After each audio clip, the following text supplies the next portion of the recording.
5 judges to score this image, please.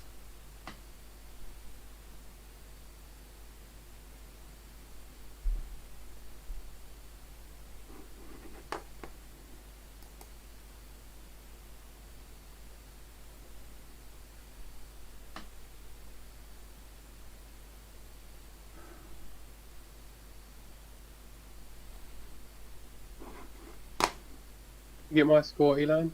It's just refreshed itself. I know we have a small glitch here, so I'm trying to work with that.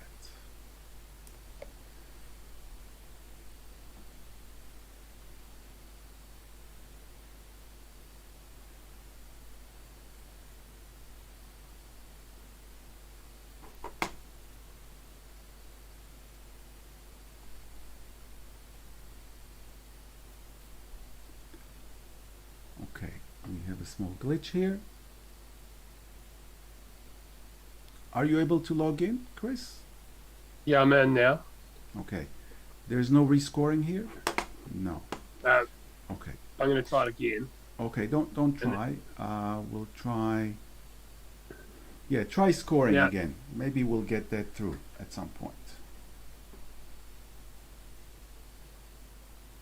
Otherwise, we need to call the webmaster to help us with this conundrum. Yeah, it's let me do it now. Okay, thank you.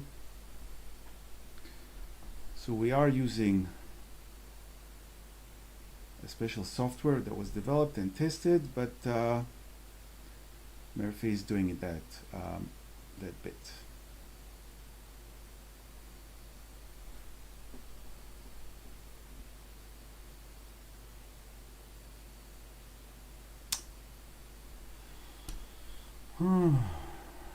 Okay, I'm not sure what's happening.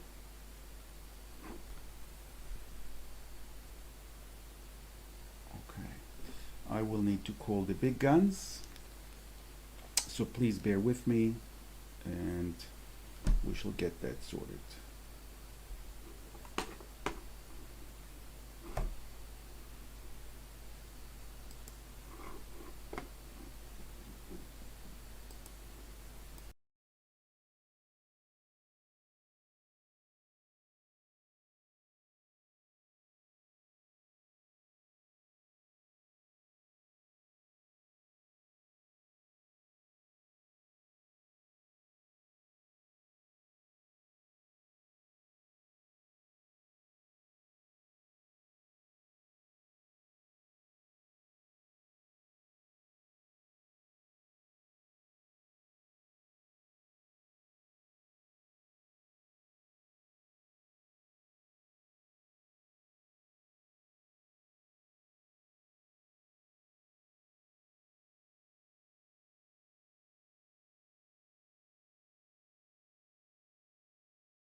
Okay, this is unfortunate, but hopefully this will resolve shortly. Otherwise, we have a small issue. What we'll do in the meanwhile is we'll talk about our sponsors. And the first sponsor we're going to talk about is Print Art. So Print Art is a kind sponsor. They print the 24 images which will win gold, silver, and bronze, and they will also print the other award-winning photos where applicants, entrants who wish to introduce their photos, they could pay for these photos to be exhibited at the Marangi Bay Art Center. We're going to have an exhibition there for a few weeks, and these will be sent to your home. So Print Art is an amazing company, and I've been working with them for a few years now, and we'll have John Bodden, who is a personal friend of mine, speak and show a little bit from his. Hi, welcome to the Print Art Studio. My name is John, and I'm going to take you around the studio and show you what we do here. So we have a range of printers in the studio, and our color workflow is calibrated, so we use the latest X-Rite color calibration system on our monitors and printers and our digitizing service. So Print Art, we have a range of papers that we can print on. These range from decor quality art papers through to the best fine art paper, cotton rags.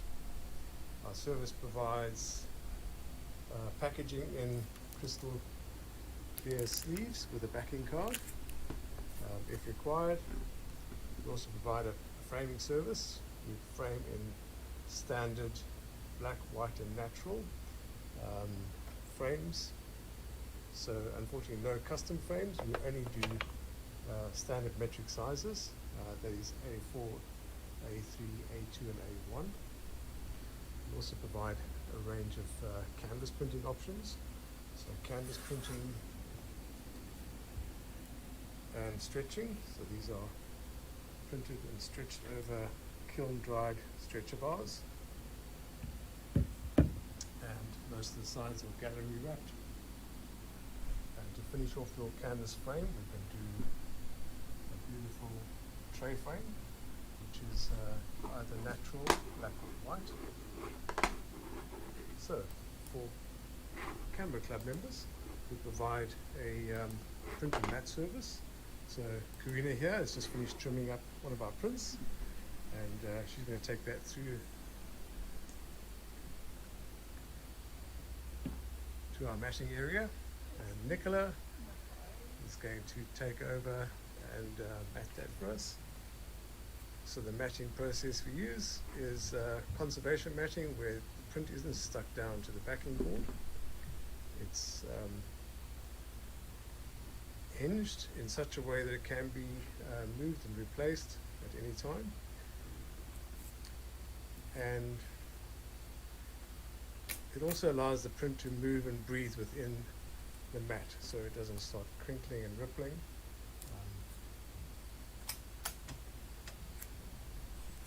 So it's basically a piece of tape at the back and a T-tape over the front, and that provides the opportunity to either replace the print or for the print to move around quite freely. Yep. Just so all the mats are secured with double-sided tape using an ATG gun. That seals the mat securely.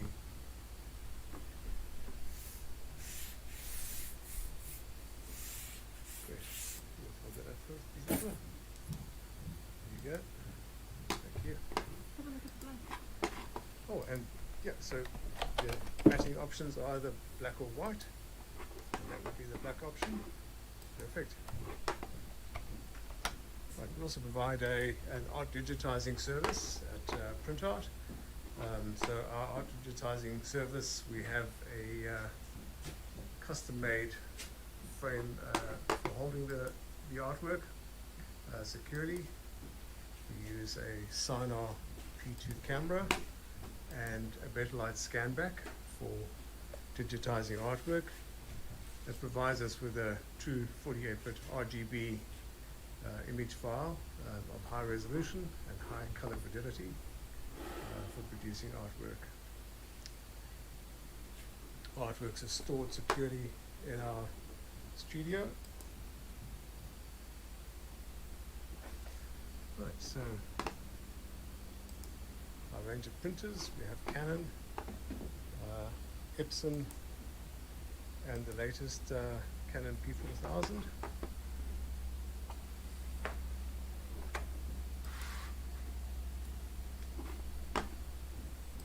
Yeah, so that's Print Art. So you're welcome to pop in anytime and come in and have a look around and meet the team.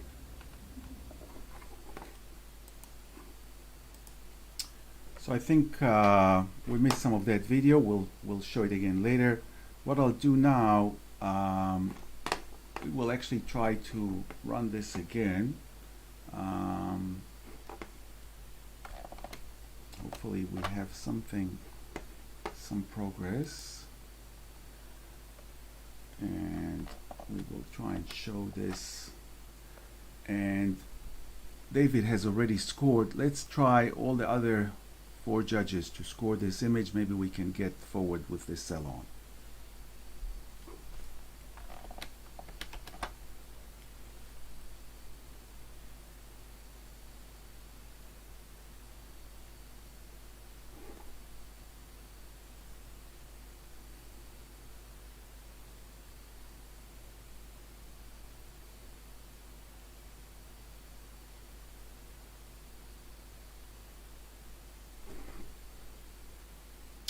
Doesn't seem to work.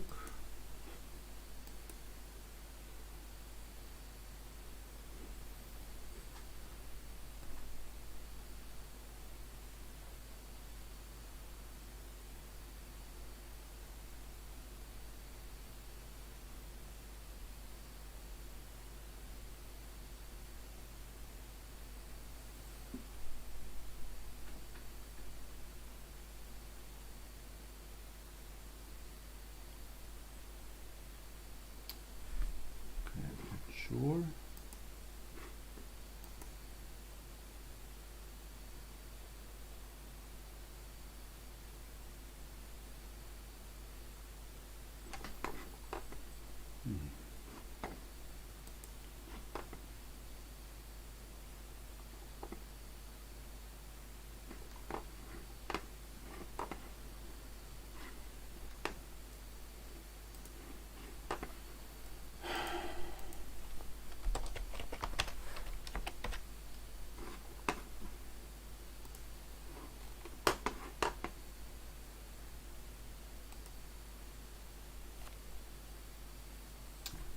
So let's see if Kevin and Catherine can enter their scores again. Somehow I have only 3 scores from Charlotte, Chris, and David.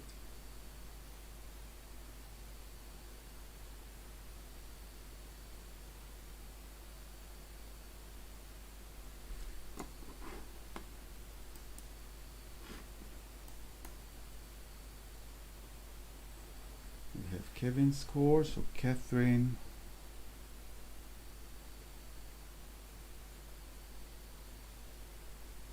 Ilan, should I just try logging out and logging back in again? Yes. Yes.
Are you able to score, Catherine?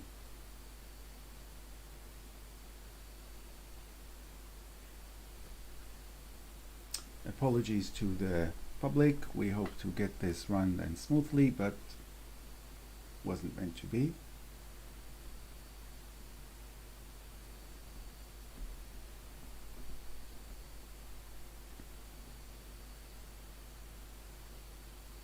Okay, I've rescored, Ilan. Okay, let's see if something comes in. Yes. So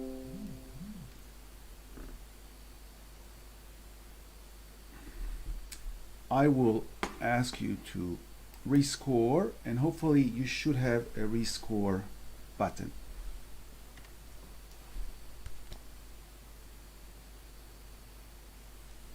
So hopefully you can all put the scores again, and maybe it will trickle through. Okay, so I will try and ask you to do it again, because the system somehow has all your previous scores, but we're getting somewhere here. So everybody enters their scores again, and hopefully we can move forward.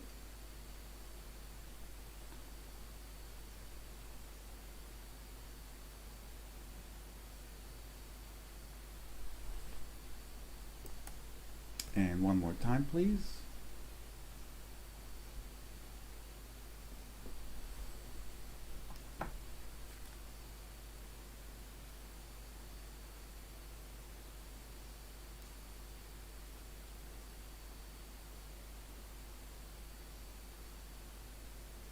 Elon, I don't have the rescore box available anymore.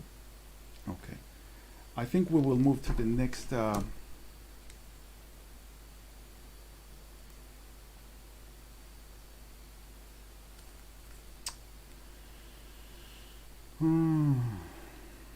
dear.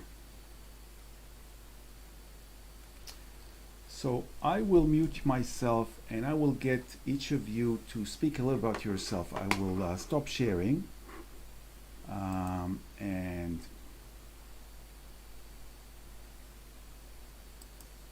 I will try and stop sharing if I can.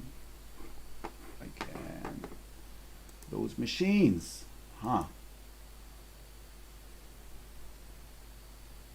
Machines.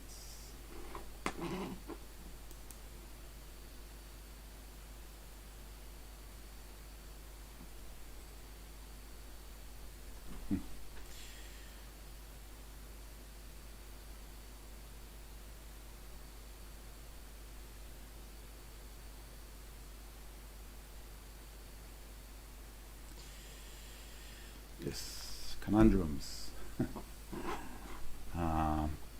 Still trying to get the machine to work.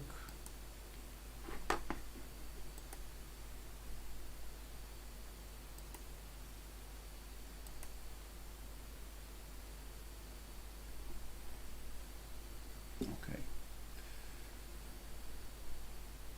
Judges, please score this image. Maybe we can do it this time.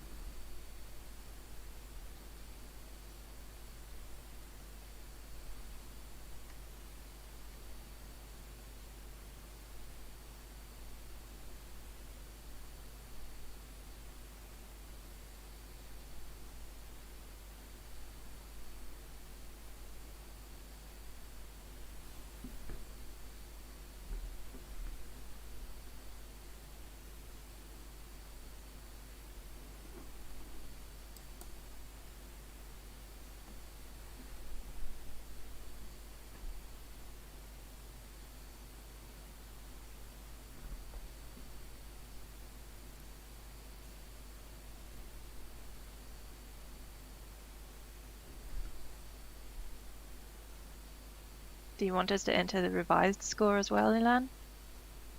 Enter something that will come on my screen, Charlotte. I've already Anything is entered an good. initial Just score. repeat.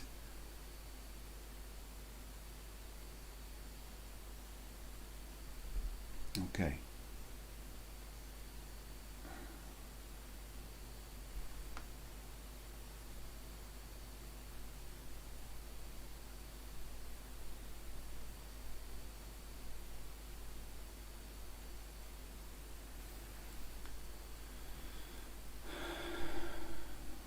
Okay, we have some help.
Alone, I've had two images shown up. One, the storm at Wakatani Heads, and the other one is the one about the motorcycle. Yeah, called that showed Liftoff. briefly. So let's try and score the storm at Wakatane Heads. Again, Kevin, we're waiting for your score. I know it's not ideal, but something is not working. Catherine says there's no rescoring. But Kevin, we're still waiting for you, so maybe you can help us. Otherwise, we need to restart this whole machine and maybe start from fresh. Not sure if I'll that's going put to it in now again.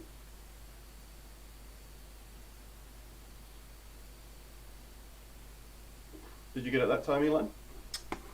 Well, I got something, so I'll try to get you to score now, please.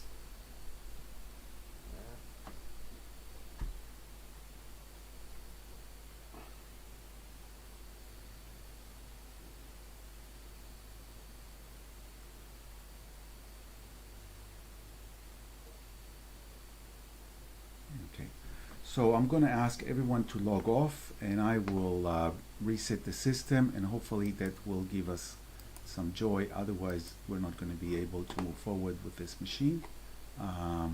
So everybody log out, and I will reset the system.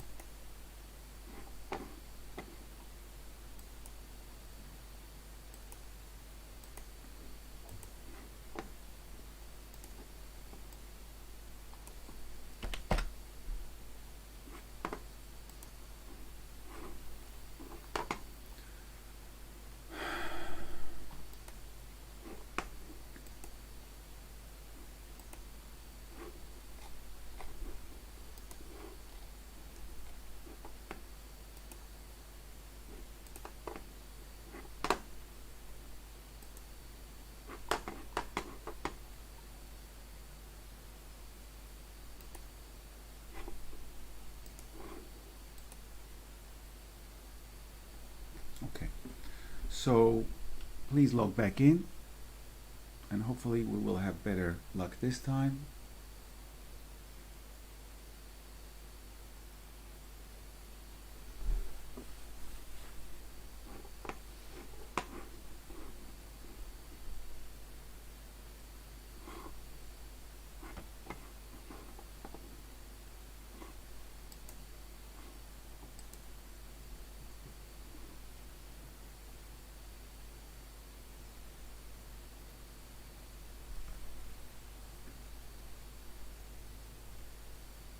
Are you able to log in? No? Nope. Okay.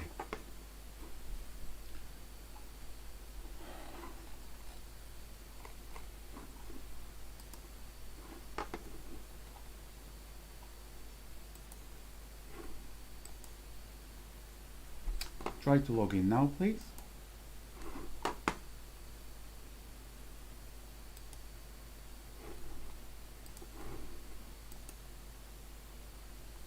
So Chris and Kevin are in. Everybody's in, and hopefully you can score this image, which will show on the screen shortly.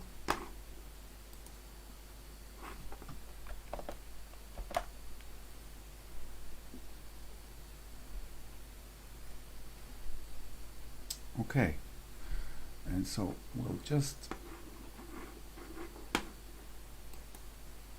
see if you can rescore this, please. Otherwise, we'll move to the next image, and we may be able to come back to that.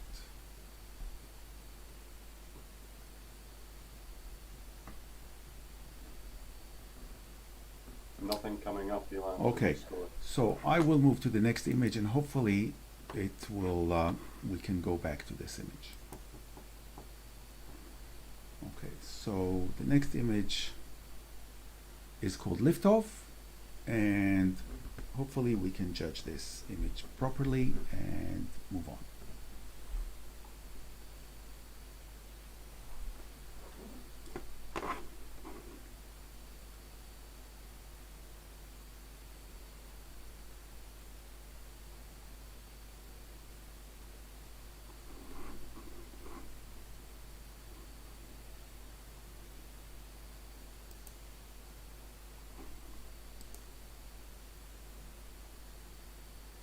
So Catherine, we are scoring between 50 to 99.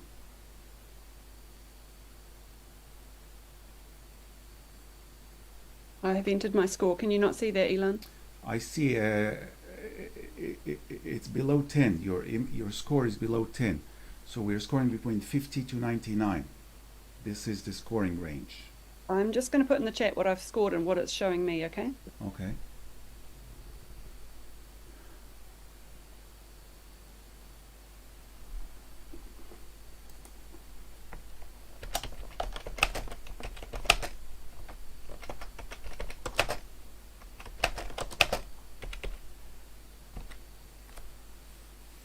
Okay, so we'll try to okay, Kevin and Chris, we're still waiting for your scores. I'm still seeing the old image. You're still Yeah, seeing the I'm old still image. seeing the old image as well. Yeah. Okay. Okay, so we have a small hiccup. We'll I'll have to go back here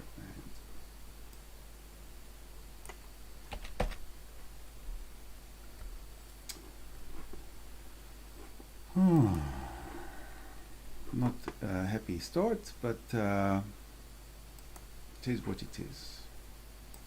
Elan, can you set it so I can? I tried, but there's too many other issues, Okay. Catherine. Yeah.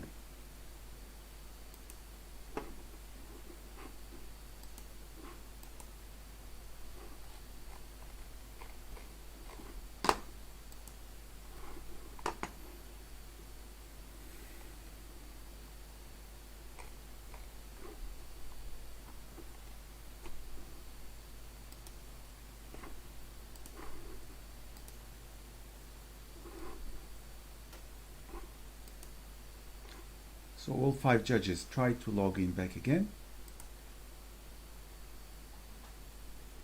I hope we can move this forward.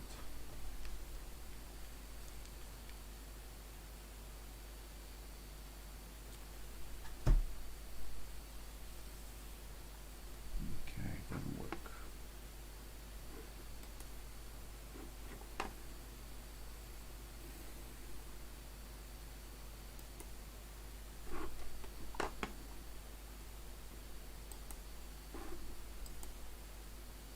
Okay, try now, please.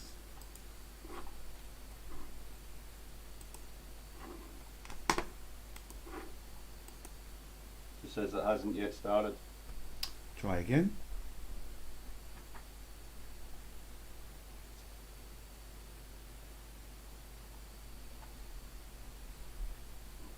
Okay, let's try. Otherwise, we'll select another category, or we ask the, I don't know, let's try.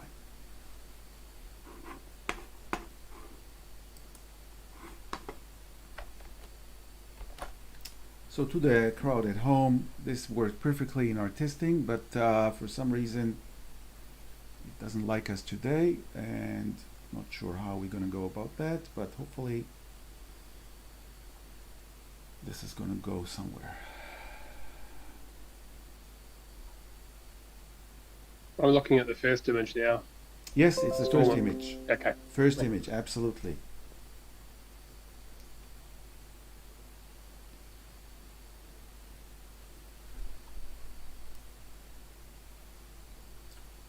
First image, David.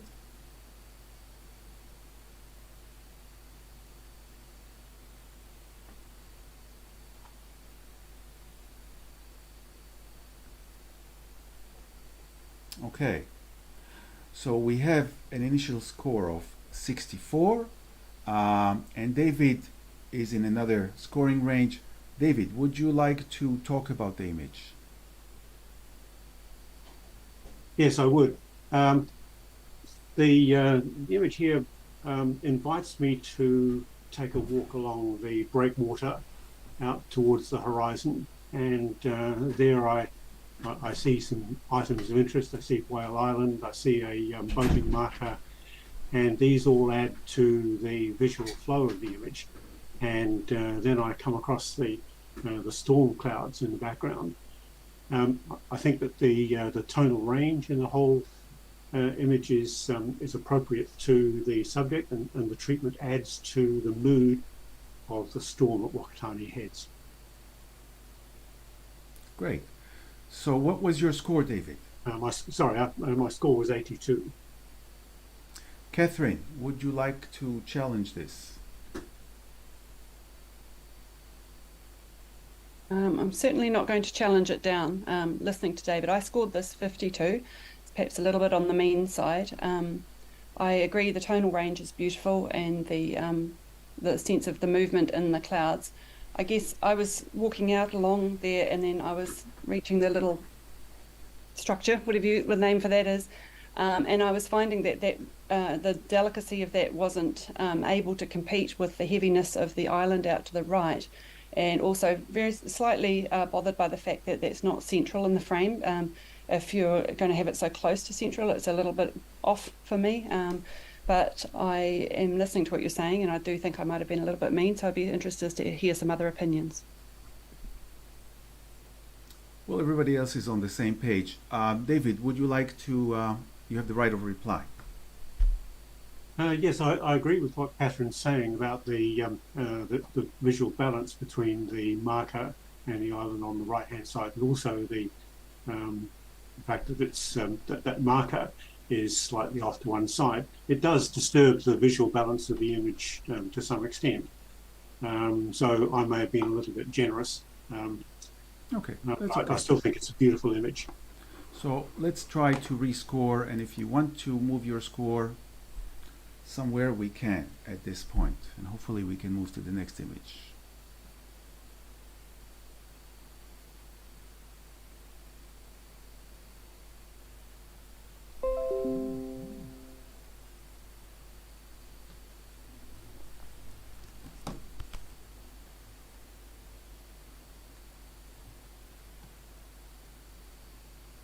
I'm not getting the option to rescore.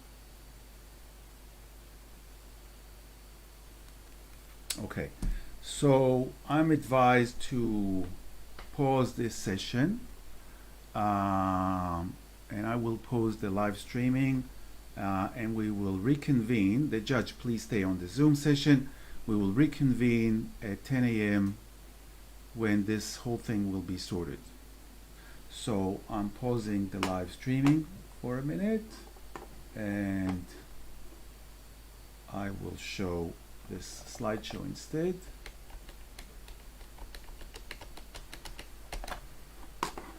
And we will get the machine underway.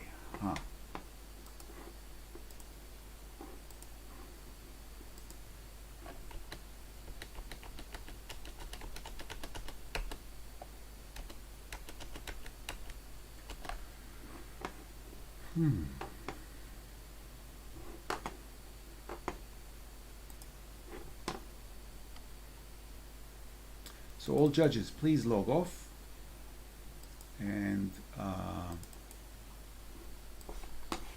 we will try and get the machine sorted.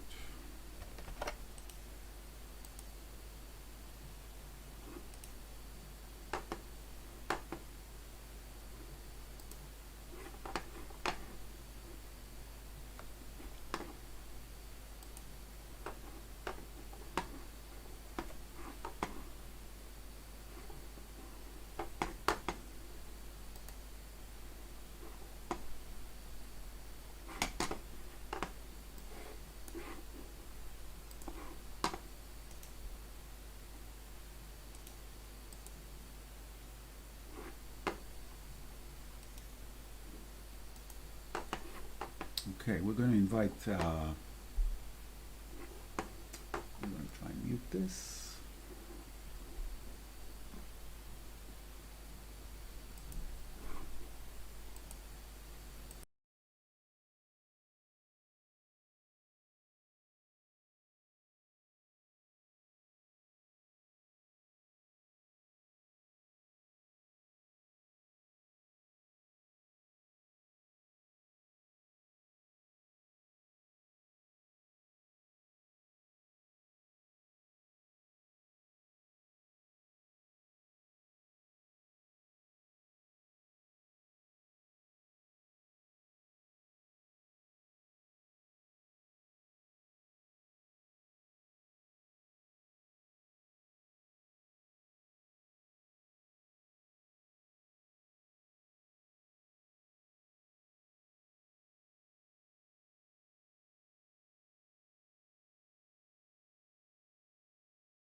So we'll come back and hopefully we can move forward and I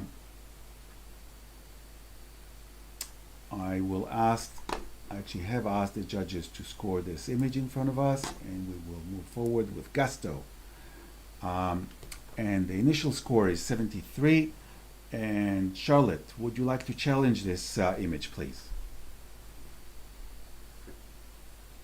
Yeah, so I scored it 89. I would even be happy to score this a little higher. I just look at this image and it makes me smile. It's a happy shot, it's got emotion in it, it's captured a decisive moment. It could well be in that category. Just you get drawn into the subject's face and just look at that expression. It's joyful. Technically, I think it's excellent. She's frozen in motion, nice and sharp. But you can still See the speed on the bike. You can see the wheels turning, and I think that's fabulous. And I really like the skin tones in the monochrome, and she really pops from the background. So I think it's with a really good score. I'd like to see it at least get a high honours. So Thank yeah, you, Charlotte. please rescore. Awesome. Kevin, you were scoring at the lower end. I was, yes. I agree with everything that Charlotte's saying about the facial expression and everything else, but for me it's an action shot, and as an action shot, the effect on the wheels isn't quite right. If there was blur on the wheels, there'd be blur on the top of the wheel and the bottom of the wheel, but there's only blur on the bottom, so this is an after effect for me that's been done after the shot's been taken. So I've kept it low because I'm looking at it as an action shot. And I'm happy to bring it up a bit, but not to an honours level. Okay. Catherine, would you like to talk about the image? I'd love to, yeah. So I scored this in 82 and I support everything that Charlotte said. I think this is going beyond, for me, what is your standard action image because of that expression. It's not just concentration, there's something almost a bit cheeky about it as well. And I think the photographer has really made the subject pop from the background with the exposure. You know, your eye goes directly where this photographer wants you to look. Hadn't picked that about the motion blur on the wheels. Doesn't really bother me, and I'm very comfortable with this in the honours range. Thanks. Very good. So, Charlotte, would you like to bring it home? Yeah, so I understand what you're saying, Kevin, but this isn't in an action category, it's in monochrome, and I don't think we should be penalising people for using Photoshop, or if it is indeed done that. And I think it has been done well. So yeah, that's where I am at. Okay. Judges, please rescore. So for the benefit of the public at home, we rescore an image when there is a challenge, and the challenge is taken when a judge scores in a different scoring range from the initial average score, and the initial average score was 73, and Charlotte has scored it at 89, so this was in a different scoring range, and we're waiting for Chris to enter his image scoring. I'm not getting an option to Refresh your rescore. screen, Chris. Okay. Do we need to do that every time? I don't know. Okay.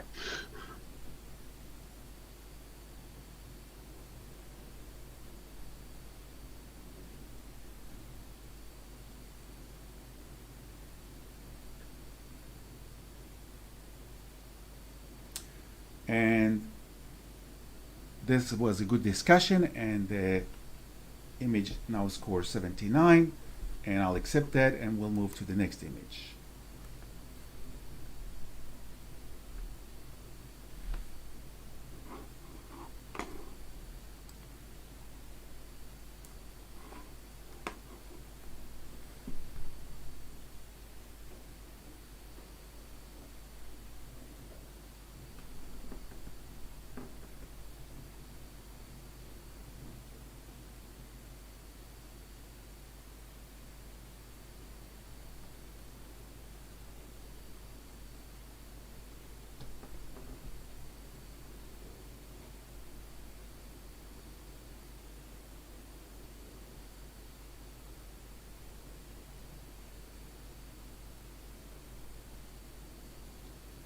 Chris, we're still waiting for you.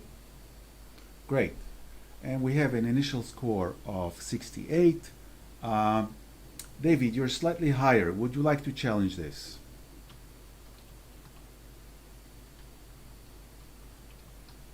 You are muted, David. David, you are muted. No, I don't think I will challenge it. No worries. Milan. I think on That's okay. looking at it again, I think I was probably a little bit That's generous first time round. We'll move on. Would you like to say something constructive to the photographer, Chris? Yep. Like really nice tonal range. I actually quite enjoy the placement of the building being on the right hand side, and some sort of negative space on the left hand side, the cloud movement. I really enjoyed also that the little object just on the left hand side on the horizon line. So yeah, well done to the photographer. Awesome. Thank you. So we should have a new image popping up. We're now moving forward with gusto.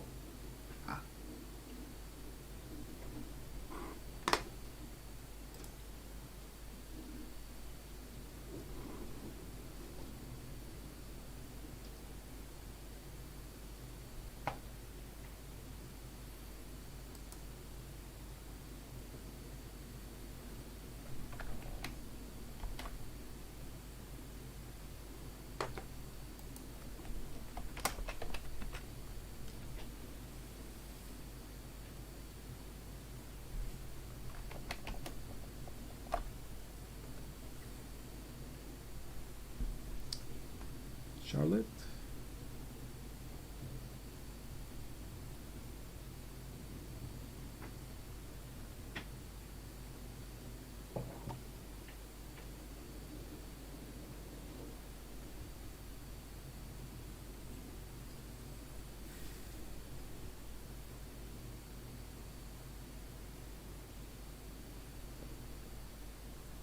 We're waiting for your score, Charlotte.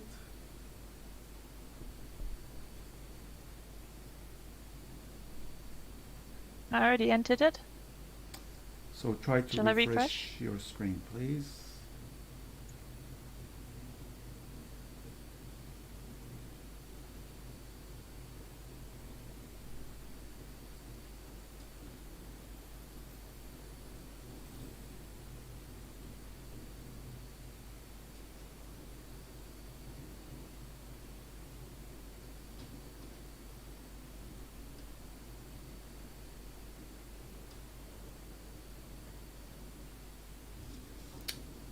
I still don't have your score. I'll try to refresh on my end. Okay.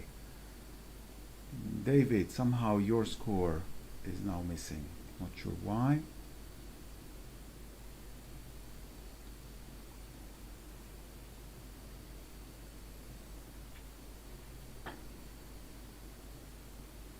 Okay. So we have an initial score of 73. Charlotte, would you like to challenge this image?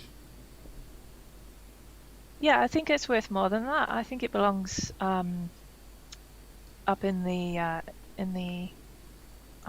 honors. I just think What was there's your a lot score, of- Charlotte? Oh, sorry, it was 83. This is a really lovely portrait that's been set up, and it's intentional, and there's been effort that's gone into the styling, the prop, the engagement in the gaze is really lovely. I would like to see more details in the shadows. We are losing half of the face, but there's just some really beautiful textures, and everything's really like crispy and sharp, but not overly sharp. I just think it's been done really well. And it does, as a portrait photographer, I recognize the effort that's gone into this, and I'd like to see it getting a deserving score. Awesome. Chris, would you like to, you were on the other end. Yeah, I scored this 65. I hear what you're saying. I suppose what held me back was the the shadow on the left hand side, if we look at on the face, I'd like to have seen a little bit more there, and the blacks, and the at the bottom of the image there is just it goes into black, and then there's just a little light on the really bottom of the image, and those was what held me back. I might have been a little harsh, so I'm listening. David, would you like to talk about the image? Yes, I would. I think that it's all in the look in the eyes. It's beautifully captured moment, entirely in keeping with the title of the image, Judgment. What I was slightly disturbed by was the light portion just around the left hand holding the book. That didn't seem to be consistent with the lighting of the rest of the image. And once seen, I kept on going back to that. So that held me back from giving it a higher mark. What was your score, David? 83, I think it was, or 82. Thank you. So let's rescore this image, please.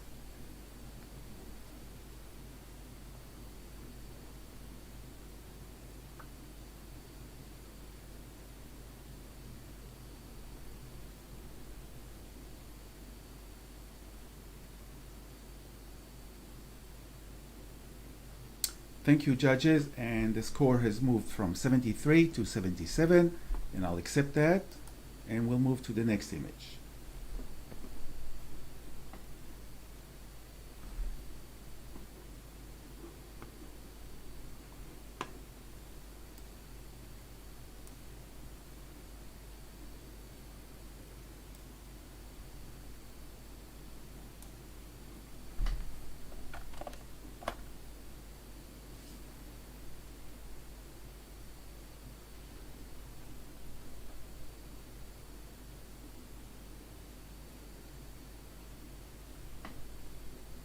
Thank you, judges. And we have an average score of 72, and we'll accept that. David, would you like to say a few words to the photographer? You don't have to mute yourself, David. Yes. The thing that really sticks out for me about this image is the beautiful separation of foreground and background. I see so many pictures or images of this tree and the Wanaka tree.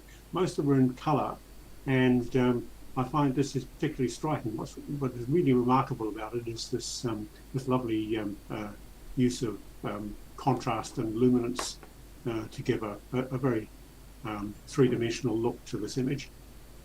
Thank you, David. I'll accept that, and we'll move to the next image.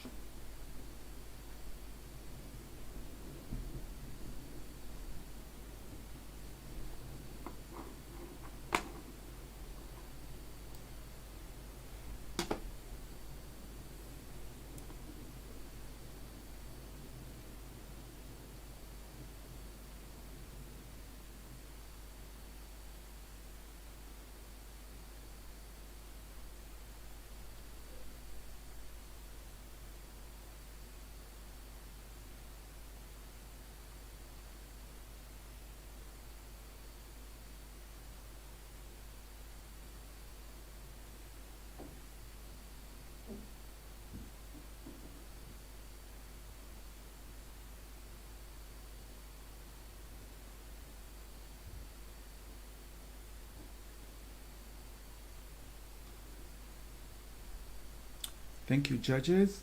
And we have an initial score of 71, and I'll accept that. Charlotte, would you like to give some feedback to the photographer?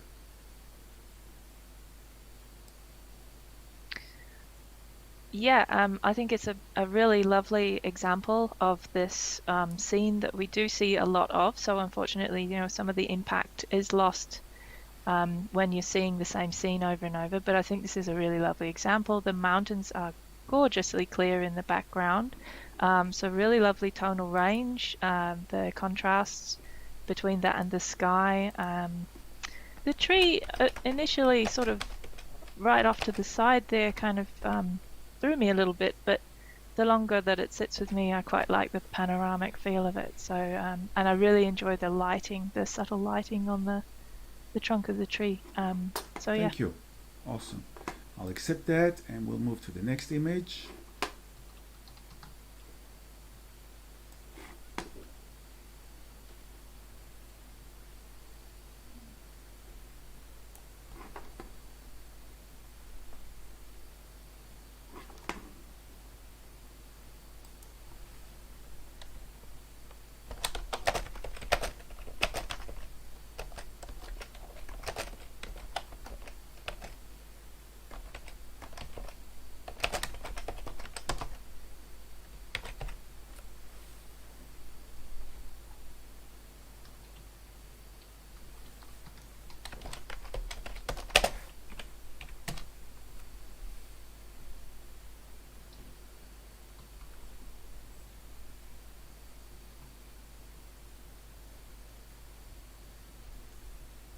David, waiting for you.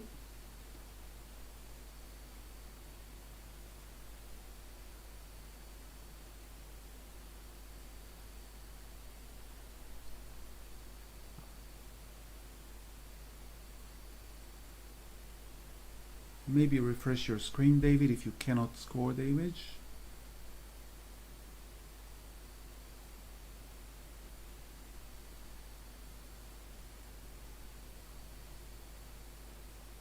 Thank you. And we have an initial score of 79. Catherine, would you like to talk about the image? I would love to talk about the image. Thank you, Elan. So I scored this in 93, actually. Really quite high on it.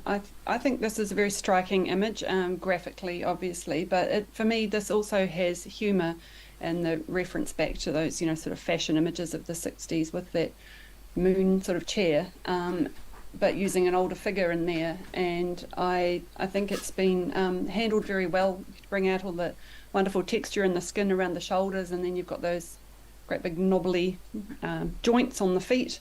So I felt that it had a bit of the story behind it and that sort of art history, photographic history reference, and I felt that it was had a good strong impact, and I think the square crop is working very well. So yeah, I think it's been a bit hard done by, and I'd like to talk about it a little more. Awesome. Chris?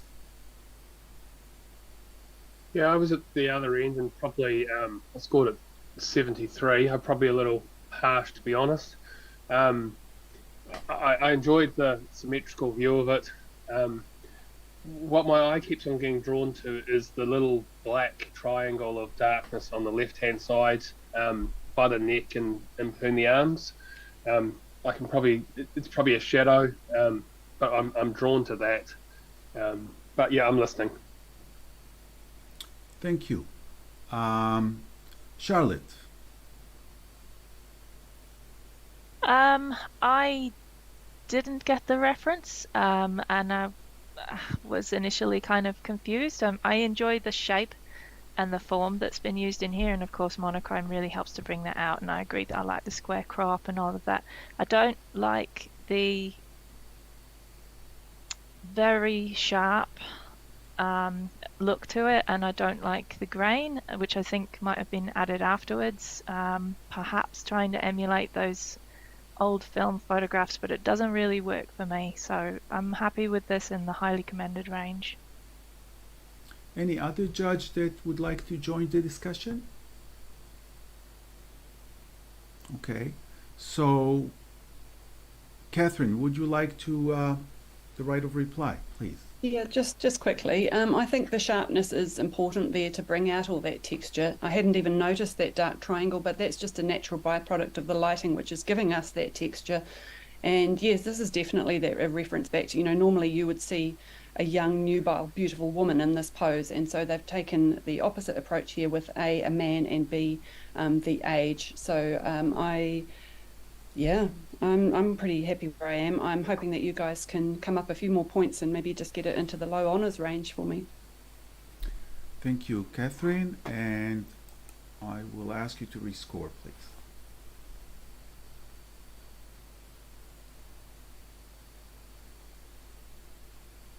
So for people at home, to explain, Catherine has scored it She was the highest scoring, but she cannot increase her score. Everybody else can increase their score, and some will and some will not, and it's okay. And we're waiting for David. And it has gone up from 79 to 82. Thank you very much, and congratulations to the photographer. And we'll move to the next image.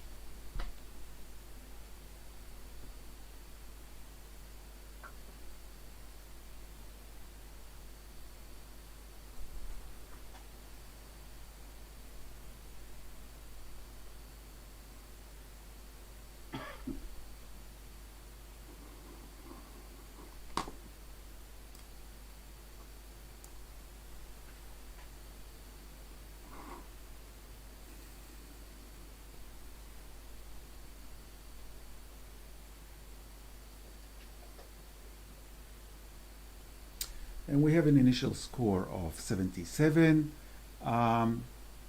Charlotte, would you like to talk about the image?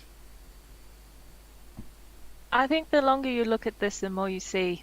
And although I don't find the subject that exciting personally, I think it's been done exceptionally well. I love that there's the use of movement blur in the chopping of the knife. I think the idea and the concept is really original, and I haven't seen anything like this before. It's been put together, whether that's been in situ or in Photoshop, very, very well. Like, I can't tell, and I've got quite the trained eye. And I just really like the sort of historical reference.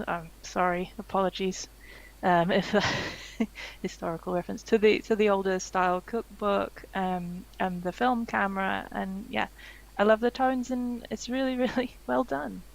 Awesome. Chris.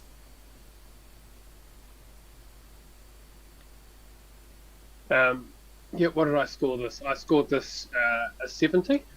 So in the highly commended range. I think you're right in the fact of the more you look at it, the more you get out of it.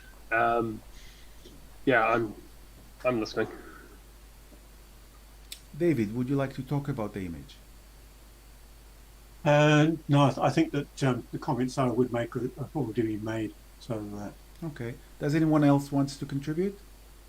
I'll just Go ahead, really Catherine. quickly say that I put this in the honours range as well, and I back up everything that Charlotte said. I think the tonal range is beautiful, the composition as well. You know, I don't think I would change anything about the way that's been laid out with the hands coming in there. You've got the movement, you've got the flow down through the image. Very original concept, and yeah, very, very well put together. Thank you. Judges, please rescore.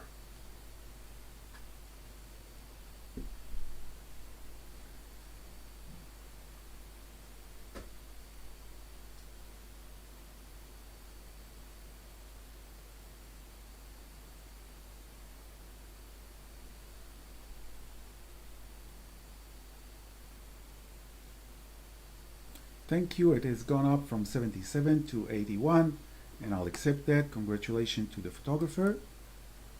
And we have the next image, please.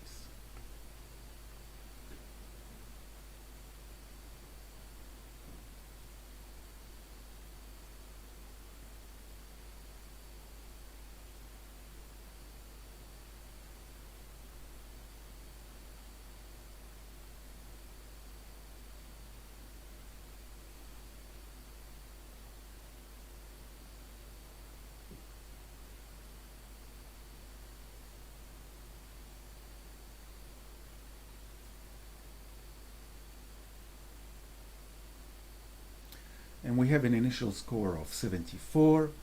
Kevin, I'd like you to talk about the image, please, but we couldn't hear you last time very well. Maybe you can bring the microphone slightly closer to you. Okay. I love the fact that the photographer's, number one, gone out and whether that not everyone will go out in. But more than that, it's the flow of it, the fact that he's picked out this guy in the cagoule or anorak, whatever you want to call it, in complete contrast to everyone else who are all under their umbrellas.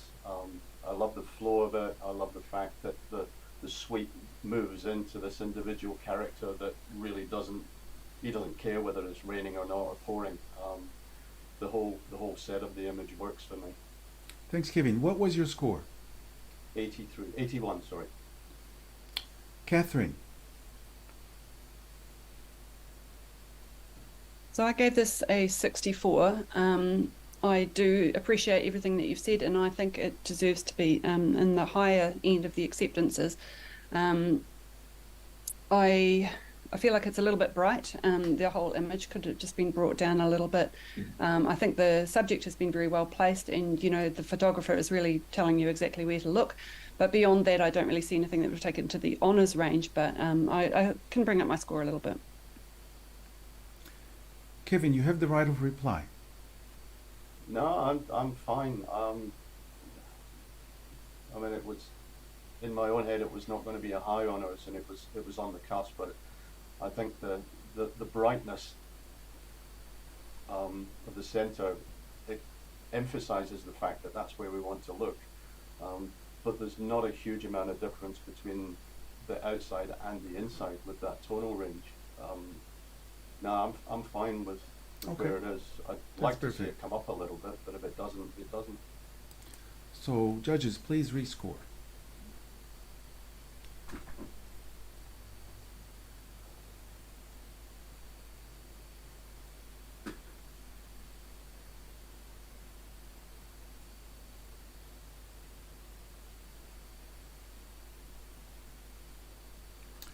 And it has gone up from 74 to 76, and we'll accept that.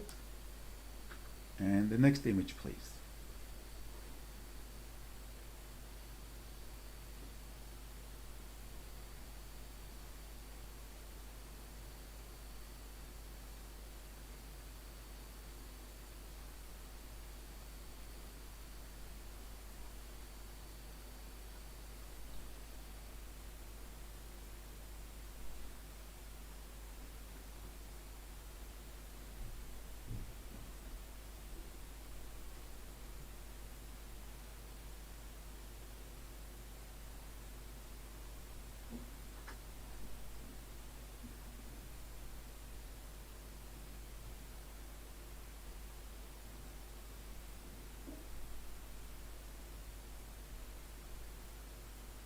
We're waiting for your score, Kevin.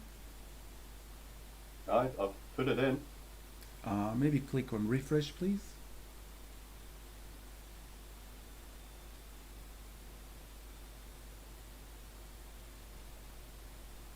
Thank you. And we have a score of 73, and we'll accept that. Chris, would you like to say a few things to the photographer? Yeah, sure. I really like the simplicity of it. The sort of the yin and the yang, the black and the white. I quite enjoyed it. It's a real simple image, and yeah, nice to look at. Nice contrast between the black and the white, between the shadows and the vase. So well done. Thank you. And we have the next image to score, please.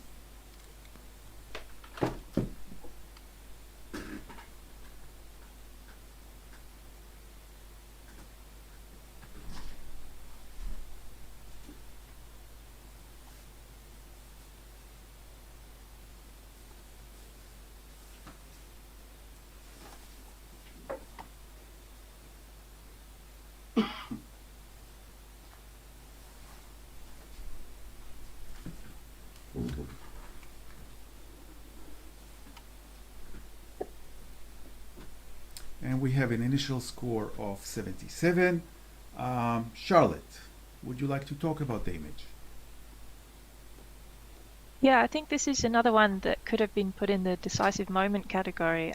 It's just a real capture, but it's elevated by that cyclist in the middle, and your eye is immediately drawn right in there, and then you start to cycle out around and appreciate all the imperfect symmetry around, and it definitely does look like an eye. Obviously that's how the architecture was designed, but I just really appreciate the reflection The moment captured, I think it could do with a little bit more contrast, which is why I haven't gone any higher. Sorry, I think my score was in the 80s, can't remember exactly. But 87. yeah, Yeah. yeah, so I think this is a really great moment captured, and it deserves to be awarded. Thank you, Charlotte. David, you were at the other end. I was, and I think that it looks to me like an image that one might take by finding a background and then waiting for something to happen. And that's the impression that I get when I look at this image. It's quite well captured, but I find that it seems to be quite not quite muddy, but lacking in tonal range in the upper in the whiter tones, and that gives me a sort of it has a dampening effect on the overall impact of the image. Okay. Kevin, would you like to come closer to the microphone and challenge this as well? Can you hear me better now? Yeah. Yep. Okay. I'm with Charlotte. I love this image. I think the fact, as David said, that the guy has gone out and he's actually stood there and waited for the cyclist to come along. It's important. He's thought about the image. He's gone through the process of what would add to this, what would make it better. He's done a lot of work into he or she has done a lot of work into it. I don't see the issue with the tonal range. On my screen, the tonal range is almost perfect. It's a beautiful scene. They've captured it so well. I think it deserves more. It's definitely an honors for sure. I even love the fact that your eye flips out to the buildings on the left, and then it straight away comes back in. I think they've taken a risk with putting the cyclist bang in the center, but it doesn't detract from the image at all. I love it. Thank you, Kevin. Charlotte, you have the right of reply. I agree with everything everybody said so far, and I'm happy to keep it as is. Okay, so we will rescore this image.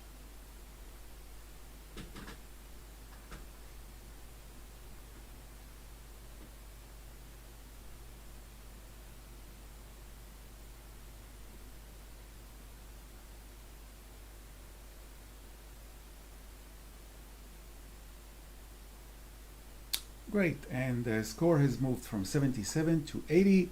Congratulations to the photographer, and I'll accept that. And we'll move to the next image.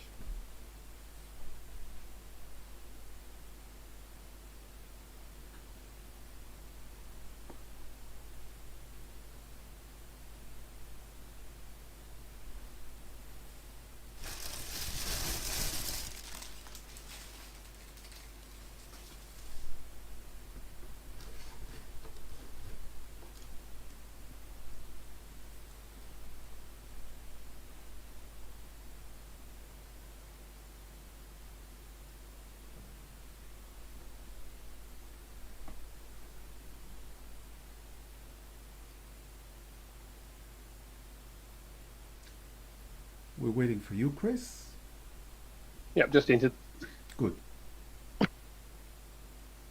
Thank you, and we have an initial score of 76. Charlotte, would you like to challenge this?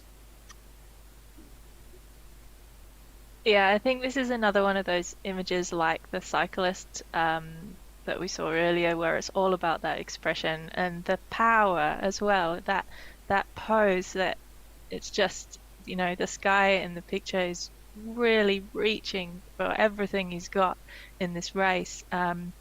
You can see the opponents, they're not that far behind, but they are nicely blurred out.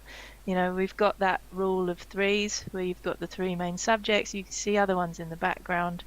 The capture, nobody's touching the ground. Look at these guys, I love the tonal range. It's great. Come on up. It deserves a good score. Thank you, Charlotte. Chris. Yeah, so I scored it a 67. I didn't actually notice the fact that they were all off the ground. So thank you for pointing that out. Um, I do like the expression and the hands. I suppose what held me back is sort of that white line that sort of runs through everybody, especially in the heads on the two characters on the outside, and also in the background that um, there's a white person by the knee, which is quite bright, of the person in the front, and I'm drawn away from the expression to that area in the back. But I am listening. Charlotte, you have the right of reply.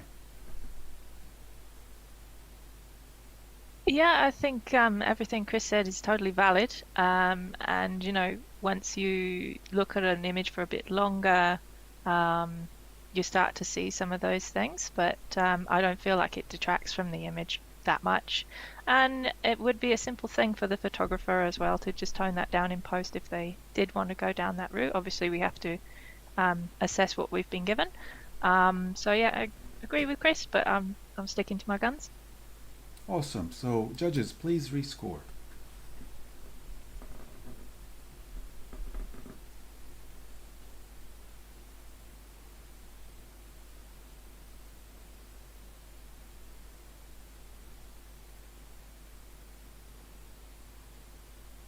Thank you, and the score has gone up to 79, and I'll accept that, and we'll move to the next image.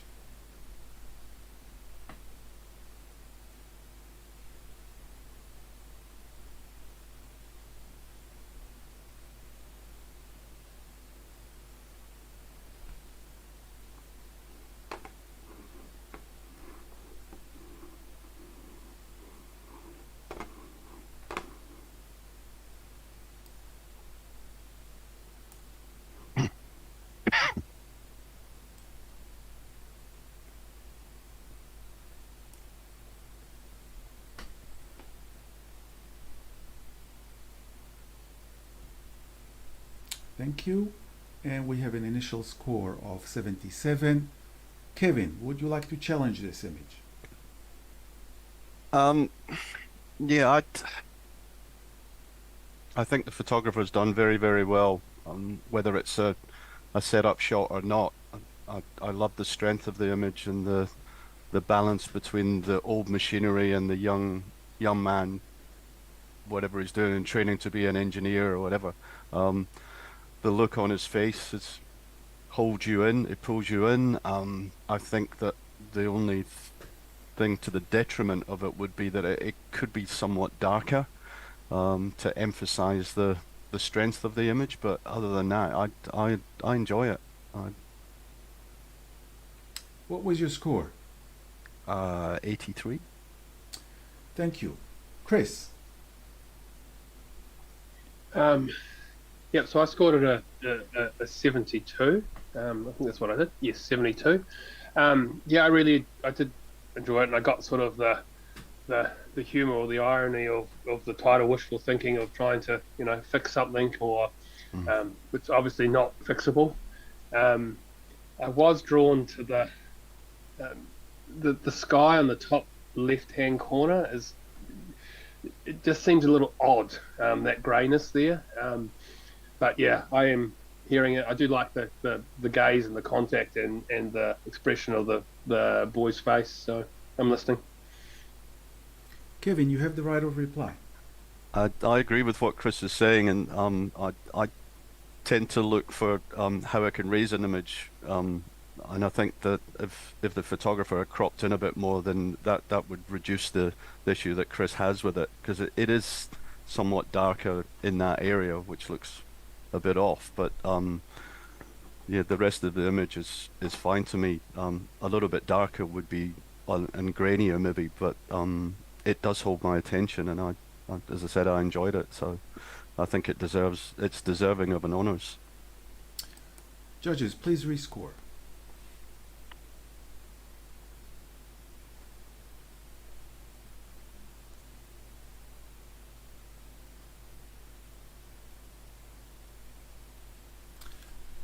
Thank you. The score has gone up from 77 to 79. and I'll accept that. And we have the next image.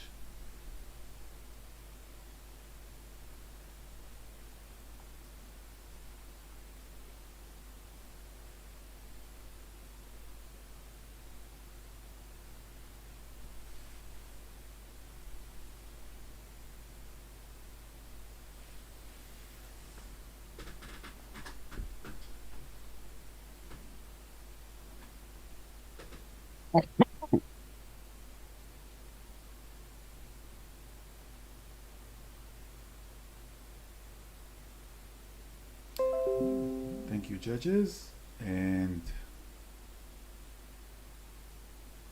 we have an initial score of 72. And we will accept that.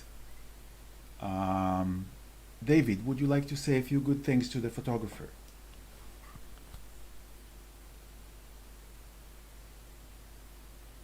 You're on mute, David.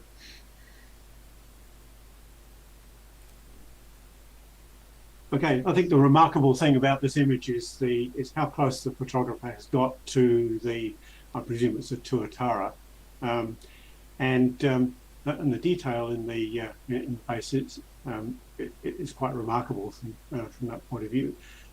What causes me to think a little less of the image is the grey tones in the background don't provide enough contrast to give a three-dimensionality to the image. But it's quite a remarkable shot from the point of view of the closeness of and the detail in the lizard itself. Thank you. We'll accept that, and we'll move to the next image.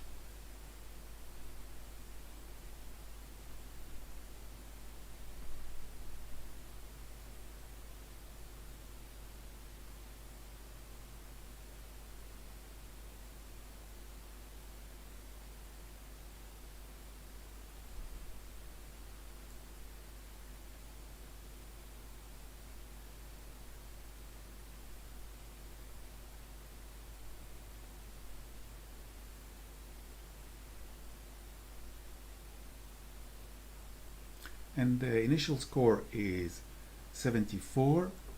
Chris, would you like to challenge this? Why not? So look, I scored this an 80 into the honours.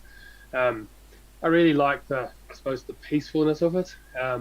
Yes, you've got a long exposure of the waterfall here, and I'm first drawn to the outsides of the waterfalls, and then I'm drawn into the centre, and you see this tiny little waterfall piece there as well, and the movement in the water.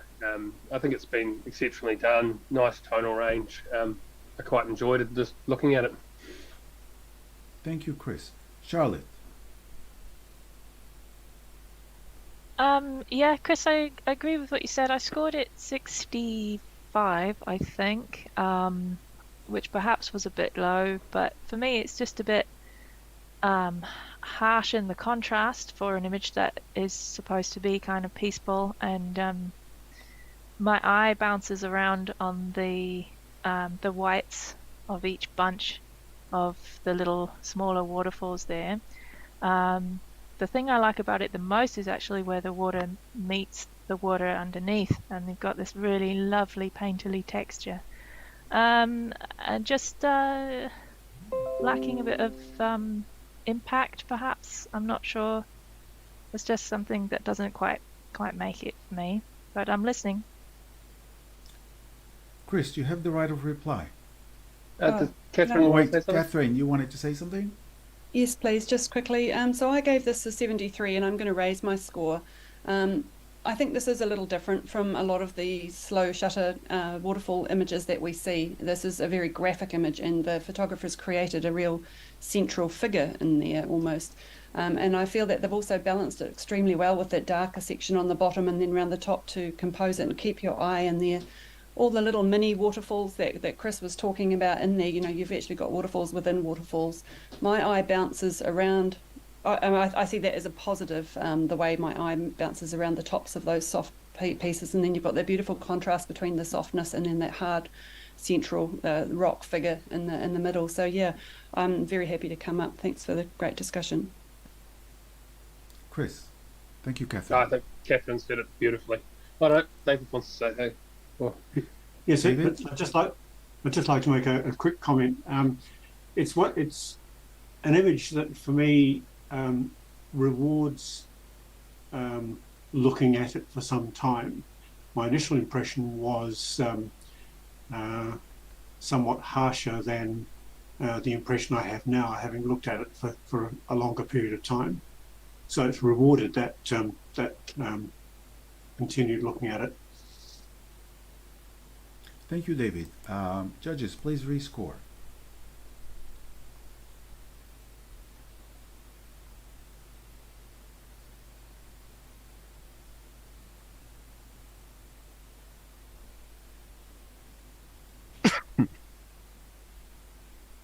Elan, I haven't got the option to rescore.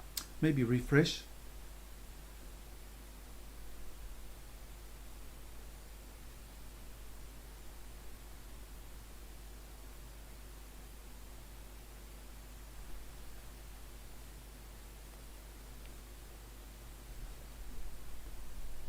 Thank you, and the score has gone up from 74 to 77, and I'll accept that. And good discussion, judges. We have the next image.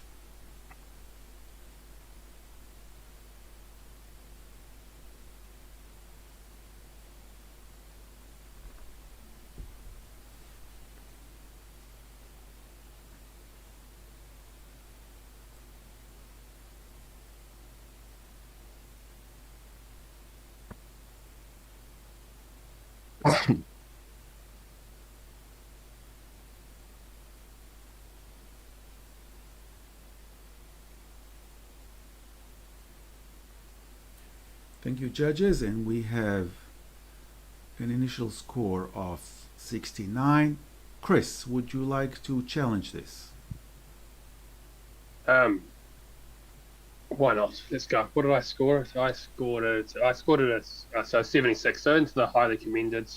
I suppose I like the simplicity of it. There's obviously a story going on there with the rocking chair, the doll that's sort of been broken apart, and then there's a window. I'm sort of struggling to see what's actually in the window or whatever it is. It looks like a person. It might be a hat and a face. But yeah, just I suppose the simplicity for it. I think it deserved more than just an acceptance. Thank you. Charlotte. I guess I'm just confused. Obviously there is some kind of story going on there, but I don't understand what it is. I don't understand the link between the objects. So really I can only score it from a technical point of view, which I think has been done very well. Chris, you have the right of reply. Yeah, I understand and hear that. I think there is some story in there, and I think the photographer could maybe work on that to make it a little bit stronger, to make it easier for us to see. But yeah. Awesome. So let's rescore this, please.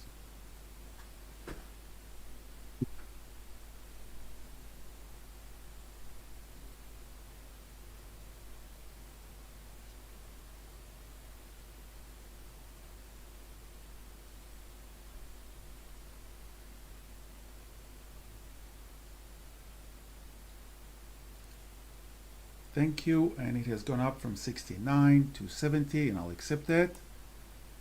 And we move to the next image.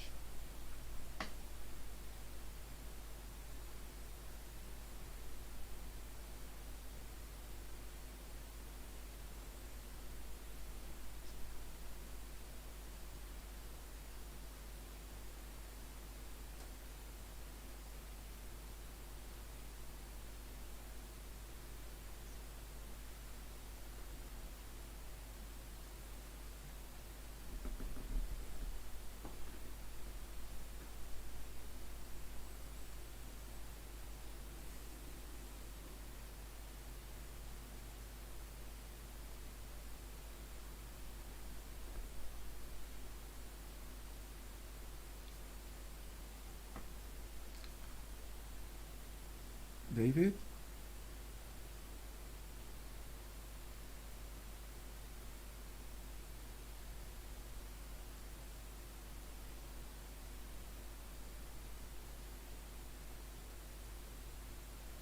We're waiting for you, David. I have scored it. Oh, good. So we have an initial score of 73. Charlotte. This image is epic. Come up. Look at it. I love everything about it. It's beautiful.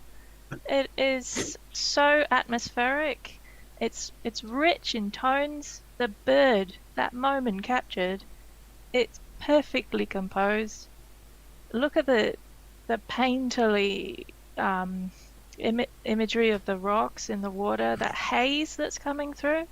The contrast is beautiful. Look, there's everywhere you look in this shot, there is something beautiful to see. Even right at the top, you can see that water rushing down. At the bottom, you've got that dark grey water. It's emotional. It's beautifully cropped and composed. Yeah, this deserves a medal, in my opinion. Come up. What was your score, Charlotte? 95. Catherine. Okay, I scored this 66 in the top end of the acceptances. Obviously not quite as successful for me as for you, Charlotte. I actually find the crunchiness of the texture of the water at the bottom. Yes, it balances the image with the darker part, but I find it isn't as beautiful and atmospheric as, like, the water in the top is really, really gorgeous. I agree, but there's not actually that much of that. And then we come into this enormous white space, and I guess I feel like the mood is in that top water, but there's not quite enough of it for me, and I don't find the bottom of the image as interesting or compelling as you do. So yeah, definitely still listening, not in the 90s though. Is there any other judge who would like to talk about the image? Okay, Charlotte, you have the right of reply. Well, I'm not sure what more I can say. Just, I would print this and have it on my wall, and I hope the photographer does, because this is just something, a great capture that they should be proud of. And I find that darkness at the bottom really grounds the image. And yeah, Catherine, I agree with what you're saying, and I think perhaps it would have been nice if we could see a bit more of the top there. But I just really enjoy the composition and the sort of wider style portrait crop that's been used.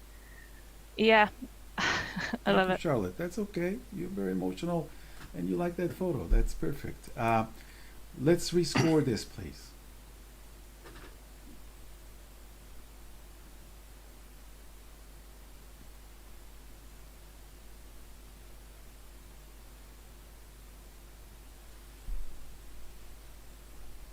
Thank you. It has gone up from 73 to 79. Congratulations. And good discussion. We'll accept that. And we move to the next image.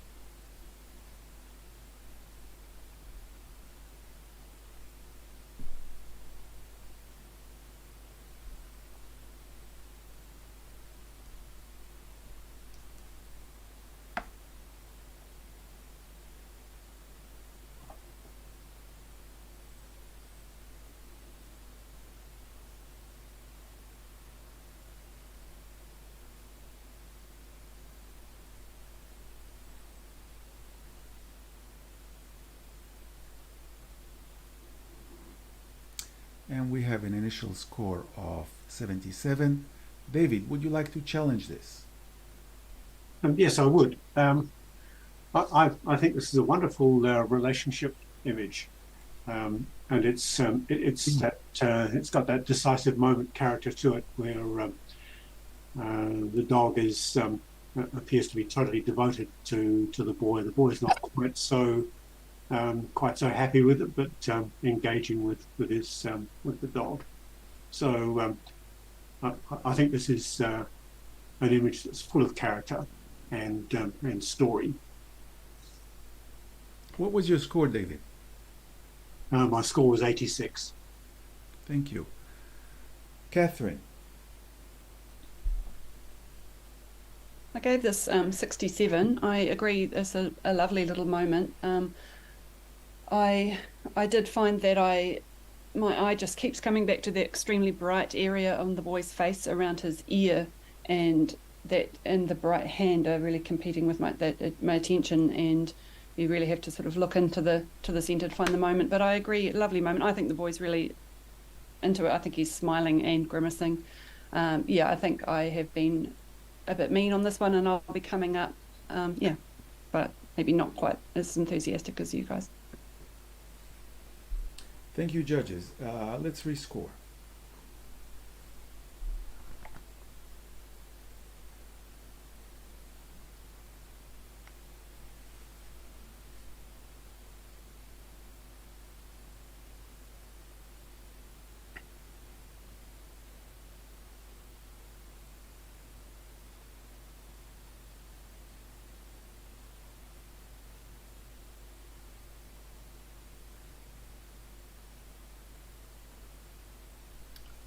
David?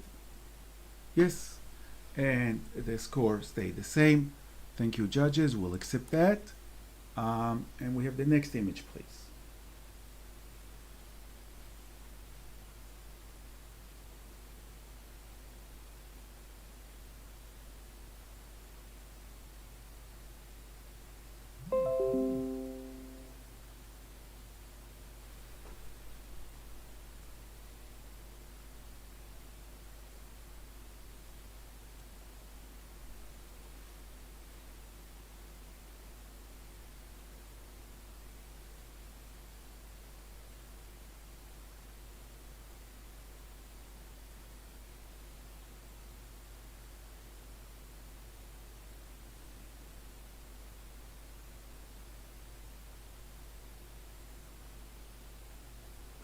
Waiting for you, Charlotte.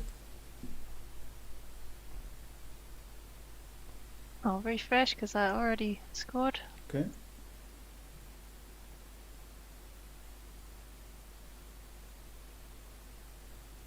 Thank you. And we have an initial score of 73. Kevin.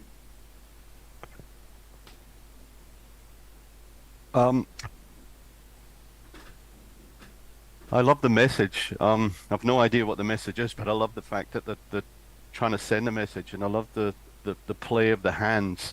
The triptych actually works. We see so many triptychs that don't work. This does for me. I want to see it once. It makes me want to go in. The photographer's done a great job. I want to find out who this person is and why they're behind that screen. I love the balance. I love the texture. The fact that everything else is in shadow apart from the fingerprints, and it's yeah, it tells a million stories. It's fantastic. I've no idea what everyone else has scored, but I love it. It's really, really good. I think the photographer's got the message out, and it certainly holds my attention, which is what it should do. Thank you, Kevin. Charlotte. Yeah, I hear what you're saying, Kevin. I scored it a 60, which is probably a bit mean. I like it as a triptych, I agree. I don't really like how just all the fingertips become the darkest points, and there's variation in the tone between the first image on the left and the ones on the middle and right. And there's just not enough tonal variation overall for me. Even the background that the triptych has been placed on is that sort of grey, muddy. It just doesn't really have a lot of impact for me. Yeah, but I'm listening, so. Thank you, Charlotte. Kevin, you have the right of reply. No, I think I've said what I was going to say. Other than the fact that it might be three people, who knows? And if it's three people, then the pressure's different and all the hands are different. Yeah, it makes me think, which means something. Thank you. Judges, please rescore.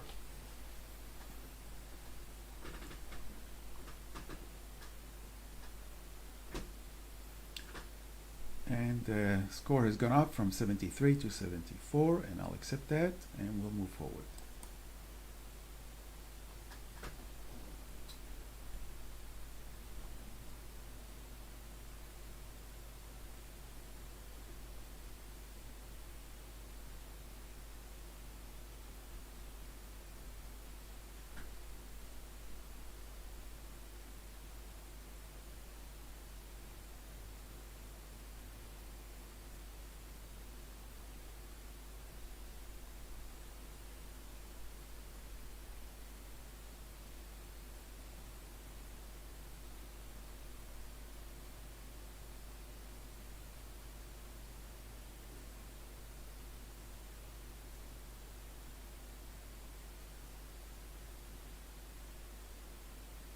We have an initial score of 79. David. Okay, I think this is a beautiful environmental portrait, and what strikes me as being particularly interesting about this image is that it appears at first to be quite busy, but in fact the supporting information is these other images, and the man with his cigarette has a slightly indifferent look, wondering what's going on. Why is this person taking my photograph? And I think that if there was an overriding impression that I have of this image, is that the photographer has filled the frame with meaning. He hasn't filled the frame with the main subject, the art dealer himself, but he's filled the frame with things about the man as well as the man himself. So I think it's beautifully constructed image. Thank you, David. Charlotte. For me, it's just not that original. I can't remember what I scored it. 70, I think. And it's been nicely done. I find the pose a bit too posed. It's almost like the photographer was asking the person to just up a bit, out like this. I don't know. So I sort of get that impression. My eye goes out to the left. I think it might have stayed in a little bit more if that painting on the wall on the left was just cropped out a bit. But yeah, it's good. It's good work. I just don't find it groundbreaking. Catherine. Yeah, so I gave this an 81, and I think I've underscored it. This is, as I'm sitting with it longer, I'm getting more and more out of this. I really enjoy that expression on the guy's face. I think it's just slightly sardonic. And I think the hand is very elegant, and maybe the photographer has asked him to do that, but at the same time it's giving a sense of a little bit of a moment within this found scene. The more you look at it, I'm enjoying like that little robot dog that's just beside him, and then you go off to the right in the slightly wonky picture. There are elements of humor in there. I think he really pops in the busy frame, because of the darkness of his jacket, which is then balanced by the dark table at the base. So you've got a grounded image, but he stands out very well amongst quite a could be seen as a cluttered image.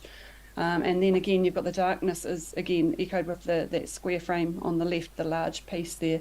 Yeah, as I say, it's rewarding me. I'm gonna be coming up from my 81. Chris. Yeah, what did I score? I scored it a 78, and I think I sort of tend to agree. The more you look at it, the more you sort of see. I do actually enjoy the little dog sitting there and sort of looking down. What held me back was the cut-off painting on the left-hand side. But yeah, I'm enjoying it the more I look at it. So I'll be changing my score. Kevin. I love the image. I've got a very Russian friend, a Russian friend who's very much that this person reminds me of, and it's that the face is Misha to a T. I don't think it's posed at all. I think he's just done that. He's looked at the photographer and gone, what are you doing? And this is the pose that he would strike. Um, I also enjoy the fact that the the image isn't closed in, that we've got a little bit of what's happening to the left and a little bit of what's happening to the right, so that he's not in isolation. That it actually flows out left and right. He's the center of the image, but there's a bigger story at play. It's not just about him, it's about his situation and the fact that he's got all this bric-a-brac, including the robot dog, as you said, Chris. I think it's fantastic, and yeah, I mean, I scored it a 78, and yeah, I think I'm being very rough on the photographer. I think it needs to come up. We all need to pull it up. Thank you, Can I Kevin. say one more thing? Go ahead. I don't know if you're allowed to come back for another go, but I forgot to say something. Can I just also point out the way that he has been placed in the stacking of the image and the layers rather than being in front? We see a lot of images of people like this in front of their wares in a busy store. I think that inclusion of him right within the image is another strength. That's what makes me think that it is, he's not posed. He's there. This is where he would normally be. Thank you. When somebody scores it in the 90s, people are allowed to speak. Everyone is allowed to speak when someone scores it in the 90s. David, you have just bring it home. Well, look, I think that there's great merit in everything that everybody has said, and it just amplifies my own initial impression of this image. So I don't want to add anything to what's already been said there. Awesome. Judges, please rescore.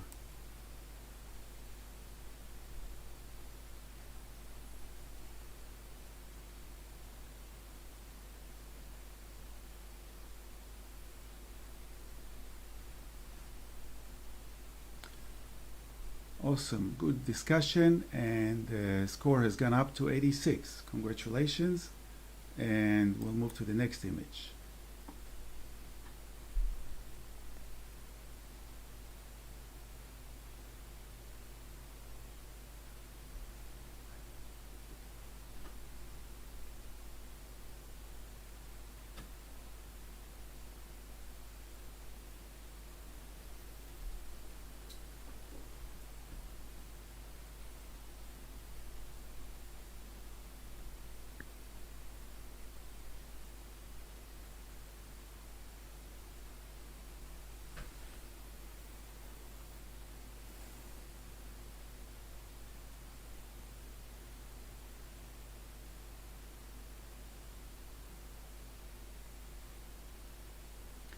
Thank you, judges. We have an initial score of 72. Catherine, would you like to challenge? You don't have to challenge. No. So we'll accept that. Kevin, would you like to say a few words to the photographer? No, I'm fine. I'm fine not saying anything. Okay. I'm not a flower photographer. I just like the Okay. image. I could say. Go Yeah. ahead, Catherine. Please, Catherine. Yeah, I think this is a beautiful, simple image. I actually scored it slightly lower than the average score, which is why I've chosen not to challenge it, because I think it is lovely. It's called Ballerina, and I see the sense of movement and flow in here. Personally, for me, the choice of the frame is a really huge distraction, which is why I kept it in the high acceptance, but I'm pleased to in the highly commended. Awesome. Thank you so much. And we'll accept that. And we move to the next image.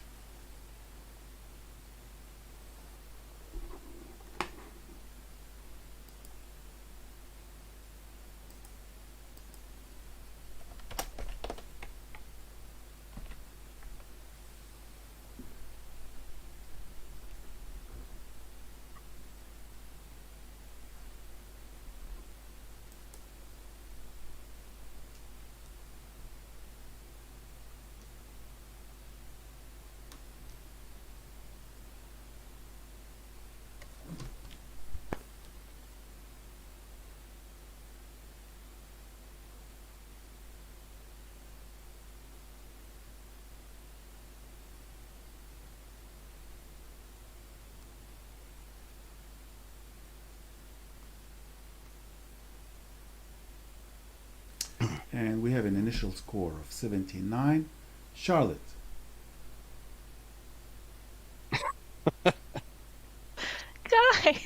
Guys, come on. This is exceptional. Look at the, can you imagine having been in this place and experienced this? You went out in dangerous weather conditions. You positioned yourself beautifully to capture this amazingly balanced, creative, explosive, energetic picture with beautiful tonal range. And just look at the shape of that wave coming over, and it's balanced with the tones in the sea underneath, and everything's choppy and moving, and it's got so much depth. Look at this piece, it's gorgeous. This is another one. Print it, frame it, look at it forever. It's gorgeous. Please come up. This is a medal deserving image. Catherine.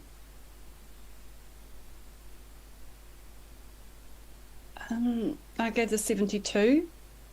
I just kind of want to stay on the sidelines a little bit more and hear a wee bit more. I agree, explosive, beautiful, the shape of the image. I guess it's not having just the same underlying impact on me compared with some of the other images, but I do think it's fantastic. So I would love to hear more and be coming up. Chris. What did I score? I scored it. Oh yeah, similar to Catherine, 73.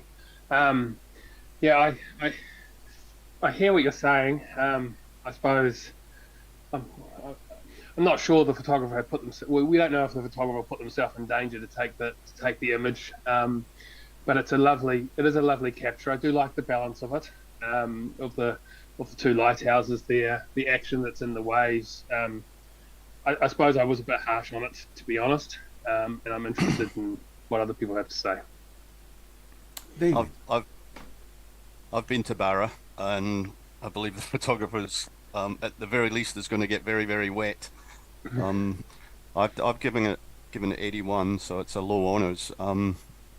I could come up a little bit. The thing that got me was that there's a lot of drama in the waves themselves. I'd like to see a bit more of a tonal range, and the distraction for me, which again, I mean, you can't help it.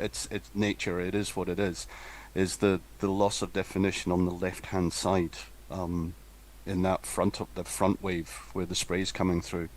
Other than that, I think I'm with Charlotte. It's a beautiful image. I just don't know if it's a high honours image. David. Yes, the thing that stopped me from scoring more highly than I did was that I see a very strong visual flow from right to left, and I found myself drifting out of the image on the left-hand side because of the strength of that windswept flow, and I felt that if it had a little bit more on the left-hand side, then that would have stopped me from this visual journey out of the image.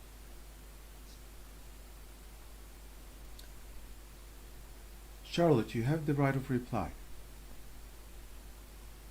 Yeah, I can see what everybody's saying. I just can't help but feel the power and the emotion in this image, and I'm quite envious actually that I didn't capture this shot, and I want to be in that place and see this happening. Just don't go in winter. So I really hope everybody can come up. I really feel like this deserves a good score. Judges, please rescore.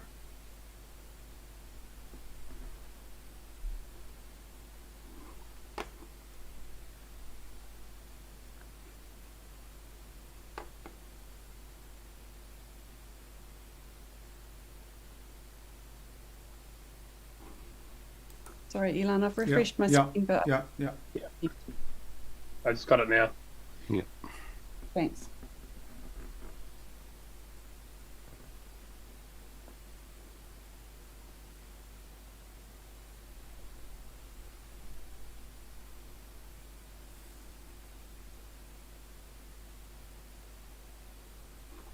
Thank you, judges. Good discussion. It went up to 84, and I'll accept that. Charlotte, did you want to take a break? Okay, and we will ask Elizabeth to join us. We finished the monochrome category, which is great. We are all going to take a 71-second break. So if I will start the slideshow of the next category, which is the open color, and we'll just let that slideshow run, and hopefully we can see pigs fly over Auckland soon.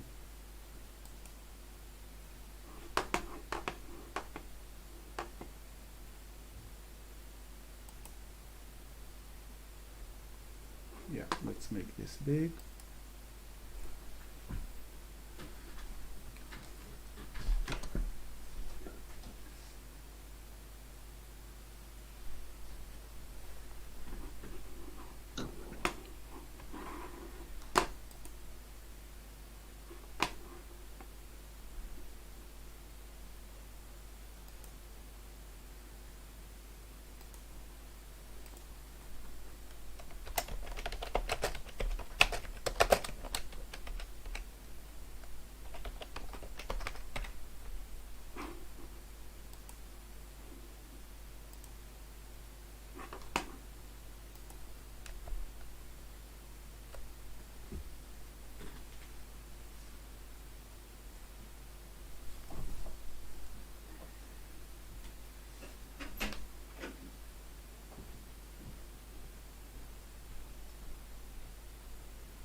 Okay.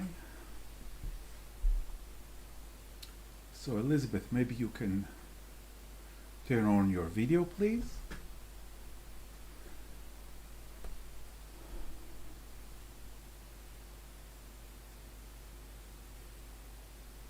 Here now.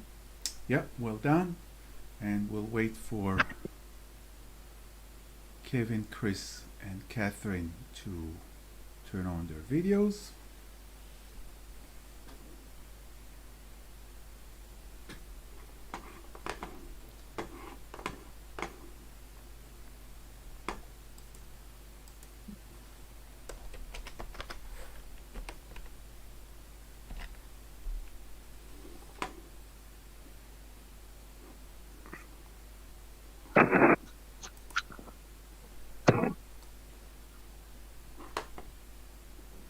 And I will just welcome everybody again to the 2023 North Shore Salon live judging.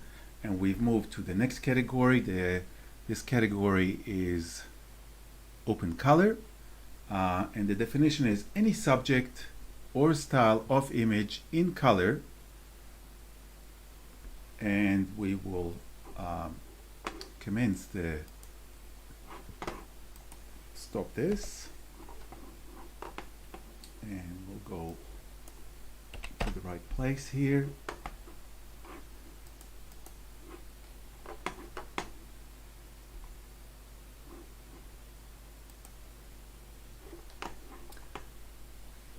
And we have 5 judges who logged in. We welcome Elizabeth. Elizabeth is one of our judges today. And judges, please score this first image titled Golden Fog.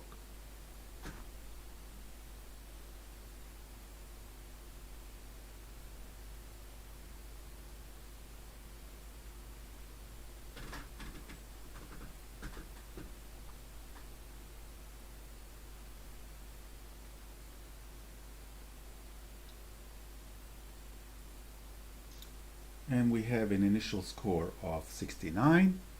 David, would you like to challenge this? You are muted. You're welcome to keep you unmuted, David. You don't have to mute. That's okay.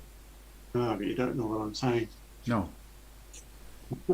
I found this quite a restful, relaxing image, and the tones give me a sort of a warm feeling of summer, and I enjoyed the little tree in the middle. It was almost as though it was the little brother to the others.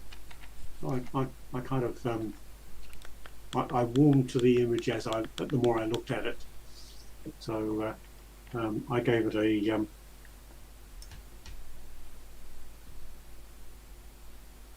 a score of 76. Thank you, David. Catherine.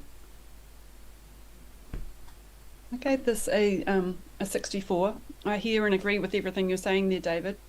At the same time, I guess I'm a little bit troubled by what I feel is a lack of a focal point in the image. This is a technique that I've seen before as well, so it perhaps doesn't have the impact that it would have had if I hadn't. I do enjoy the trunks on the right with that slight cross, like a bit like a pair of legs walking.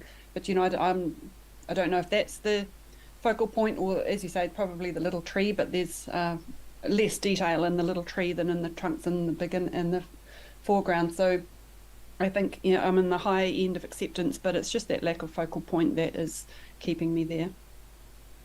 David, you have the right of reply. Yes, I agree with you, Catherine.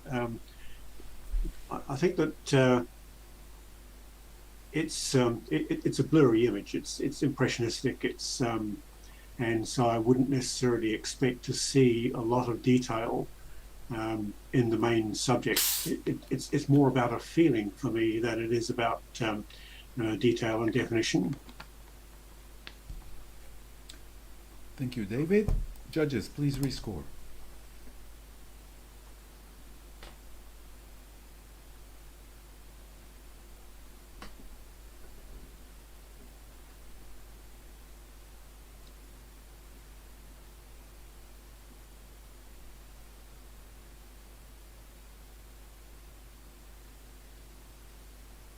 It's not giving me an opportunity to rescore. Just refresh it, please, Elizabeth. Okay. Refresh the screen.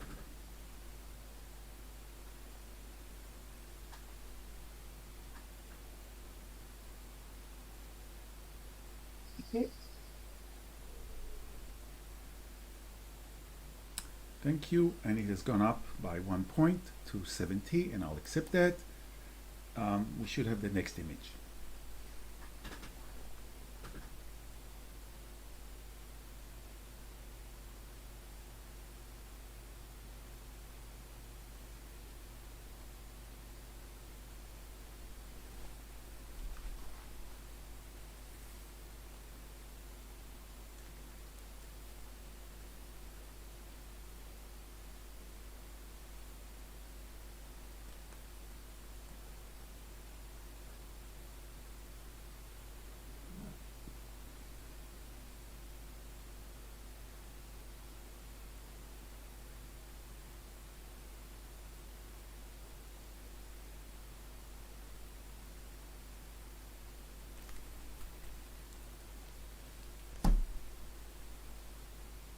And we have an initial score of 77. Elizabeth. You want me to comment? Well, you've scored in a different scoring range, so it's not a Yes. comment, it's a challenge. You're trying to describe to the other judges why you scored it so high and hopefully convince them to bring it up. I gave it a 94. I felt this was a very strong image. I like the fact the figures are silhouetted. I like the tonal range and the muted warm tones. It's a strong composition. And the arch on the left, sort of framing the image, just sort of completes it and stops the eye travelling back out that side. Thank you, Elizabeth. David. Okay, I was I felt that the composition was unbalanced for me with the and I wanted to see more of the building in the background on the right-hand side there. It seemed to me that I was shortchanged in a way by the lack of some of the building on the right-hand side. Also, I couldn't get past the orange fringing around all of the people. At first, I thought it was backlighting. But I think it's more than that. I think it's it speaks to me of over-processing. So I didn't find this a convincing image overall because of those things. Kevin. I think that the comment that David's just made about the banding around the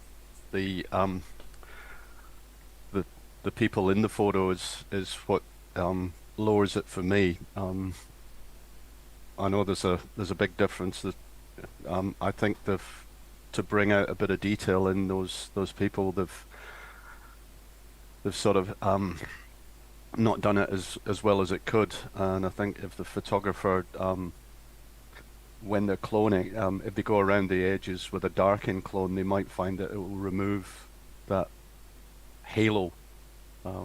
But yeah, that's what brings it down for me. I mean, the placement of the Taj Mahal and the doors and everything else frames it perfectly.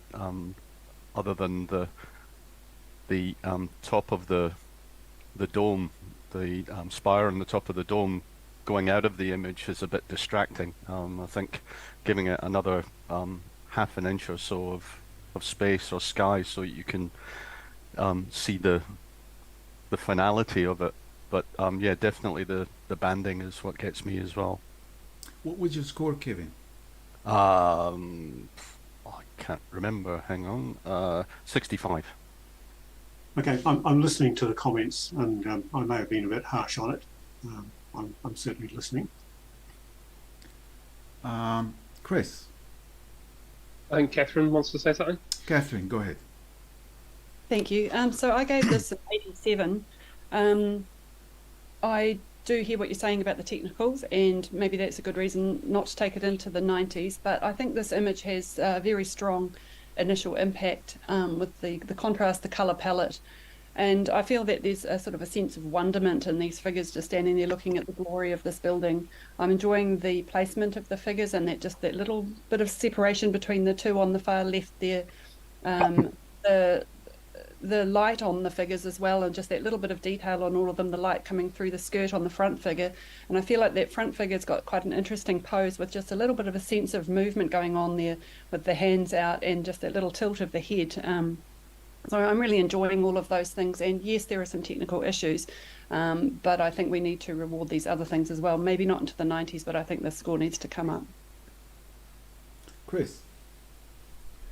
Yeah, I scored it. I think I scored it an 80, and I see the technical issues with it. Like everyone else has said, I think the placement of the people. I like the fact that they are just silhouetted, but you can still see a little bit of detail, whether it's in the skirt of the person at the front or sort of like the trousers towards the people at the back. I really enjoy the placement of the as we look at it, the right hand side. It sort of completes the arch. You sort of go up and around and down, and you're going from, you know, the layers of the front door to the back arch, or the first arch in the Taj Mahal. So I quite enjoyed it. Yes, I would have liked to have seen a fraction of space on the top of that spire, but that's what held me back in the honours range. Elizabeth, you have the right of reply. Yeah, the fringing around the figures, the orange, I don't mind that at all. I think it's part of the backlighting, and the tight crop, I also don't mind. And the composition, I find it quite strong. I don't mind pictures that sort of more, I suppose, unbalanced, but it makes it more dynamic.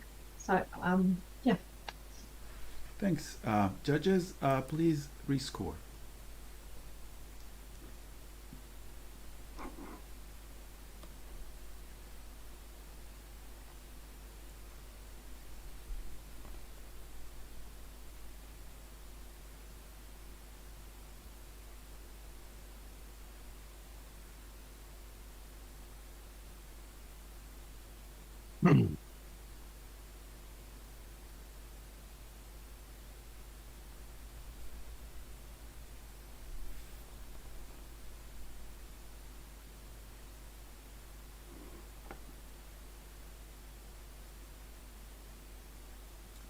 Waiting for your score, David.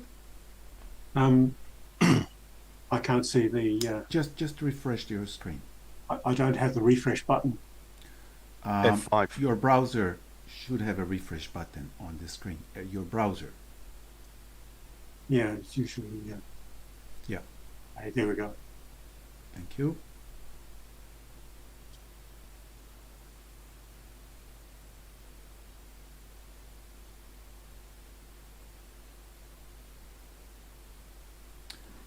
Good discussion, and the score has moved from 77 to 82. Congratulations, and we'll move on.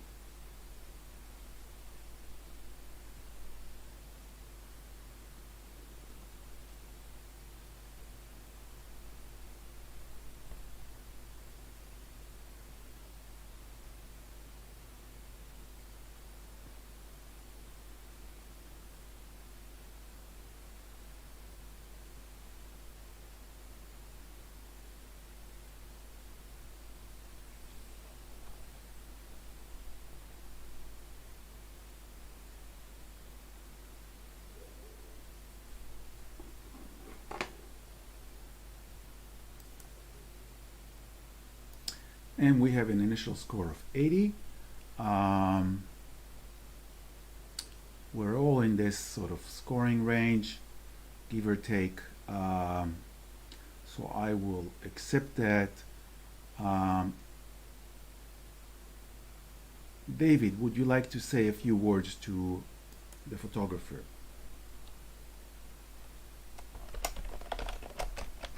No, I think I'll pass on this one, Alana, if that's all right. Except perhaps just to say that I see images as being selections where you go out and you take a photograph of something that's around you, or arranged images where you have a greater degree of control over things. And the third group of images that I see are imagined images. These are things which not necessarily existed in real life as a composite, but have been put together. And this image here strikes me as being in the last category, where there's a certain amount of arrangement, but it's largely imaginary, and so I think of it in those terms. That's really all I'd like to say about this one. Great. So we'll accept that, and we'll move to the next image.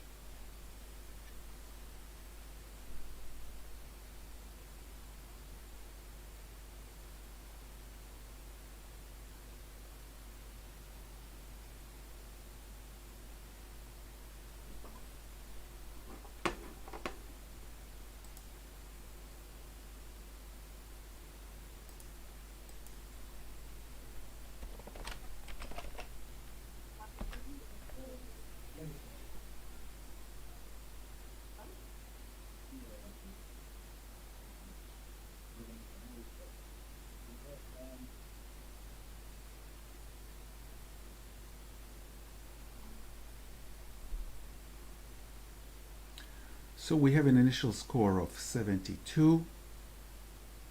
And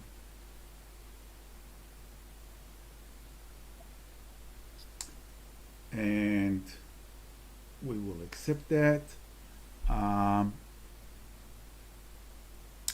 Chris, would you like to talk about this image? Yep, sure can. I think it's a sort of an interesting place and scene with I like the colours, the contrast between the sort of the reds and the blues. For me, what sort of held it back were a couple of little things. The image on the left-hand side seems to be a different colour of the blues, and also there's a couple of which could be sunspots or in that left-hand side one and the middle one as well. I like the idea of the triptych, and it flows quite well with the placements. So yeah, nicely done. Thank you, Chris. We'll accept that, and we'll move to the next image.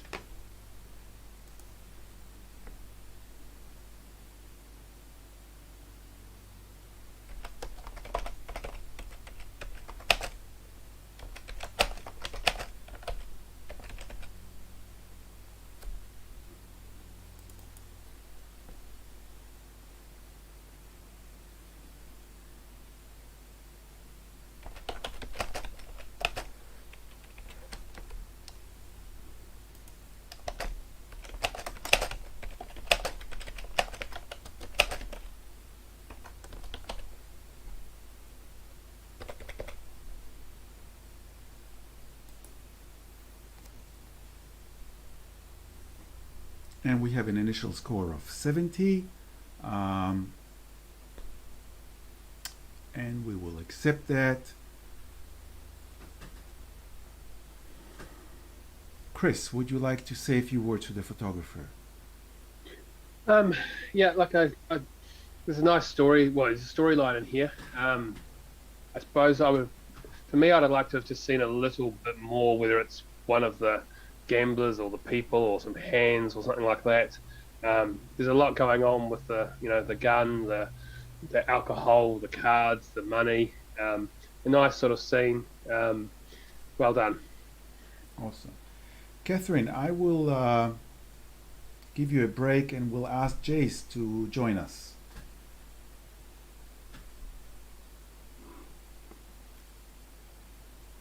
Hello, Jace. Hello.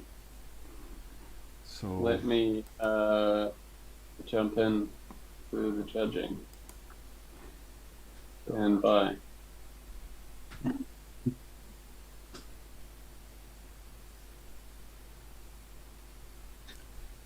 So we have the next image, and we will wait for everyone to put their initial scores.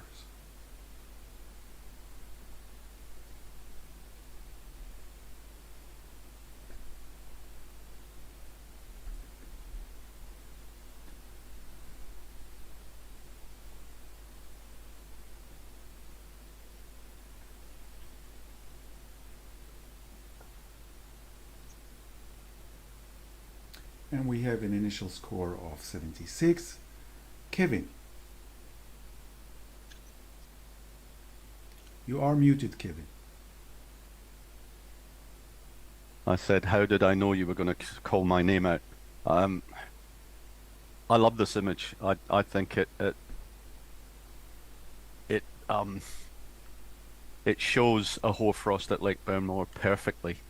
It is very, very hard for any photographer to get more than what they've got here. I think the soft tones, the contrast in colors, the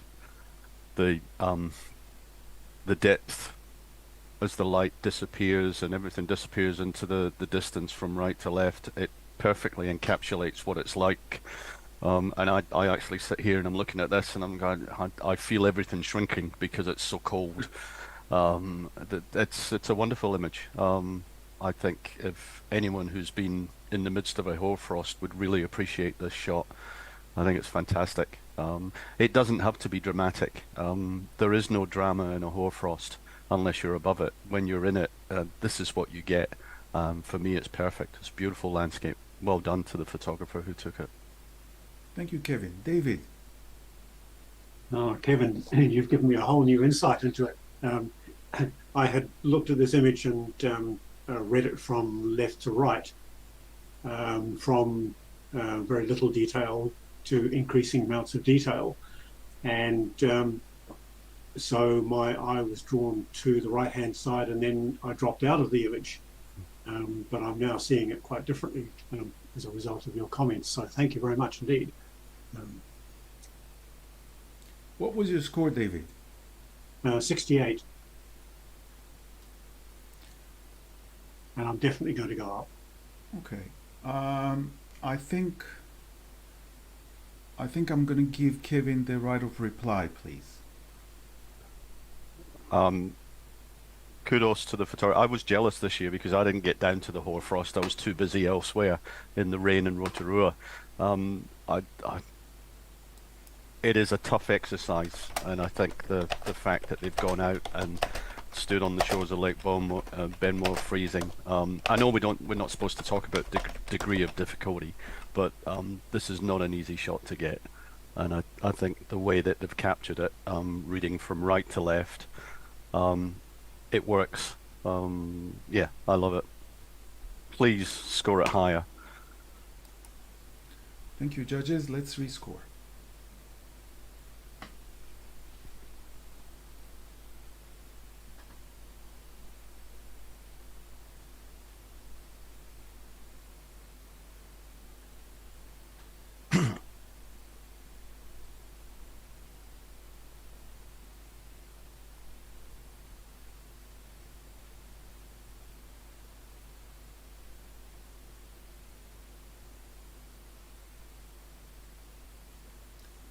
Jace, if you don't see the rescore, you do. So it went up from 76 to 80. Good discussion, judges, and we move to the next image.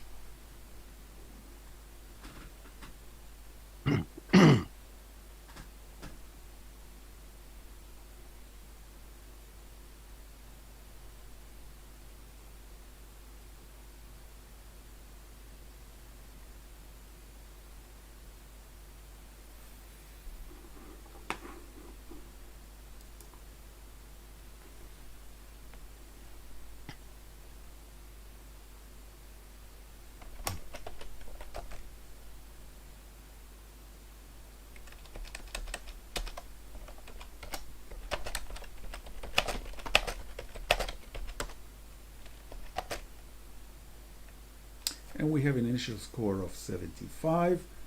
David, would you like to talk about the image? Yes, I'm a former biologist, and so I find I'm quite drawn to images like this because of that background. And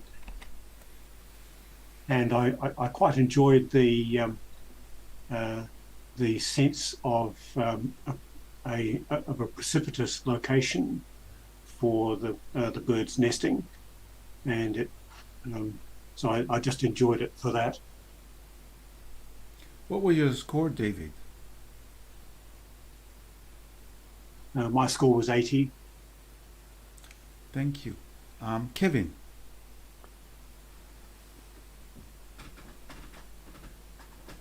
For me, it didn't really have anything out of the ordinary, and I think that's what we really should be looking for honours and above. It's a nicely captured image. I presume they're black-faced terns, I don't know, but they're seabirds of some sort. But it there's nothing that actually holds my attention. I think it's a nice capture, but that's about it, I'm afraid. Thank you, Kevin. David, you have the right of reply. Yes, I think that probably I agree with what Kevin is saying, that it's I think it's probably background that leads me to see more in it, rather than just the photographic aspects of it. That I see the whole struggle for survival, the kind of defensive position of the rocks and all that, and the kind of life story that goes along with it. So I see a richer story than perhaps I would from a purely photographic point of view. Awesome. Judges, please rescore.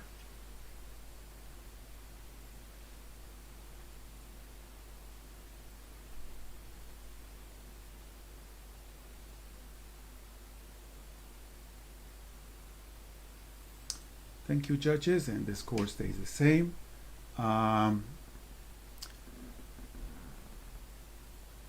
Kevin, why don't you take a break, and we will have Charlotte coming back in, please.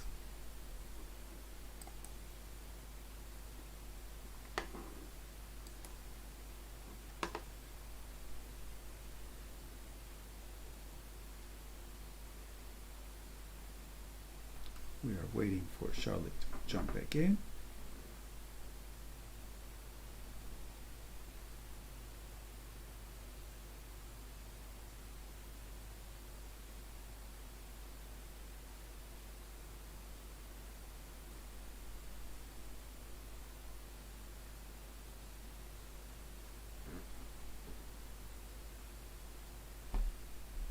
Ilan, my screen just went to waiting for judges to log in.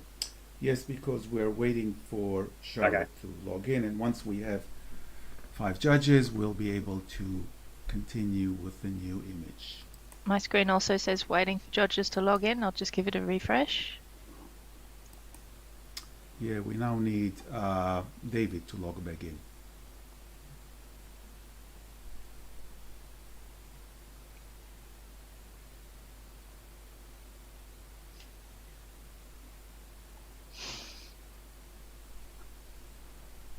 Not sure what makes you log out, David, but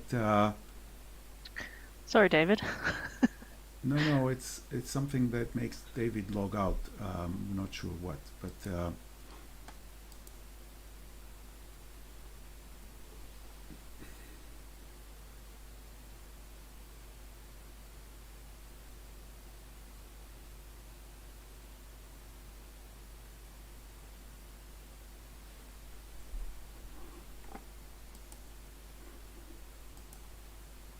are you able to log back in, David?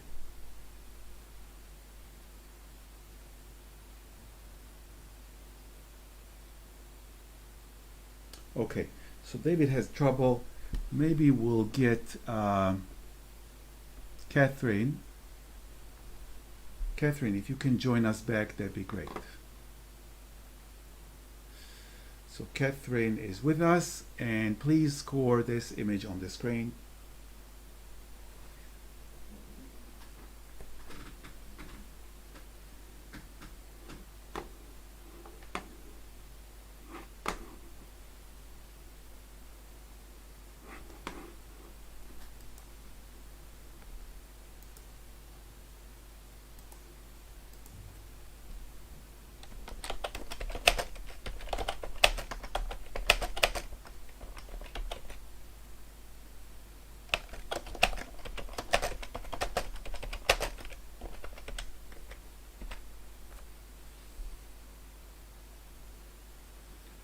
Elizabeth, we have your score now, and the initial score is 82. Charlotte, would you like to talk about the image? Yeah, we're in open color, aren't we? Yes. Yeah, so I'm not sure why this wasn't put in the people section, but happy to see it all the same. I think it's absolutely gorgeous. From a portrait standpoint, it's beautifully composed. The light is soft and flattering. The brightness is where it needs to be. The skin tones are beautiful. The skin is there's detail in that, and yet I think it's had some positive treatment done to it. The catchlights in the eyes, you know, the shape, the shadow. Look at that triangle of light on the cheek that's facing away from the light. That's just really gorgeous example of Rembrandt lighting. The backdrop is complementary. You can see all the detail in the wrap, and it's just a gorgeous, in my opinion, a gorgeous image of an individual woman, and showing the cultural background there. Yeah, it's really lovely. I think it deserves a great score. Technically excellent. Thank you, Charlotte. Chris. Yeah, so I think I was at the other end at 72, not too far away, to be perfectly honest, though. I may have been a little bit harsh. People in portraits, yeah. But yeah, I'm listening. I suppose what held me back was just the all the darkness at the bottom. Yes, you can sort of see some feathers and bits and pieces and details there, and it sort of looks like a bit of an awkward pose for me with no hands. But I get that it's a wrap and they're under there, so I'm listening. Catherine. Yeah, I agree. This is a stunning image. I feel that this is, yes, it could have been in portrait, Charlotte, but it sits very well in open colour. I feel that the choice of the background colour is mimicking the feathers in the korowai, which is working very well. So the colour is a strong element of this image. With the pose, it's slightly unusual with that slight twist to the shoulders, but what I'm seeing here is a real flow down through the body, or almost actually surging up through the body, through the feathers, up through that little twist, and then to the shoulders, and then you come straight up to almost like a po of the feather at the top, was working really well, and just that the white detail at the top to sort of cement it. So you've got flow, you've got movement and solidity and strength. I gave this, I think, an 82, and I'm going to be coming up. Jace.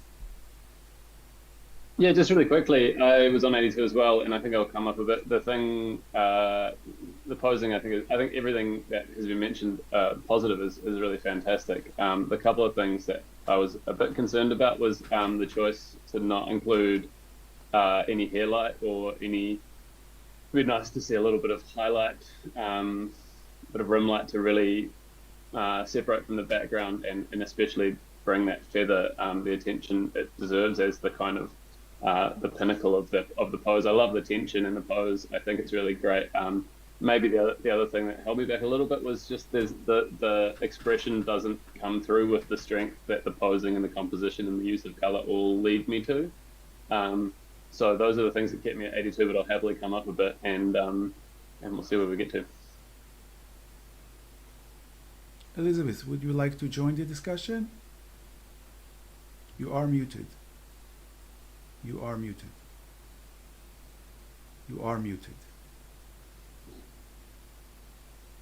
Sorry, I realised I was muted. I don't have a lot to say about this one. It's beautifully done, and I love the tonal range, etc., and the texture. So Awesome. I'm quite That's impressed with it. Charlotte, why don't you bring it home? Yeah, I think everybody's points are valid. Catherine really nicely observed with that twist and the motion, just that delicateness of the bare shoulders. I think, I don't know, I'm not an expert, but I believe the wrap covering the arms is how it's supposed to be worn. Yeah, I can see Jace's point about the backlight 100%, but I quite like how there is enough contrast between the backdrop and her head. You know, she's not getting lost. So yeah, perhaps it would have been nice to see a bit more light on the feather, but I think we're getting into small details about a really beautiful image that deserves to be awarded. Thank you, Charlotte. Judges, please rescore.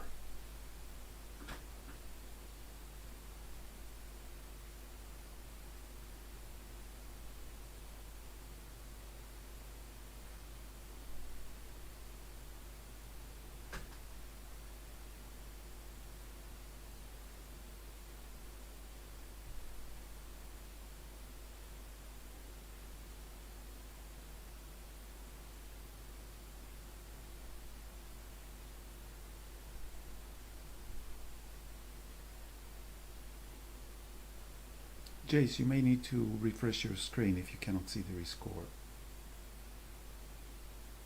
I have rescored. Okay, so just refresh your screen. Thank you. Good discussion, judges, and the image has moved from 82 to 88, and we'll accept that. Congratulations to the photographer. And we have the next image.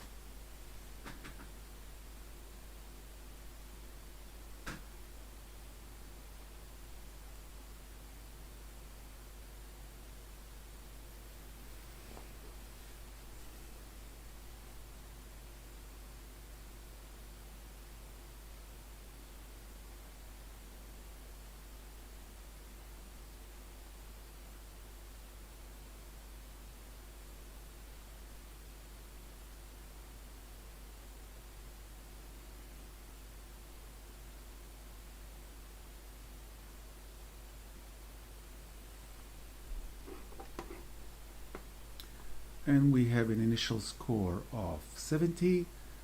Jace.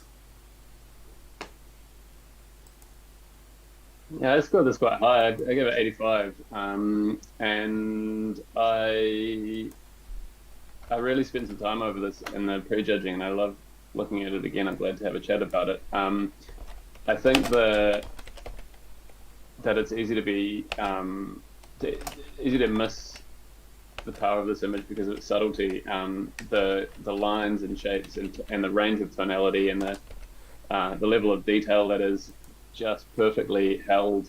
So there's enough detail in the foreground dark area that you can see the repetition of pattern and shape to the middle object, and then just the haze and delicate gradient with no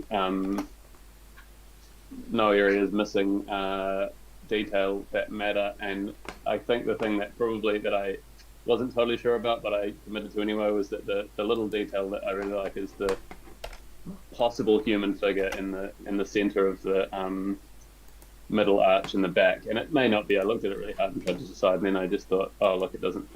It suggests enough of a human figure to give this to bring this a level of storytelling that's more powerful than just a minimalistic kind of architectural landscape. So that's why I scored it high, and I'd love to have a chat and hear from the others. Thank you, Jace. Elizabeth. I like the tonal range and the feeling of recession, with the dark and the foreground going off to the lighter tones, and the warm tone. I agree with Jace about the figure in the arch, and yeah, I've got a lot to say about it. Thank you. What was your score, Elizabeth? 60. Catherine. I gave this 62, and I agree. You've got that beautiful minimalistic architecture thing going on, lovely light, the haze as well as adding to it. But I guess that was where I sort of stopped with it. I've given it an acceptance, a high acceptance even, but I guess what's holding me back is I go back through that layering, and then I get to the right, and I'm actually finding myself possibly unreasonably bothered by the fact that the little temple isn't centered. It makes me want to head out to the right of the image, and so compositionally that's quite an issue for me. Jace, you have the right of reply. Yeah, Catherine, I think you're spot on that the thing holding it back for me is just a slight lack of balance, and a little bit more room on the right, a little bit more space on the right would help that considerably, especially that lower window being so close to the right-hand edge. But yeah, the lack of centering of that dome. Maybe not to point out other flaws in something I'm trying to talk up, but it wasn't the dome being not quite level also bothers me, and there's obviously a challenge in keeping the uprights vertical, and maybe a little bit of careful skewing or geometric distortion correction could help bring this image. And in that case, fix those things and it would bring it up to an even higher score for me. But I felt like this deserves a reward for being such a delicate scene and such a well spotted sort of vignette, a tiny little part of what was undoubtedly a much bigger scene that's been isolated and handled really well. And so maybe I got a little carried away at 85, but I'd love to see it over 70. I'd love to see you guys. come up a bit to reward that, because I think it's pretty exquisite. Thank you, judges. Please rescore.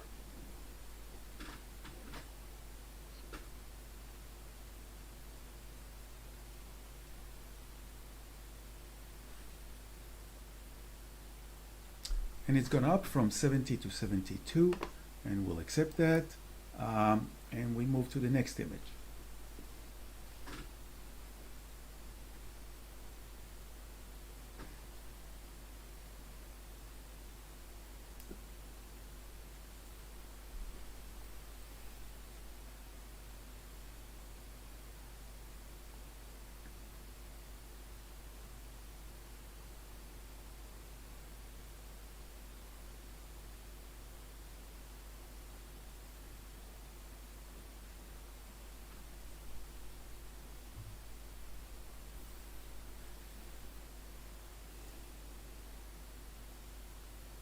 And we have an initial score of 72.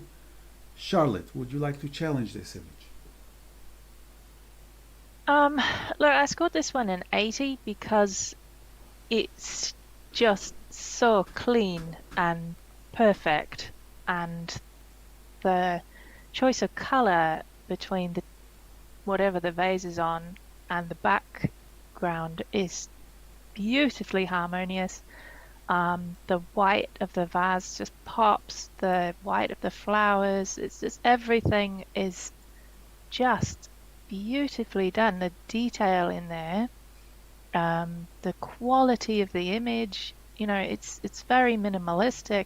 I didn't score it any higher because it's what it is at face value, but I think it's been really well done. Like, simplicity done well should be awarded.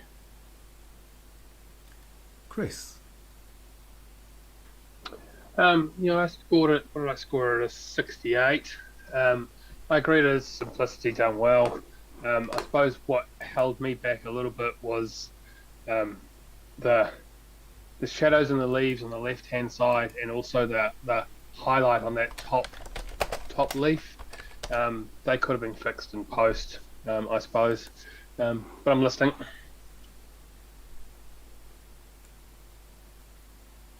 Catherine.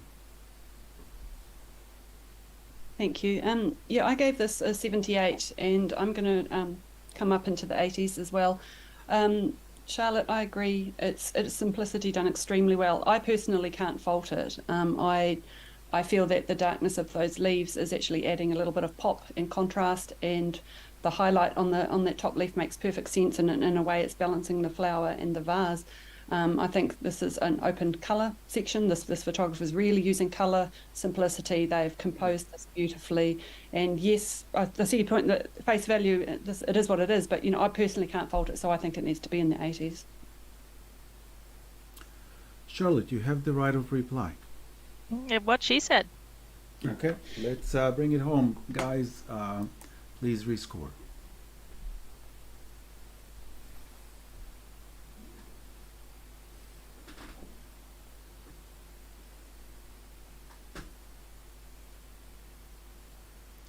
And it has gone up from 72 to 78. Congratulations, and we'll accept that score. And the next image should pop in.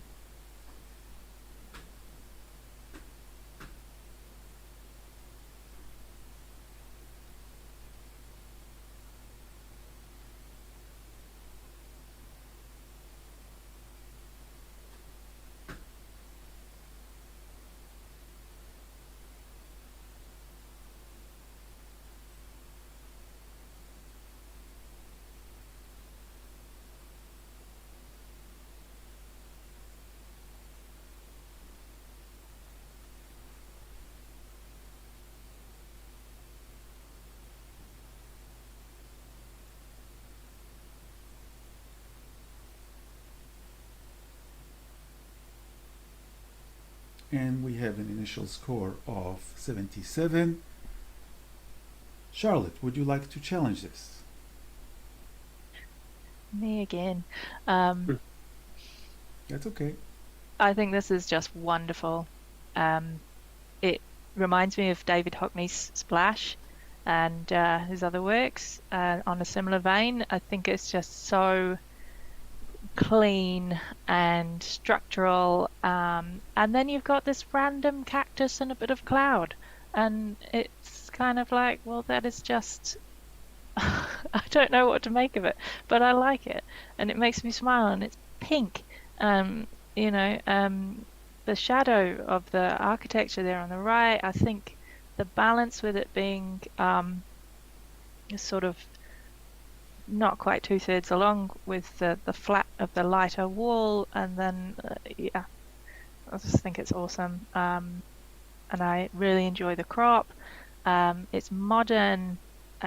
It's almost challenging some photographic stereotypes in some ways. Yeah, I just really, really enjoy it. Thank you, Charlotte. Catherine. So I gave this 68, high end of acceptance. I'm hearing what you're saying, and I do agree. It's quirky and it's fun. I guess why I kept it in the high 60s was the cloud, the believability of the cloud that just looks so dropped in there to me. But you know, that's within the rules. You're allowed to Photoshop. It does add another element, and it keeps your eye flowing around the image. You've got the shadow, the cloud, the cactus, so you know, arguably that does work. So definitely listening and will be coming up, but yeah, love to hear some more opinions too. I don't see any hands up. Oh, Jace. Yeah, I gave it 84, and I really like this. I think it's really fun and quirky for sure. Those are great words. The things that kept me from going higher, I agree. The cloud maybe hasn't been quite seamlessly included. It's a really difficult thing to do technically to include a cloud in a believable way. So that's maybe holding it back a little, but it's convincing enough given that this is a construction and this is a fantasy. It's not reality, so I'm sort of a little more lenient around that, because who says clouds in this universe don't look like that, I guess, maybe. The other thing that I was a little bit held back by was just the choice of tonal values takes away a little bit from maybe the believability as well, that the planes don't quite make sense in the way that light should fall on them. But again, there's some leeway for that, given that it is an image of whimsy and fantasy, not literal representation of truth. So as a construction, I think it really delivers, and it's fun to look at. So I think that deserves to come up into a more generous range. But yeah, there are some things that keep it out of the very top. Charlotte, you have the right of reply. Yeah, I think as somebody who has one foot in the photography world and one foot in the artist world, I didn't even consider that the cloud was meant to be real, to be honest. And let's just remember that this is an open section, so photoshopping or whatever you want to call it is absolutely welcome. And I think this image would look amazing printed out with bits of cotton wool stuck over the cloud where they're supposed to be. And yeah, I just think it's something that's more than a photograph for me. Awesome, so I'd like to Charlotte. see people come up. Let's rescore, please.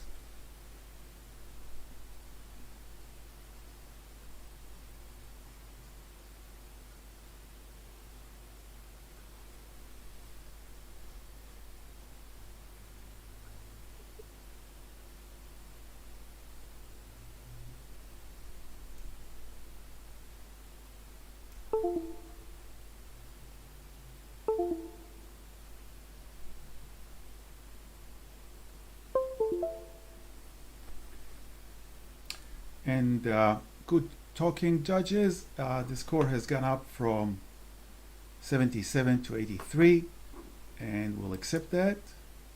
And we have the next image.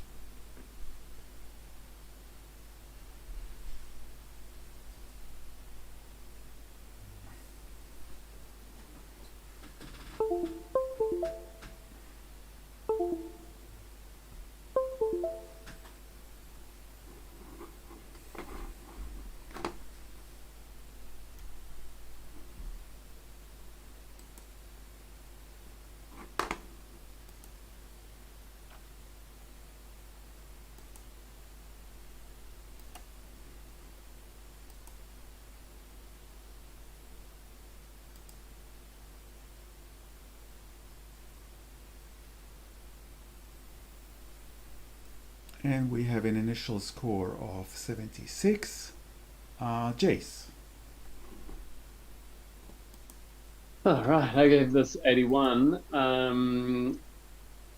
I think it's deserving of your further consideration. I think as a kind of maybe a naturey type image, it's clear, it's crisp, it's sharp where it needs to be, but then it's obviously also a construction, and I think that's technically done proficiently, not perfectly. Obviously, there are some compositing errors, and maybe I have given them less value because I don't think they take away from the narrative of what's going on with these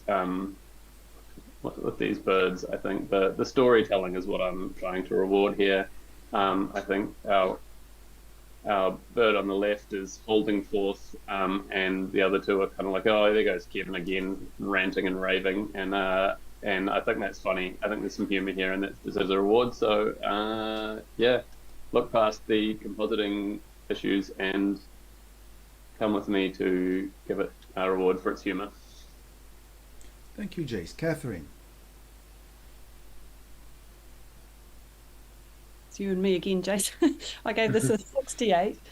I guess for me, it is the compositing issues holding this one back. Unlike the other one where, it's deliberate and it worked. This one, I just see that overlay with the haziness has been just put straight over some parts of the birds, particularly the one on the right, sort of on the left of the bird on the right, and same in the one in the middle. And I guess I almost see the photoshopping first, and I hadn't seen humour in a story in this, which I thank you for raising that, Jace. That's cool, and I think maybe I can come up a little bit. But for me, those compositing issues, you don't really have to even look closely to see them. They really are leaping out at me, and so yeah, I'm sort of struggling to go too high just because of those.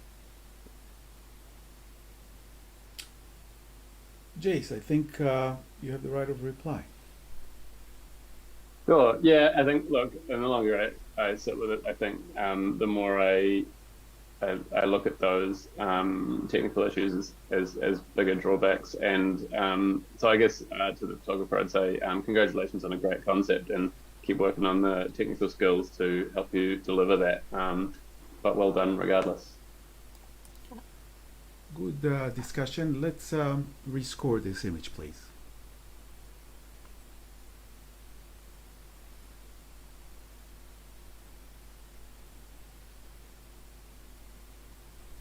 And it's gone up from 76 to 77, and we'll accept that. Congratulations. And we have the next image, please.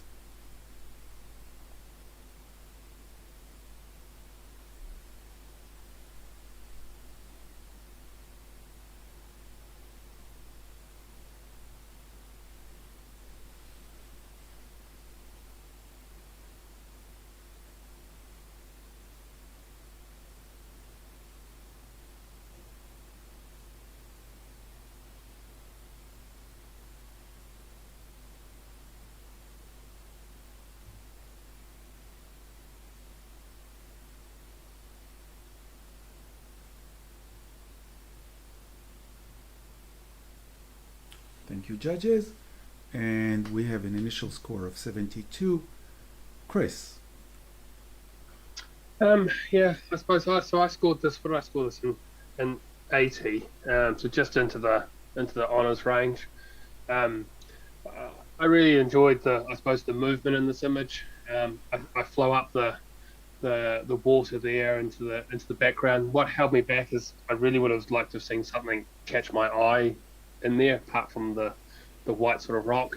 I like the depth of field here. The things at the beginning and the front of the foreground of the image are sharp, as well as the background. That sort of branch overarching, looking over the river is quite intriguing. I suppose, yeah, I quite enjoyed it and gave it an 80. Thank you, Chris. Jace.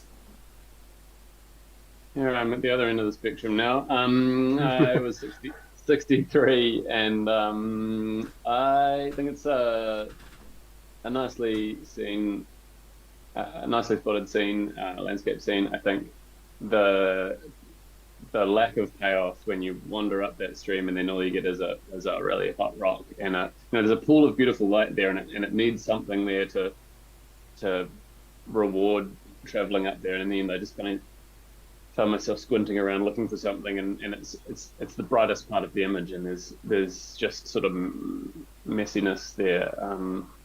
So whether repositioning with local repositioning, or given that it's an open category, doing some work to find us a place to rest there, or something to deliver. I mean, a person standing on that rock would have been exquisite. But nonetheless, yeah, technically the foreground is well handled and beautiful. It's sharp and all that. So I think it's definitely a good acceptance, but not in an awarding range. Chris, you have the right of reply. Yeah, I hear you with it does need something at the back there. So, but yeah, look, I'll let you rescore. Okay, let's rescore.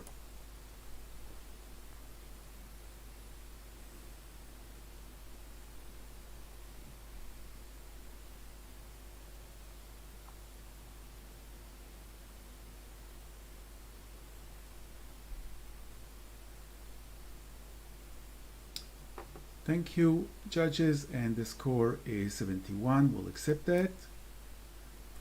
And we have the next image.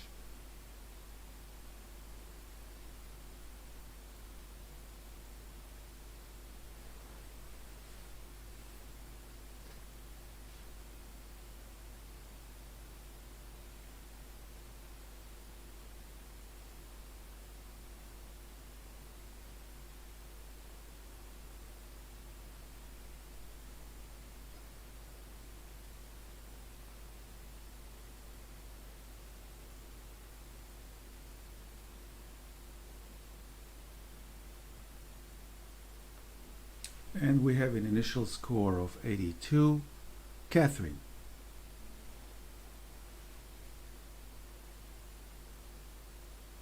Sorry. Okay, I gave this a 97. What a brilliant image. This is just really exquisite. Beautifully handled, beautifully composed. The color palette is stunning, and those little pops of the yellowy green just take your eye around the image. It's quite a busy little moss lichen covered stick that this bird is sitting on, but all of that is adding to the composition of this image. The bird is pin sharp. I just find it luminous, really, is the word that just pops into my mind. Yeah, I think it's very, very strong. Love to talk about it. Chris. Yes, I was at the other end. I was at 73. I'm listening. I agree. It is pin sharp and it's nice, and I like the tonal colours. I find the bright leaf covering the bird, as we look at it on the right hand side, the little leaf down by its wing, sort of draws my attention away from the eye and the face of this little bird. I also find the space on the right hand side past the branch that cuts right through the image a little bit too much. The bird's looking to the left. You've got this nice sort of line that sort of cuts up, and it's got a nice I suppose position and composition in that center part, but that part as we look at it on the right hand side, just a little bit too much for me. But I'm listening. Elizabeth.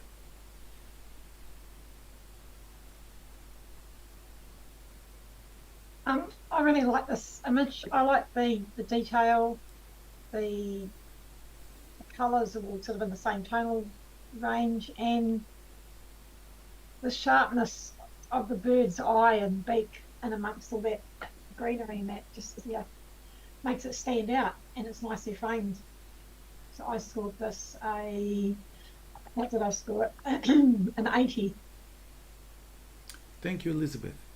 Jace. Sure. I don't have too much to contribute. I gave it 75 as well with Chris, and it's a nice image. I think the tonality. I find the background is a bit much murkiness. The sharpness, I actually think it's potentially over sharpened or something. That the bird forehead feathers are sort of fringed, and there's a sort of moire type thing happening. The bird's left foot on our right of the image is a bit awkwardly hanging there. The wing that's sort of partially out, it just sort of feels, no, maybe I'm being picky, but overall the effect is that it's not quite what I want it to be when I first look at it, and so I think I commend the photographer for capturing this. It's obviously very difficult, but something to do with that over sharpening, the slight awkwardness of the bird, and the lighting overall being just a bit flat or something. And I think they've done well to get out of it what they have. And I agree with Chris about the right hand side of the image. So I'll keep listening. Charlotte. Agree with Chris about composition. Totally agree with Jace about the heavy-handedness on the sharpening, which unfortunately, in my experience, seems to be a bit of an epidemic in New Zealand. But the bird is so perfect. It looks a little bit fake, but he's absolutely gorgeous. But yeah, I'm up at 90. I think it deserves a score like that. If it had just had that little bit of a compositional tweak, as Chris mentioned, and perhaps not so heavy on the sharpening, I would have gone higher.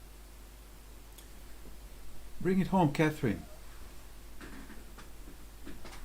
Thanks everyone for your thoughts. I'm loving this composition and the framing of this. I'm not really understanding. For me, the space and everything on the right is actually beautifully balanced by the space underneath the that bottom branch. And yeah, I feel like this is. I hadn't noticed over sharpening. Maybe I can see what you're saying there, but for me, it just makes the bird pop out, and I didn't really see that as a technical fault. I see a delicacy here, and I think. I hadn't even noticed that little foot. It's really not an issue for me. That, as I said, I'm looking at those pops of the yellow right throughout, and that's just making my eye travel around this image.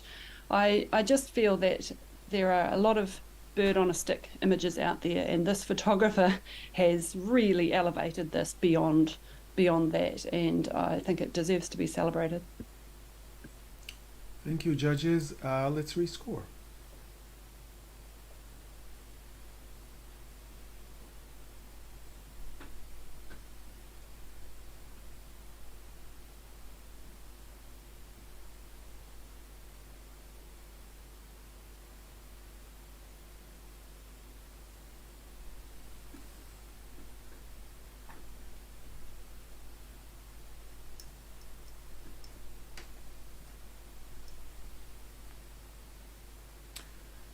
Good discussion, and the score has moved from 82 to 85.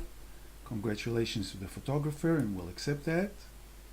And we move to the next image.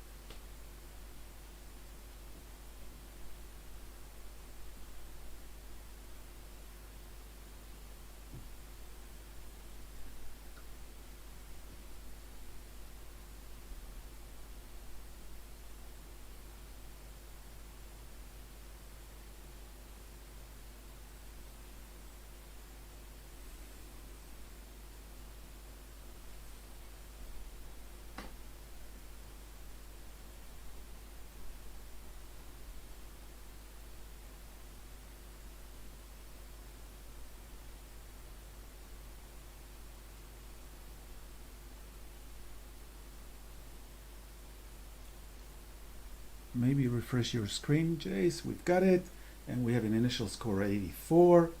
Catherine. Not sure what was in my coffee, but yeah, so I've given this a 98. Elan told us to be audacious if we thought an image was very strong, and I really think this is so strong. What a impactful image, just the power of it. We're in the color category, so much color, the contrast between the gold tones and the blue. There's a lot of power here. And then when you look at the composition here, the photographer has chosen a low angle, which has absolutely added to the majesty of this figure and that really serene, powerful expression. And then you've got all the diagonal lines just bringing you in there for the bird's magnificent wing, the clouds coming in from the right, the diagonals in the river itself. And then you've also got this moment, you know, with the hoof just up from the water. Very powerful, real, just, I don't know, I can't fault it. Let's talk about it. Elizabeth. What did I score it? I scored it a 76. It's quite bold, it's sharp, it's got great composition. It's a subject I've seen many times, so perhaps it didn't hold that, you know, impact for me as much as perhaps some other people. Yeah. Open to other thoughts. Thank you, Elizabeth. Charlotte. Yeah, so I can see both sides of this. I find images like this very difficult to judge because there's a big part of my brain that's saying that was taken on a workshop, and I can't say whether that was or wasn't. So I'm wondering about how much of the photographer's own work this is, and I'm sorry to be the person who says this out loud because it's not a popular opinion, but at the same time I haven't seen this before. This is new to me. And it is a completely epic picture, and that's why I gave it 89. I'm going to think about my score. I also think the photographer's done really well to capture what they have in the bright sun. You know, the face is clear. It does feel a bit tilted to me. I would like to see it just a little bit more level. But yeah, great angle. Look at the epic clouds coming in. It's just everything in this picture just punches you in the face, like epic, epic, epic. But I have this little voice, so that's where I am. Thank you, Charlotte. Chris. What did I score? I think I scored it. I scored an 80. I did. So into the honours range. Yeah, I'm torn between that whole. I've seen these before. Is it on a workshop? You know, taken to. It's an epic image. You know, I look at even the separation of the eagle, the bird, to the, you know, those the wingtips on the, as we look at the right hand wing, is there's just separation between there and the person riding the horse or whatever it is. It's not overlapped. You know, I think even all three hooves in the air. At least two of them are, and that back left hand one could be as well. And yeah, I think the tilting thing, that also gets me a little bit as well. But I'm really torn here. But yeah, epic image and definitely listening. Jace. Yeah, I wasn't thinking workshop, but I did just sort of feel like photo tourism, I guess you would maybe call it, that that this is the subject is doing a lot of the work here and presenting an epic as an epic subject, and that is why people photograph these guys and travel a long way to do so. And it is really strong. I think the sky is stunning and really does a lot to help draw your eye to the subject. I think there's a lot on the right hand side that is unnecessary. I'd love to see a crop, a pretty, like, not heaps, still want room for the horse and rider to move into, but there's some unnecessary space over there that's distracting. The tilt, I can't stand the tilt. I'm really bothered by horizons. Either it needs to be a strong angle or level, and this is just in that wishy-washy in between space. So that if we're talking in the 90s, especially 98, Catherine, I'm going to be pretty picky over that sort of thing.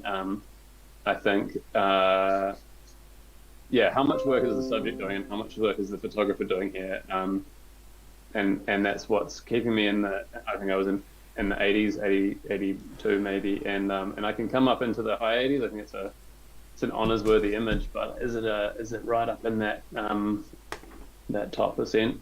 You know, maybe there's a few too many things holding me back on that, and I don't think we. I don't, I'm not here to punish someone for photographing something on a workshop necessarily. I think that's valid. It's a thing to do, even if it's not on a workshop. No, it's a popular thing to be on photograph. That's fine.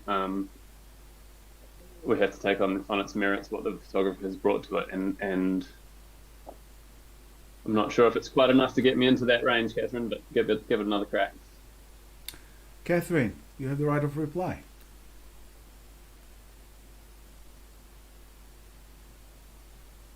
Sorry. Great discussion, everyone. Thank you very much. Okay, addressing a few points. Space on the right doesn't bother me at all, as you say, space to move into, and those clouds are so strong, and they are, all the lines in them are bringing me back to that subject. I hadn't even noticed the tilt. I feel like there's a sense of drama here, so maybe that's where the tilt is contributing for me, and I also just feel that some landscapes undulate. You know, this is, I didn't see that as a fault, and I still don't, to be honest.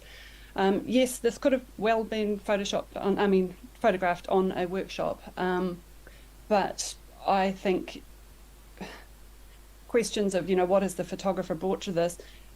We need to judge what is in front of us, not be sort of thinking about, you know, how much of this is their own work and this guy's posing for this photographer or whatever.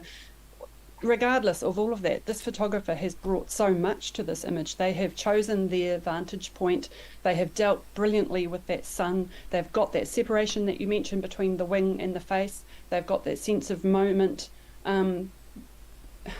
This might be, you know, this guy does this for photographers, but this photographer has contributed to this so brilliantly, and I think, Charlotte, you just summed it up. Epic, epic, epic. Thank you. Thank you, Catherine. Let's rescore, please.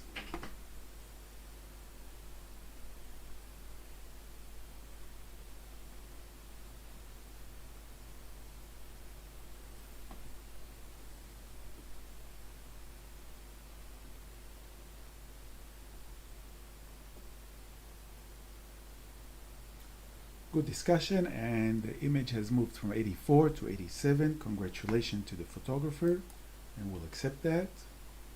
We're going to move to the next image.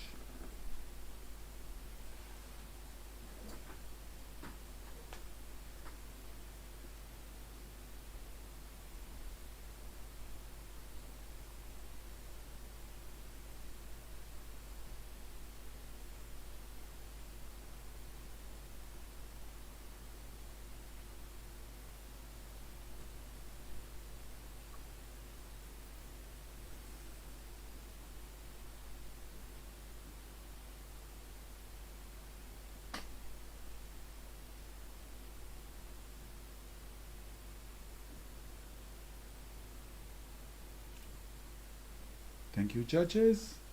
And we have an initial score of 68. We will accept that. Jace, would you like to say something about the image? Just a comment to the photographer. Yeah, I think it's a nice moment, well spotted. I think if you're going to give that much priority to the reflection, it has to deliver something more. It's a bit murky, and the depth of field is just falling off a little bit much. It would have been nicer if there was a little more depth of field, but got well spotted, and great moment. Awesome, thank you. We will move to the next image.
And we have an initial score of 80.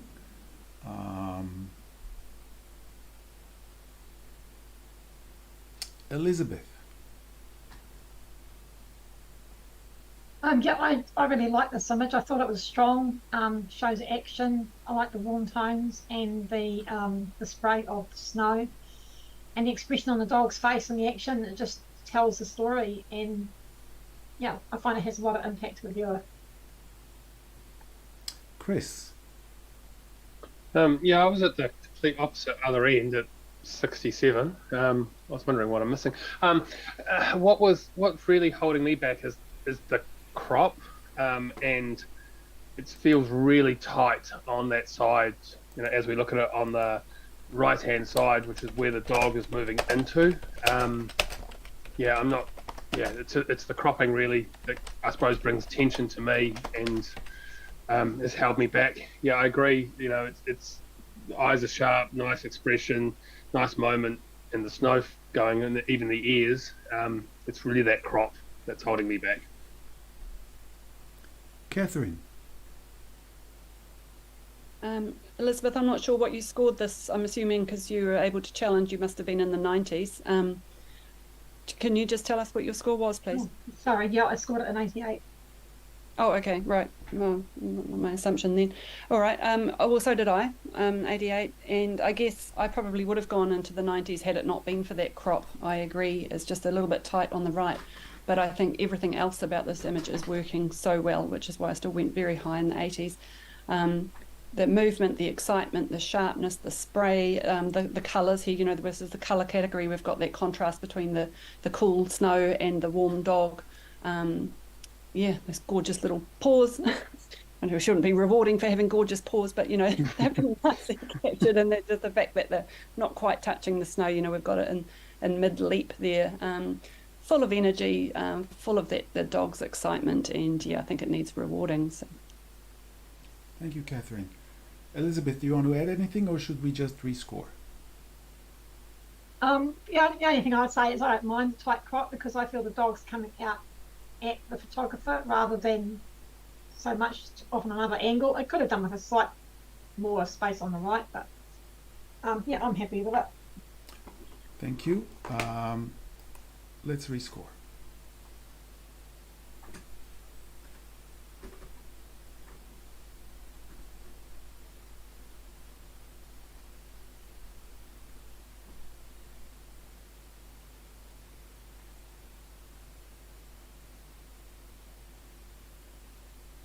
And it has gone up from 80 to 82. Congratulations to the photographer, and we'll accept that. And we're going to move to the next image.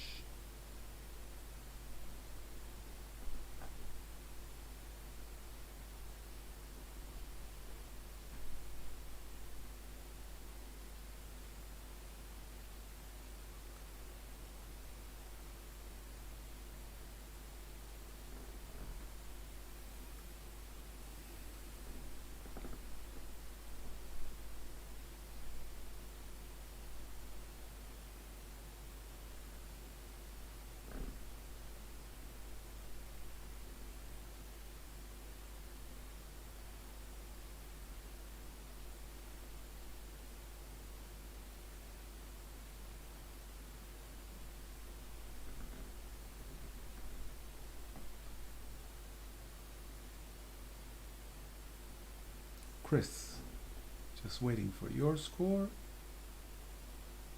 Maybe refresh your I've screen. scored it. Maybe refresh your screen so it will come all the way through. How's that? Try harder. Yes. So we now have an initial score of 82. Charlotte.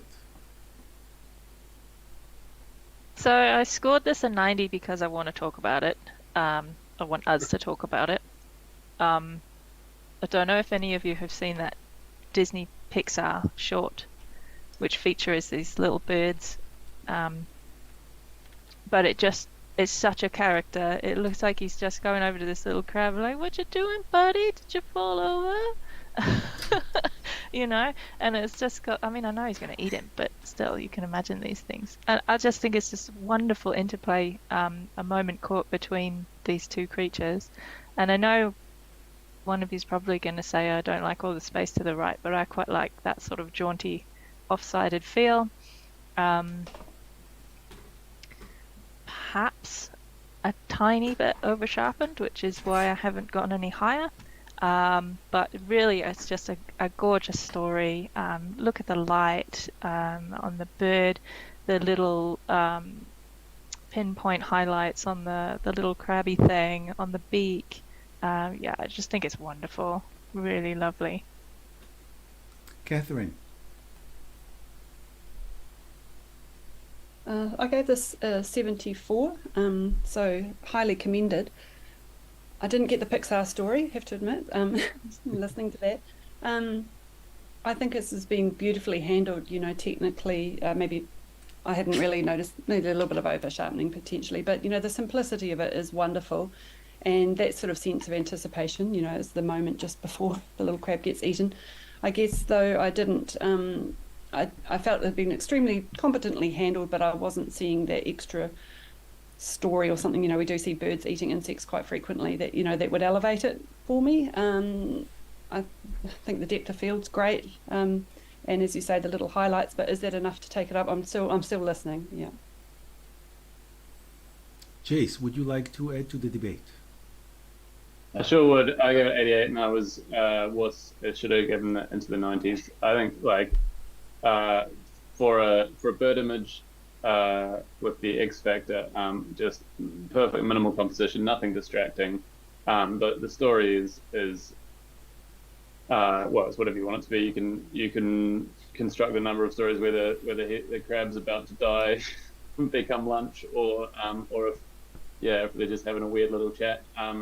The sharpening may be a touch heavy-handed, but it's perfectly sharp on the eye. The fact that you've got just enough separation from the pupil to the rest of the eye, and was a really dark eye, and then the little catchlight is a wonderful touch to give a little personality to that bird, and the intensity that it's staring down at what's probably going to become lunch in a second is really nice. It's tonally perfect. I think it's really good. It just deserves to be being considered at the highest end of the scoring range here. So I will move up. Thank you. Elizabeth. Yeah, I quite like the simplicity of composition, the fact the crab looks like it's on its back and it's about to get, you know, chomped. Yeah, overall I'm quite happy with it as it is. Okay. Chris. Yeah, I scored it an 80. Look, I really do like the image.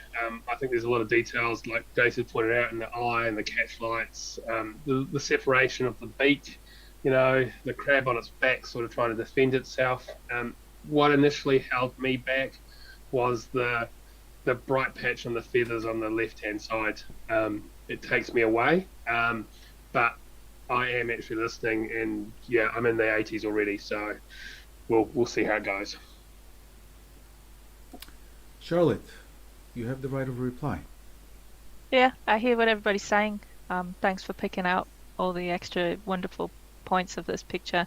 As well, for me, there's a great novelty factor to this image. It's not every day that, or it's not even every, you know, however often that I see an image this close with the smudge detail in a sort of nature setting. You know, normally you would see like the whole bird and a wider shot, but I just think it's just a great, really close, almost personal, like you're there in this space with the bird, and that's why I scored it how I did. Awesome. Judges, let's rescore.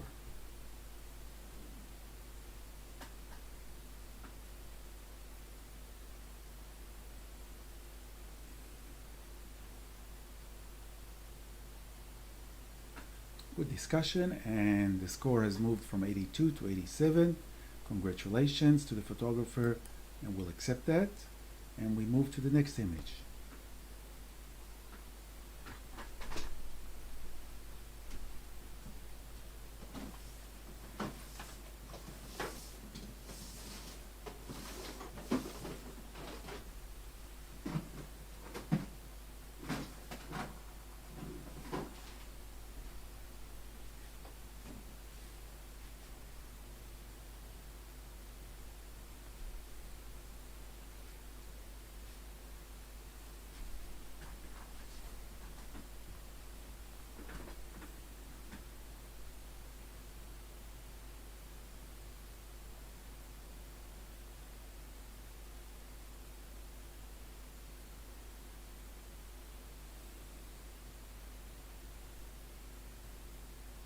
And we have an initial score of 80. And we will accept that. Catherine, would you like to say a few words to the photographer? Well done. So I gave this an 87, and I think the photographer's just done a fantastic job here. I get a bit of a story out of the curve of the traffic is a bit like a pot or something with the Milky Way kind of rising up out of that, and I think it's been beautifully composed. You're really drawn in by that fence. Yeah, wonderful work. Well done. Deserve your Thank you. honours. Yes. And we will move to the next image.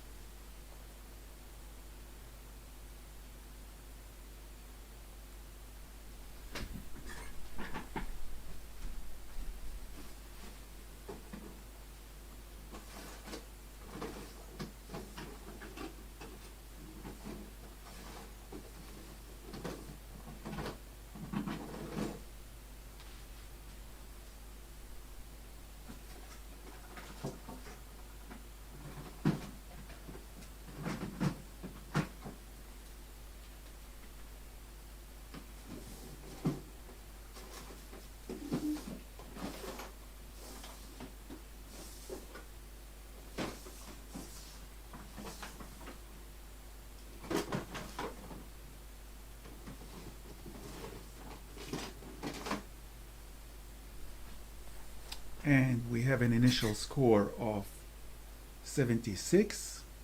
Elizabeth. I knew you were going to do that.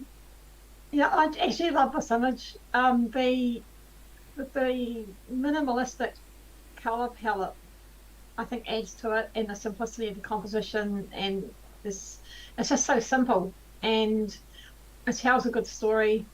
And there's just so many little things, the surfboard, the guy in the car, what could be the girl, who knows. Yeah, it's just, I don't know, it just stands out to me. What was your score, Elizabeth? What did I score it? 84. Catherine.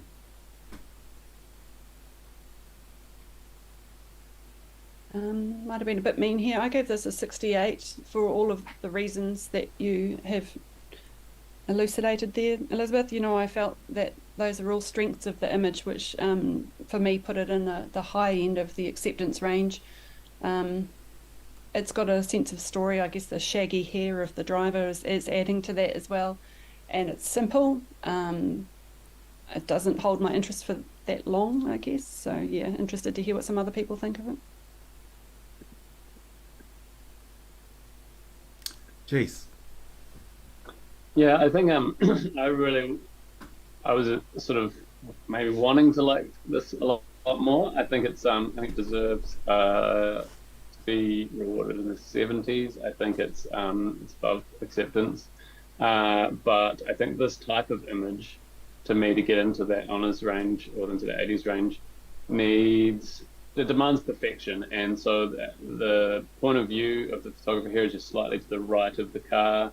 And I think if you're going to go for this kind of delicate palette, sort of, it's evoking Wes Anderson type kind of vibe, and so I want to see that symmetry to be perfect. So the front left wheel is just sort of sticking out into the gap there, and the front right wheel is not visible. You know, those kind of things. The shadow being cast on the upper left part of the car and meeting the window. The reflections in the chrome bumper are the extra cars kind of appearing there. Those kind of like they're little details, but they're little details that take away from what should be a perfect minimalistic image. And so it's a strong attempt. I love the concept, but I would encourage the photographer to keep playing with this style and chasing that perfection that it demands. Thank you, Jace. Elizabeth, you have the right of reply. I don't think there's much else I can add. I do agree with Jace about the symmetry of, with the wheels and everything. But yeah, for me, it just, I guess it was just something I hadn't seen for a long time, that type of image, and it's why it had a bit more impact. Judges, please rescore.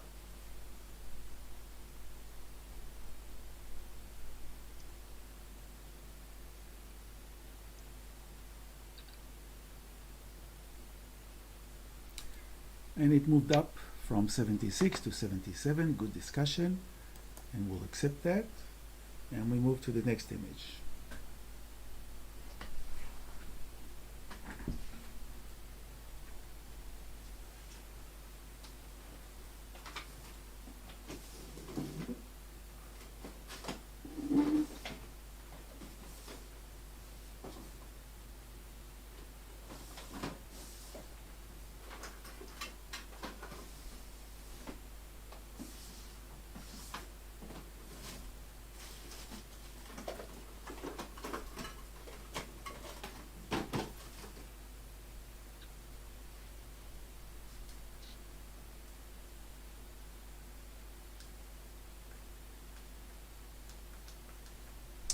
And we have an initial score of 78.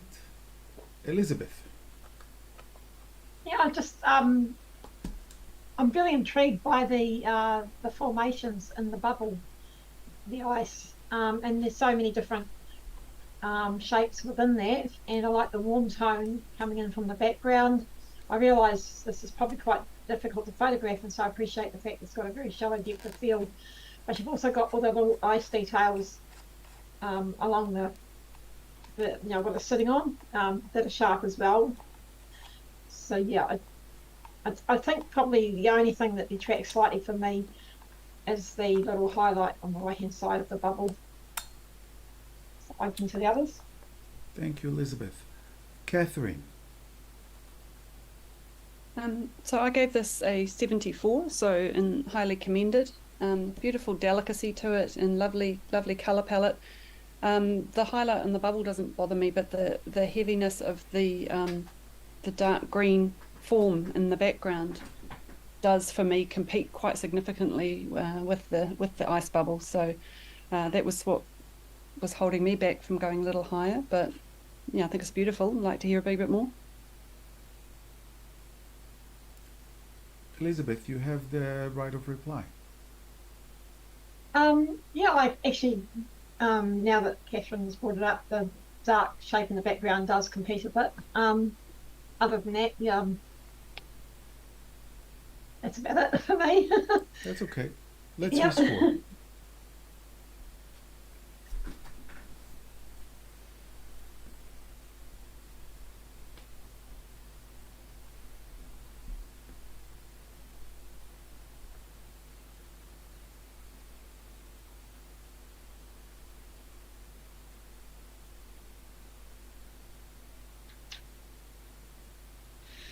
Charlotte, maybe refresh your screen so I can get your score. And the image stays the same. We'll accept that.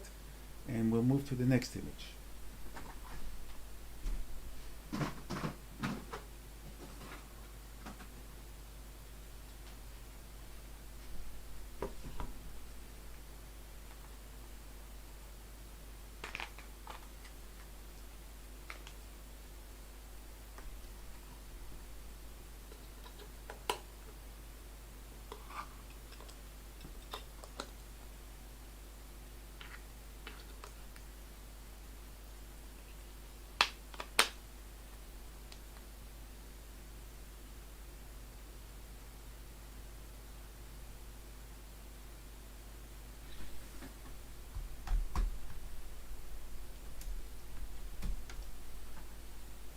And we have an initial score of 77. Elizabeth. I scored this a 90. There's so much I like about this image. The light shafts coming through the opening there, the pose of the person, even the title adds to it, Seeing the Light, which makes you wonder whether it's about the light or what he is reading. And I like the tones throughout the image. Thank you. Charlotte. I'm just really struggling with the believability of those shafts of light.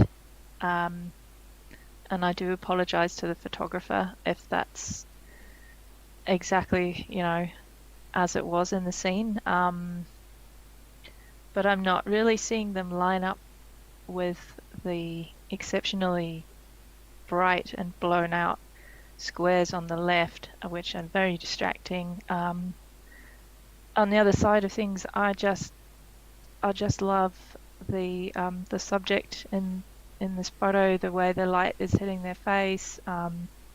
This moment of contemplation. So I'm really struggling with it, but I'm listening. Chris. What did I score? I scored 75, and I'm sort of in agreement there with Charlotte. I think of the believability of the light and how it's hitting even the subject as well. I'm just not sure how it's all put together. So again, apologise if it's what's been seen, and also the lightness on that really bright squares on the left-hand side. Catherine. No, I don't really have anything to add, thanks. Okay. Jace?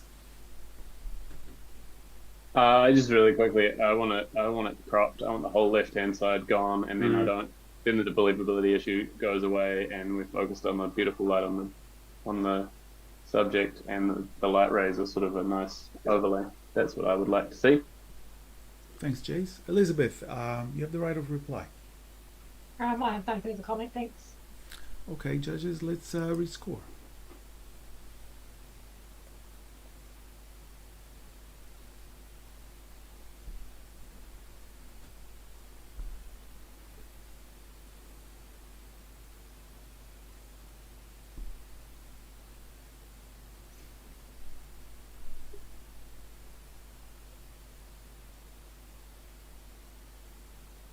Elizabeth, maybe refresh your screen so we can get your score again.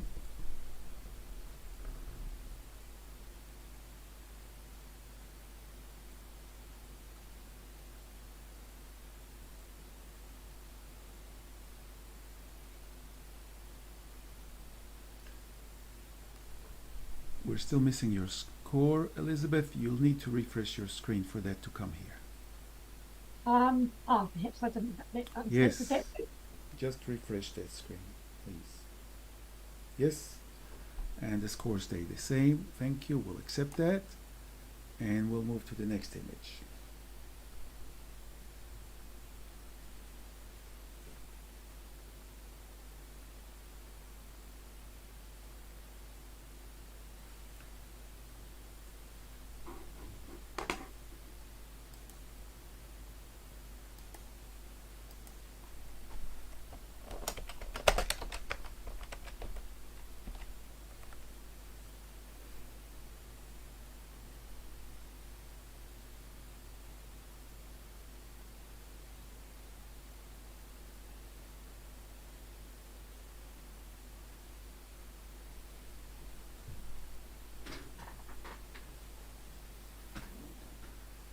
And we have an initial score of 73. Elizabeth. I scored this a 90. Again, it's one of those images that I just love the simplicity. I love the shapes in both with the umbrellas and the shapes in the architecture, and I like that the coloration of the subjects is such a nice contrast to the rest of the image. And the steps lead you up into the image, and the boys looking straight back at the camera hold you there. Yeah. Charlotte. Look, I am way, way down the other end. I scored this 58, which was perhaps a bit harsh, but I just get a really bad vibe from this image. Like, kids often don't hide how they feel in photos, and I just really feel like they don't want to be there. They're bored.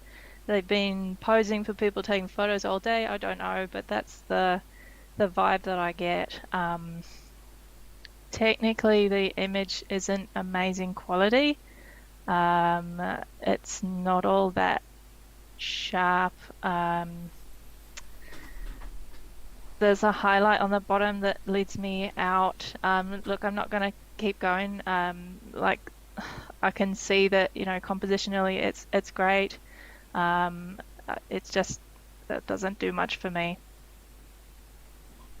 Is there any other judge who would like to comment before we give Elizabeth the right of reply? Okay, so Elizabeth, go ahead if you have anything to add. Yeah, I can see what you're saying, Charlotte. But yeah, to be honest, there's not too much about it that actually worries me. I think I just like the simplicity and the colour tones.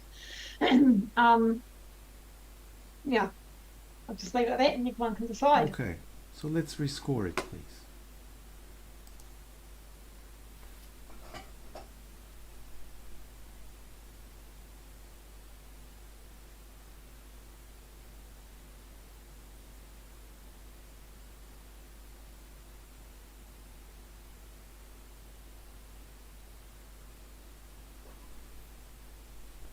And the score stays the same, and we'll accept it. Chris, why don't you take a break and we'll get Kevin to join us.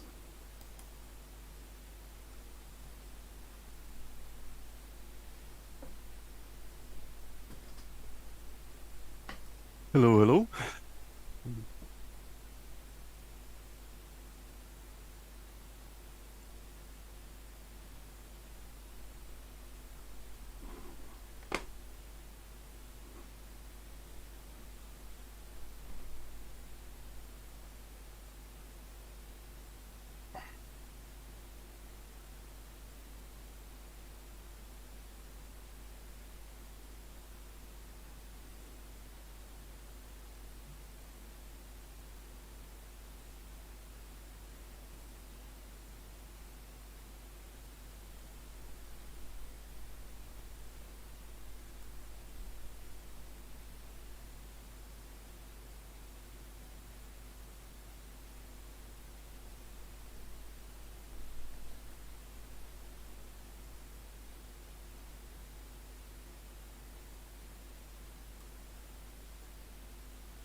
Charlotte and Kevin, we're still waiting for your scores to trickle through.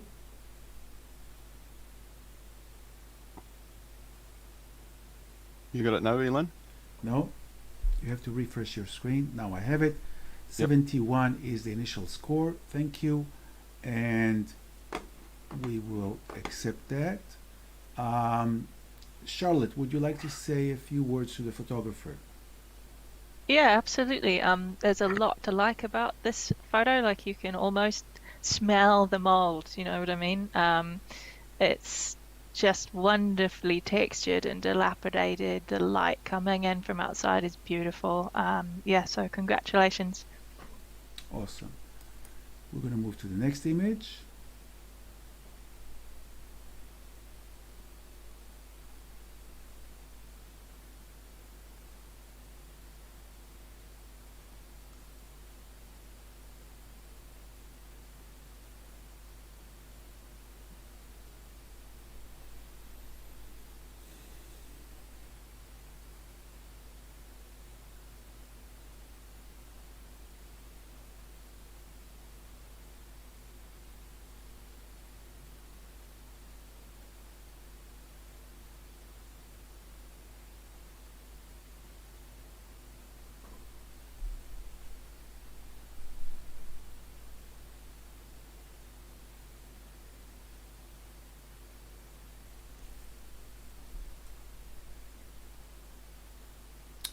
We have a score of 73 and we'll accept that. Jace, would you like to say a few words to the photographer?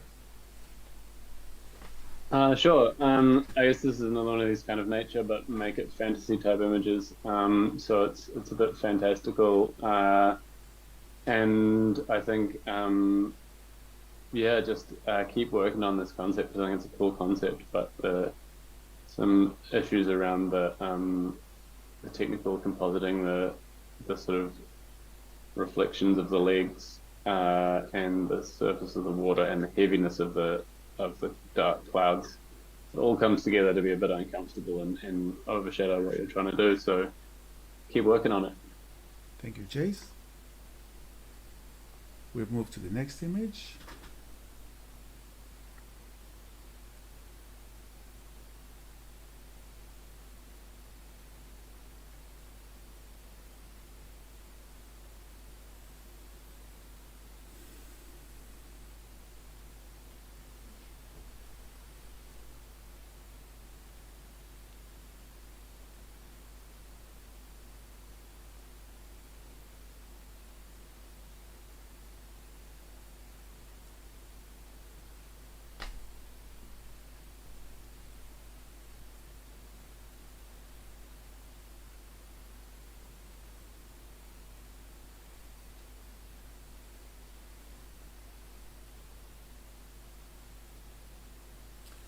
And we have an initial score of 70. Jace.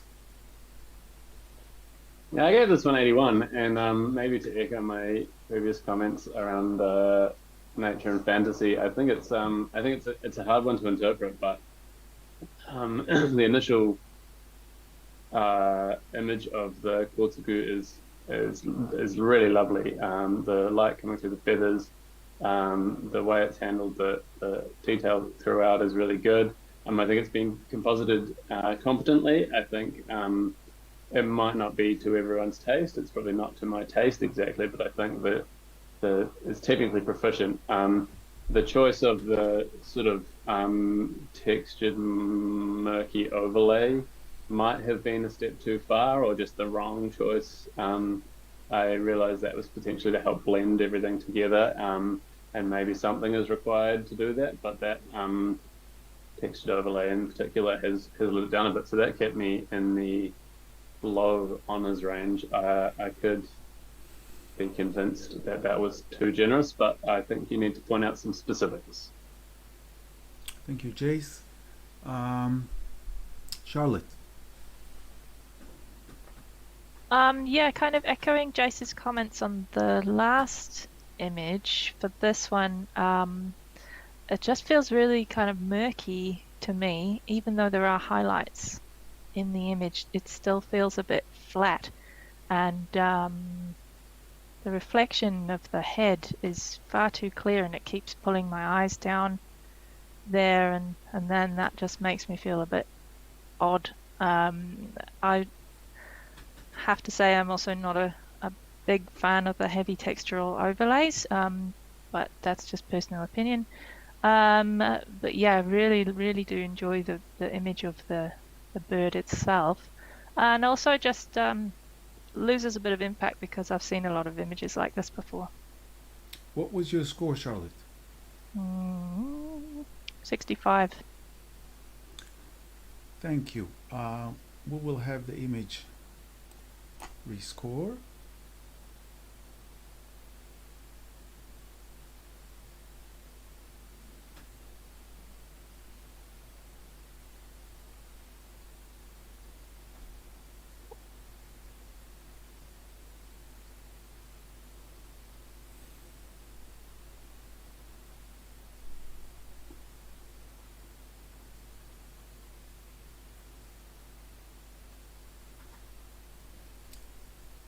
And the image stays on 70. We'll accept that, and we'll move to the next image.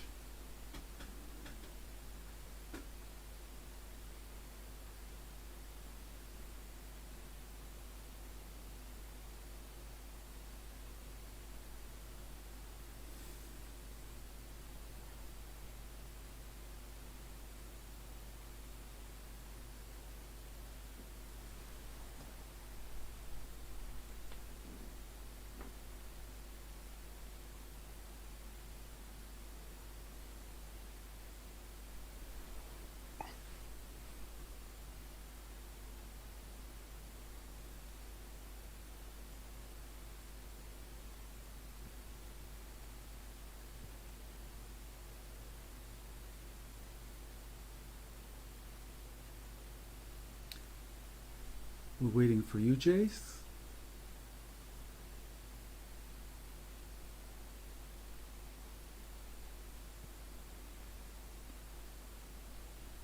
Thank you.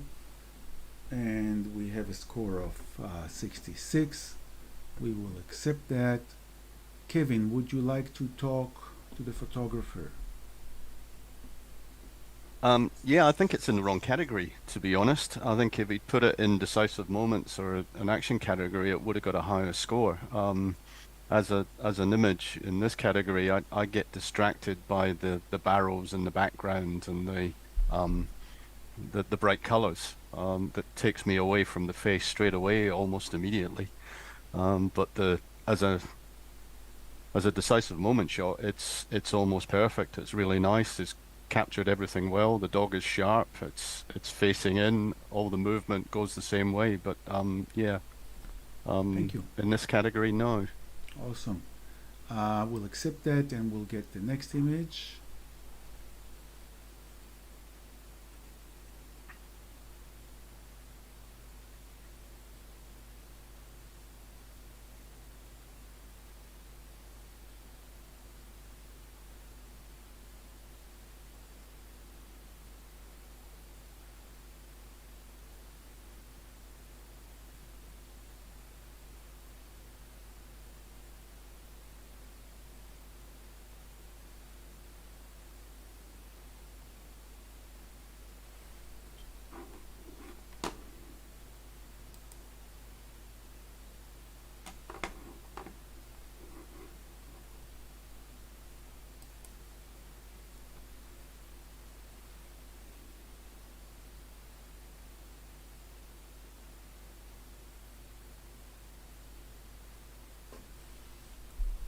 Thank you, judges. We have an initial score of 70. Charlotte, would you like to challenge this image? I don't know whether I want to challenge, but I will talk about it. I scored it quite generously. I think I gave it an 80 because it makes me smile.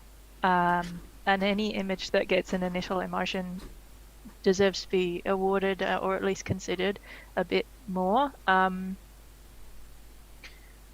There's a few things I'm not sure about looking at it a bit longer, but I just look the expression on the dog's face. It's kind of looking up like, "What are you doing to me now, Mum?" That sort of thing, which I really enjoy. But yeah, That's okay. So yeah. we will accept that score, and we'll move on. So this was the last image in the open color category, and thank you, the judges. We are going to take a 4.5-minute break, and we will just select the next category for us to view, and judges are welcome to take a well-deserved break.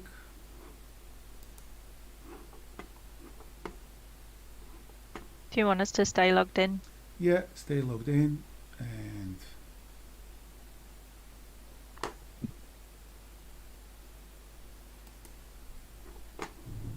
the next category to be judged is going to be minimalistic, and we're just going to have a slideshow running in while we have this break.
I was just thinking how badly prepared I was for this. I have no snacks in the house.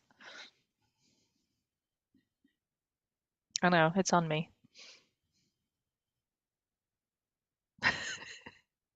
Oh, Kevin, you're so mean.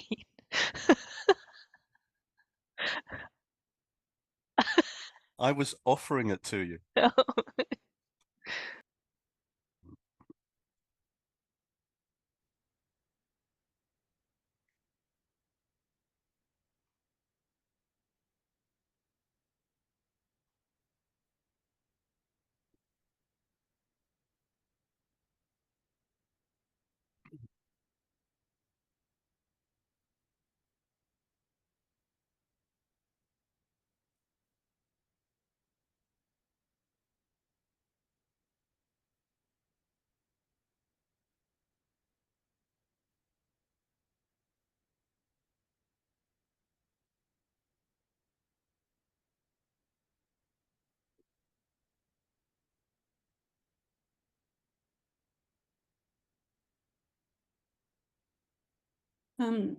Okay, I gave this a 92. I think this is just rather exquisite, and what better illustration of the category description could we have here, really? You know, the simplicity of this beautiful little bird.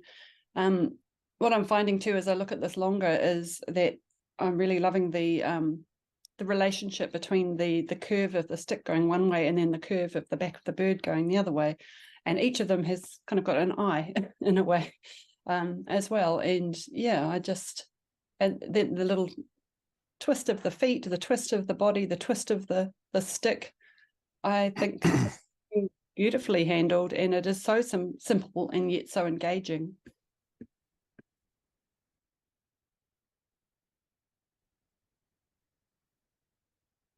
You and I and birds on sticks, eh?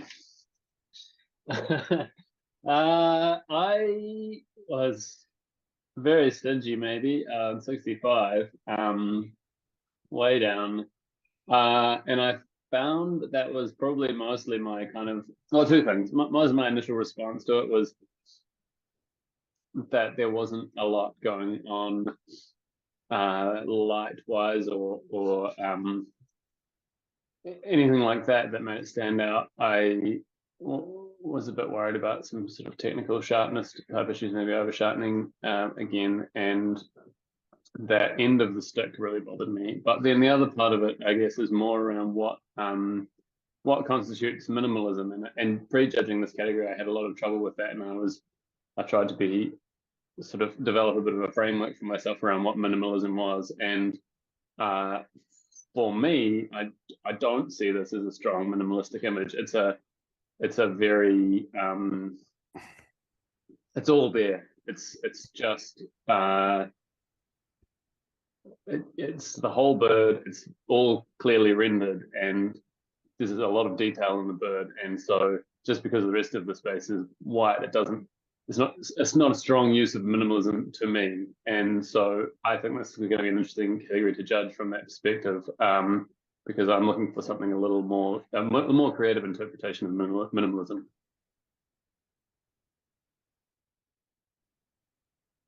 I like this, I actually really love the simplicity of this image and that little eye with the round, with the white ring on it, really draws you in. The only change I would wish for is that the stick and the bird were on the other side of the frame, so that bird was looking back into the image. Other than that, I wouldn't change a thing. I love it. My score was, go back to the screen, it was a 70.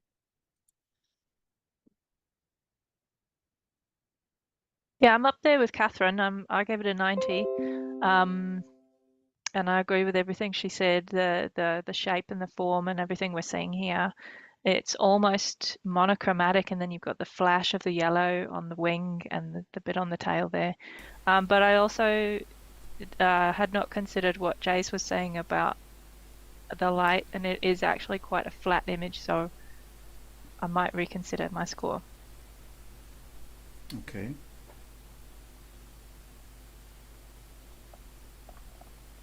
Kevin. I'm with Jace in this. I originally scored at 74 because I thought they'd possibly take it in a fault. But looking at the image properly, when you actually zoom in on it, the image has been cut out.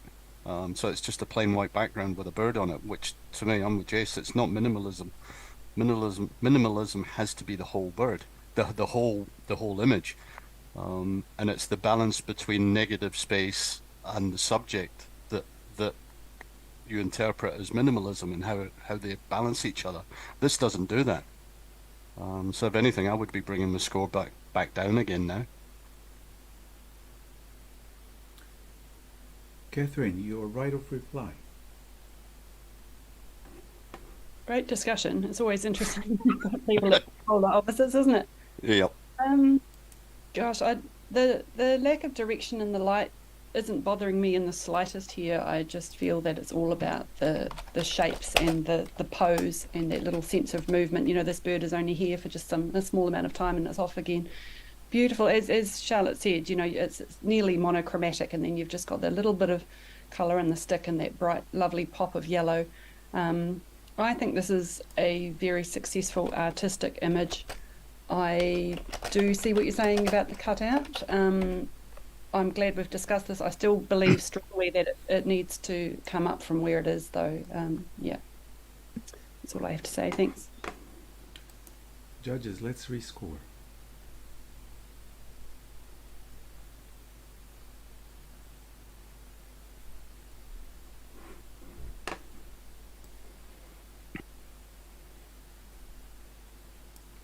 And the score stays the same. We'll accept that, and we'll move to the next image.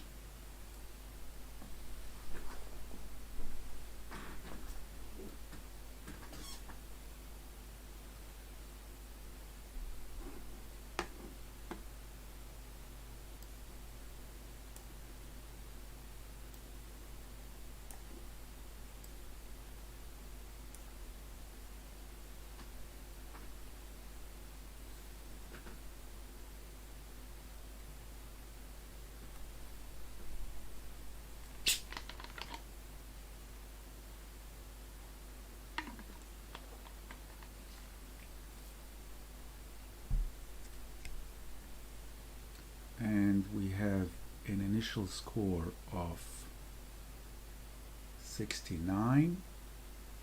Would you like to challenge this, Catherine? Yes, I think I would. I gave this a 78. I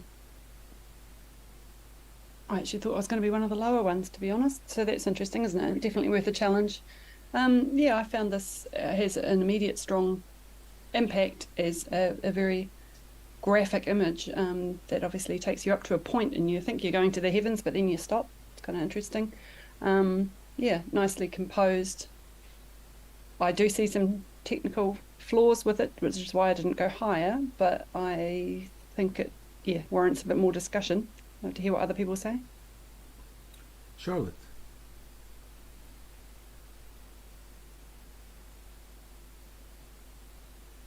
Charlotte. Oh. Yeah. I scored this 58 because we all know where this is. It's Scapes Farm. It's somebody else's artwork. Again, I'm going to just be the voice of possibly unpopular opinion here. I don't know how to deal with that when it's, you know, I've got this photo myself, or something very similar. And so I really struggle to award this sort of, well, I feel like the sculpture's doing the work. So that's where I am. Thank you. Catherine, you have the right of reply. Jace, would you say something? Jace? Yeah, quickly. I'm in the highly commended range as well at 76, and I think it does deserve to come out of acceptance and into highly commended. We're not looking at honors or above here, and I think this is a recurring thing that's sort of coming up, and it's a thorny issue. But I think this is the photographer's interpretation of an artwork,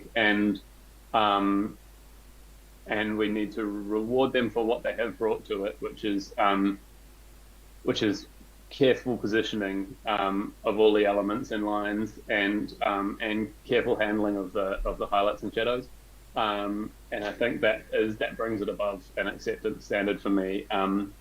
Also, to kind of come back to the definition of minimalism thing, which I think is going to keep being a theme.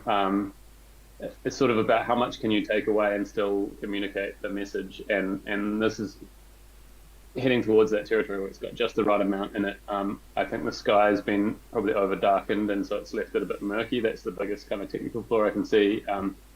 But insofar as this sculpture already exists and has been created by an artist, it's still been interpreted well by a photographer, and maybe that's easier than I think it is to have done, because I haven't seen this particular sculpture in person myself. So that's just what I wanted to chime in. Thank you. Catherine? I think Jace has put that very well, and I don't have anything else to add. Thanks. Awesome. Judges, let's rescore.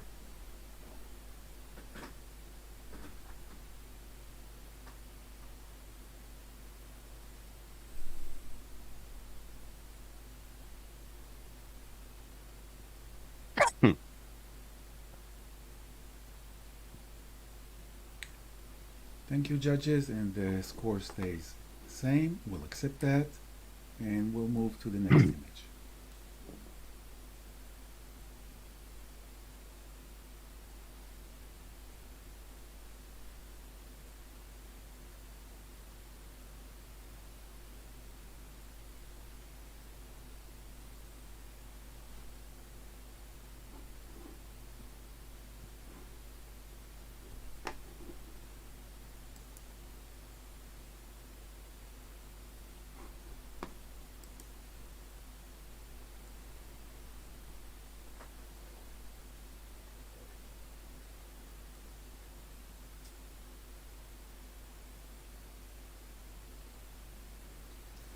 Score has an initial score of 72. Kevin, would you like to challenge this image? No, not so much to challenge it. I'm the image itself appeals to me. I mean, I love the balance between the softness of the poles and the strong straight diagonal lines of the sail itself. I think the overall color adds to that as well. Maybe perhaps a little bit over pink, and maybe if the photographer looked at it as a monochrome image rather than in color, it would be a bit stronger. But it's their shot, not mine. Yeah, I like it. I do like the balance. I like the fact that we've got that tilt from left to right, leading us into the stronger part of the image with where the poles are. Yeah, it works for me. I'm sure it doesn't work for everybody else, but it certainly works for me. But I do love a good diagonal. Thank you, Kevin. We'll accept that, and we'll move to the next image.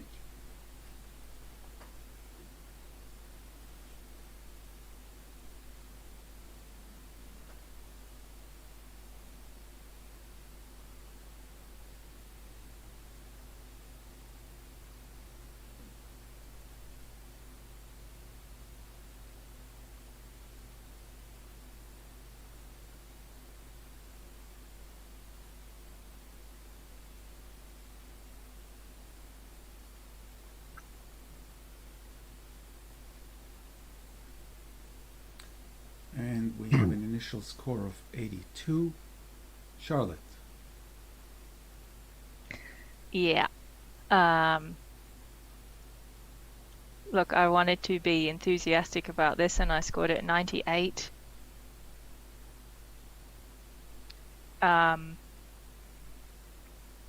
It's just sublime. You know, you've got this little creature just hunkered down in the snow, trying to survive. You can see the snow that's built up on its face and its ear. You can see every little strand of fur along its back. Instead of it being nothingness that surrounds it, you know that it's snow and it's ice and it's that cold mist that comes up. It's just absolutely gorgeous. I wouldn't change a thing about it. I just think it's wonderful. I don't know what else to say. I'm listening to other people. Catherine. So this is an interesting one because I was just having this technical difficulty trying to get my scoring box come up, and then I realized it had taken my score from my last image, and I was just about to let you know when you announced the score and it was clear that we're going to get a rescore here. So I kind of don't actually feel like I have scored this image. Okay, that's and okay. Yeah. That's so, okay. but anyway, yeah. Should we rescore? No, because Not yet. I get a chance now anyway. I would have, yeah. We can rescore now, but totally agree, Charlotte. A stunning image, and just that little clogged up ear adds to, you know, the body, the way the blending of the snow and all that bulk of the body of the snow on the body has just made a curve of the top of the animal, so you're missing a great deal of it. But then, you know, that's strengthening the image, and just the little closed up face trying to get a bit of shelter from the onslaught, and all that packed in snow in the ear. It's just beautiful, and it's also been I think beautifully composed so that the little Arctic fox isn't lost in the image. It's got its own space, but you know, the composition is adding to that story of this blizzard that it's in. So, you know, I think it's a beautiful image, very well done, and I'll be coming up with you, Charlotte. Elizabeth. I scored it a lot lower. I gave it a 68. I obviously didn't see some of the aspects that you guys saw. If anything, I would have liked to have seen the fox a little bit lower in the frame to emphasise the space above and around it more, rather than it being, you know, a lot of foreground. But I do agree about the comments about the built-up snow on the face and the body. That kind of give it that feeling of vulnerability in its environment. Over to anyone else? Jace. Yeah, I was stingy on 86. I'm coming into the 90s for sure. And I think this is if anything, maybe I would like a little less value in the a little less intensity in the fox, like to really emphasize that lost in the snowstorm and the fog kind of feeling. But there is value throughout the whiteness. It's not just pure white. There's just subtle changes of nuance there, which are just delicately handled, and that space tells the story this time, as you said, which is the key. That it's minimalistic, but it's not. It's all in support of a message still, and I think that's absolutely fantastic. I see what you're saying, Elizabeth, about the foreground. Maybe it's a little generous, but the fact that there is just a bit of subtle detail throughout that area, and maybe that's the snow in the foreground, but that's about the only critique I could make, really. I think it's such a strong image, so I will come up to the 90s. Kevin. I'm as a photographer, I can imagine myself freezing, lying in the snow, taking this sort of image. The photographer has captured everything beautifully. The wind is whipping that snow straight across from left to right, and it's probably about 70-80 mile an hour gusts in a blizzard. You've got white out behind it. The fox, as you say, is hunkered down, and all you've got is this beautiful, beautiful line of brown that literally you can see almost imagine the snow and the cold sweeping over the top of them. It's fantastic. I mean, I'd given it 92, but I'm already up at 98. It's just, if we're talking minimalism, this is what we're after. This is just beautiful, gorgeous, fantastic. I just want to get on the plane and head up there and do this sort of thing. Wonderful shot. I hope the photographer is very, very pleased with themselves, because this is just utterly beautiful. Thank you, Kevin. Charlotte, bring it home. Yeah, thank you, everybody. Elizabeth, I think you're the one we need to convince the most. And I actually really enjoyed what you said. I think the placement of the fox actually really situates him and embeds it in the landscape itself. I think if it was slightly more to the edges, then it might have been more of a compositional sort of ploy. But as we see him, he's right there in the landscape, embedded. And I loved that you used the word vulnerability, because I think that's what gets me about this image. You know, this fox is just trying to survive and get through until it warms up and it can go hunting. And just wanted to make a comment about the crack around the eye in the snow as well, where he's just peeked out and gone, nah, I'm going back to sleep. Yeah, gorgeous. Awesome.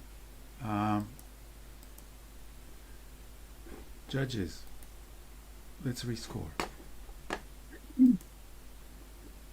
Was I the lowest scorer, Elaine?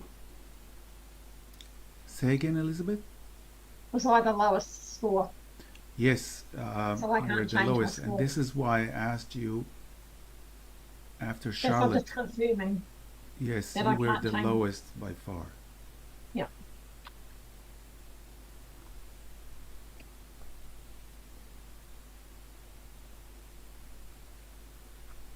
So is Good that discussion. you can't lower your score, but you can raise it. That's right. If you're the lowest. Yeah, Elan, I think we need to just discuss this quickly. If you're the challenger, either on the high or the low end, you can't change your score. But Charlotte challenged this, so Elizabeth can change her score or can't? Even though she's lowest, she could. When you are, I'll answer this for the benefit of the judges and all the other people who watch us. When you're the highest scoring, you cannot praise your score. When you are the lowest scoring, you cannot lower your score. Everybody else are free or is free to judge whatever they want, to score whatever they want. Can I rescore that last one then, please? Well, you have. You have. And we have the final score of 91. So That's it moved cool. up from 82 to 91. Okay? Well done to the photographer, and we'll accept that. And just so you know, Elizabeth, you could have changed your score, but okay, you could have. For one reason or another, you know, you can always make, and it actually, I think we discussed this, it shows emotional intelligence, and yeah, when you change your score, you listen to the other judges and you are open to what they're trying to say, and you think about their comments, etc. So we'll That's accept what I that. was trying to clarify before. Absolutely, you can change your score. You can If, raise it, you cannot bring it down. So if Elizabeth, if you would have liked to have raised your score, but you didn't because you thought you weren't allowed to, and now we've clarified that. Could we rescore it? If Elizabeth Okay. had raised her score, Okay, it might have how made a about difference this? to the We'll overall try score. without breaking the system. So we will try to. I think it's worth it. Just that Okay, could come if down it's to worth it, placing. then go Yes. ahead. No, that's okay. Now that we've cleared this, I hope you have a screen to score this.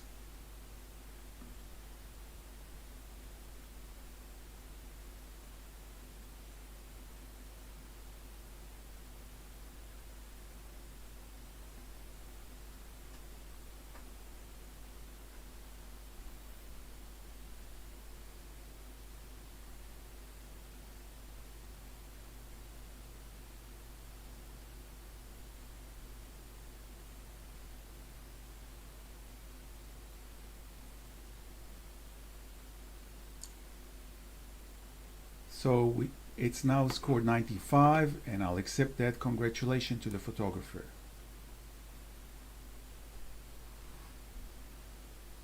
Well done, Charlotte.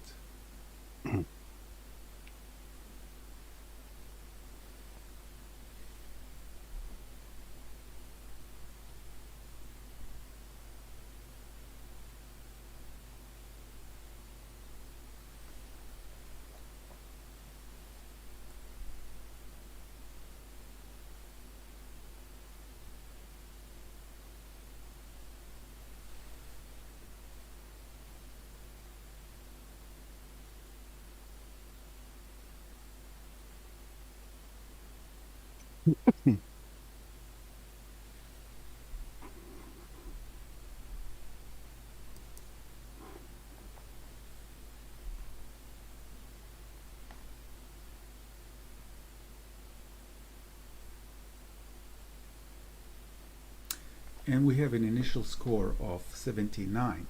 Catherine, Am I the only one outside the scoring range? Are they in a different decile? no, there's others in a different decile. Is there anybody higher than the average? Yeah. Perhaps we should go to them first then. So, Elizabeth, Yeah, I like the simplicity of this and the detail and the way the little fine tips of the lilies point, one on one side, two on the other. And I also like the central composition and how it's placed against the black background for contrast. Jace, What did you score it, Elizabeth? Adam? what did you was score? your score, Elizabeth? 88. I was at 63, and I was given an acceptance for the lighting and the composition, but beyond that, I am just struggling to reward the softness and sharpening combination that has led to this peculiar presentation of the detail, which it sort of makes it feel like it's been rescued from not being sharp. And in a sort of studio setting, I find that unforgivable. And I don't know if, I mean, it also looks like it might just be a resolution thing. I don't know. It's hard to tell what is going on, but it leaves it, it lets it down technically, where I think as you say, the lines and the shapes and the curves and the points are nice, but then the softness, especially towards the top and the ends of particularly the end of the central lily. Yeah, that bothers me, and if you can convince me that that's intentional and makes sense, then I'll have a think about coming up. Elizabeth, would you like to reply to Jace? Yeah, I actually don't see that in that at all. Having photographed lilies like this before myself, I find the texture and the softness of the lilies about normal, to be honest. The only thing I guess that could be slightly different is around the tops of the petals, but I don't mind it. Just a personal thing. Catherine, Yeah, I'm sort of with Jace on this one. I think it's beautifully composed and it's really quite graceful and elegant. But then I was thinking, what's going on that very top frond? And so I was sort of coming in to have a look, and then I was thinking, gosh, there's a lot of post-processing issues actually going on in this. We've got sudden blurriness there underneath each of the little arches of the fronds. There are black chunks of something against the background, and there are also a lot of lines through the background and chunkiness on the bottom, which is quite distracting. And then over on the top left at the top there's a highlight. There's beautiful image, but I just feel that there's a lot of technical flaws in here, and just it needs that finessing of the care in order to take it higher. So I put it in acceptance, but not by a great margin. I think we will move to rescoring this image.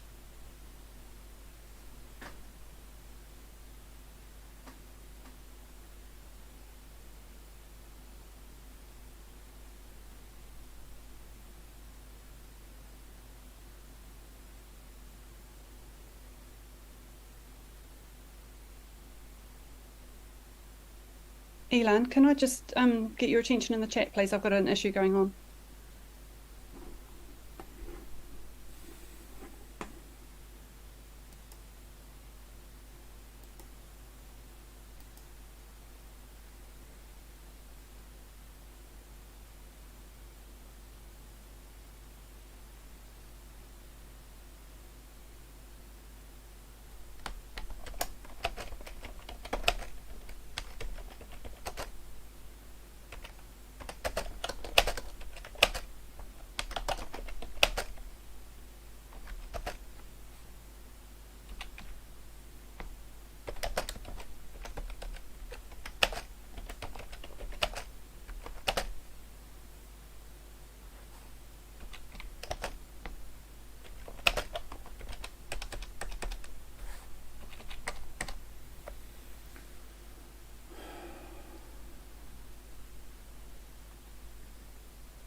final score is 67. We'll accept that and we'll move forward.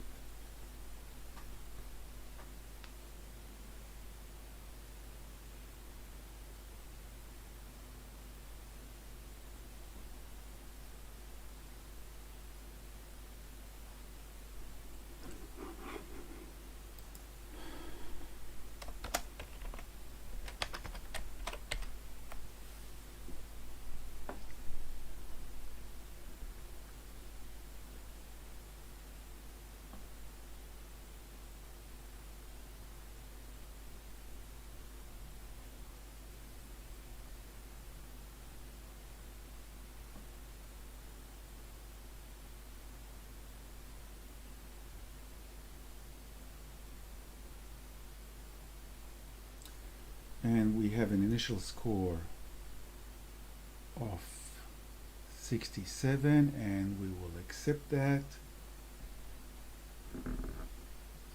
Jace, would you like to say a few good words about the photo?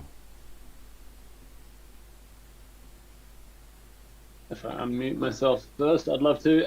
I think commend the photographer for seeing some lovely light and a nice subject. The tree just competes with the background horizon, which lets it down. The milky water's lovely, and maybe we need a little less of a central composition as well, so maybe less sky or less water, one of the two. But yeah, great attempt. Awesome. We'll accept that and we'll move on.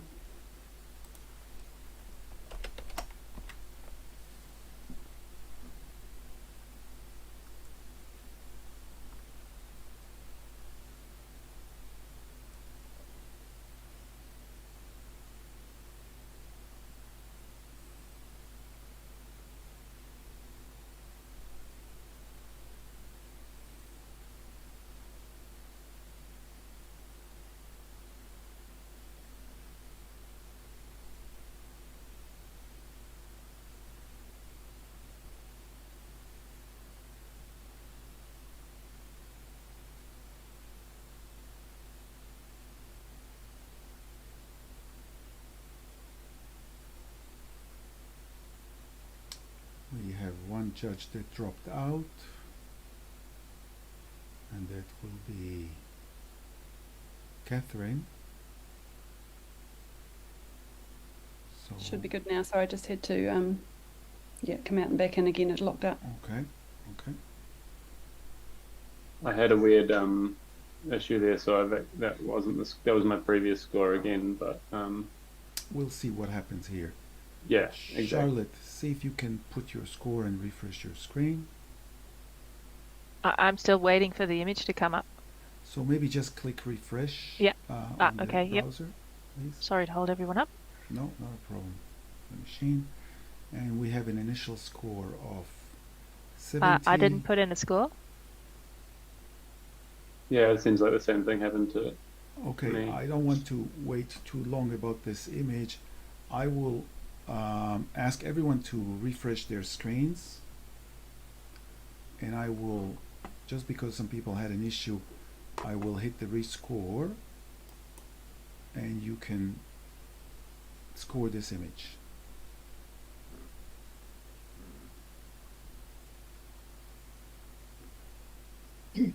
So are we filling this in the revised score box? Yeah. Yes, please, Elizabeth. Done. And just hit yes, good.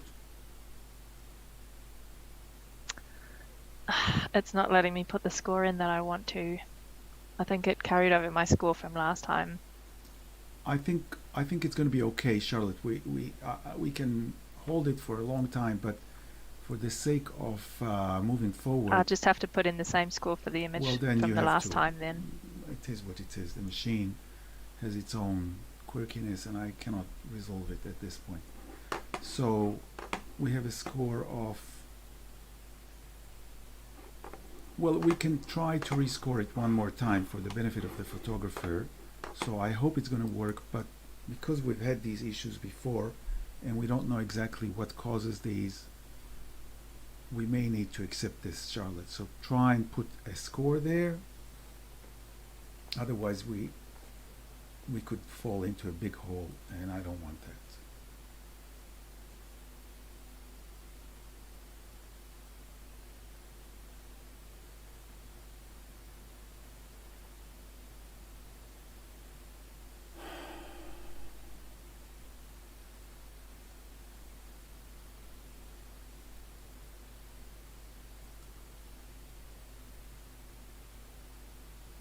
Okay, so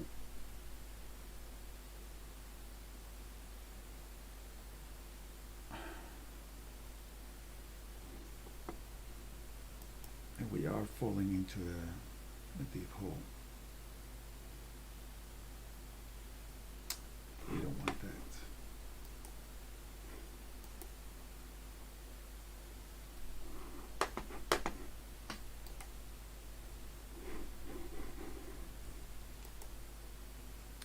So judges, please refresh your screens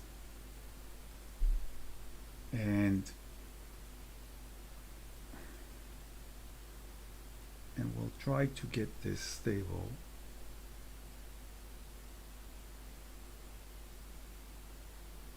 We've lost one judge.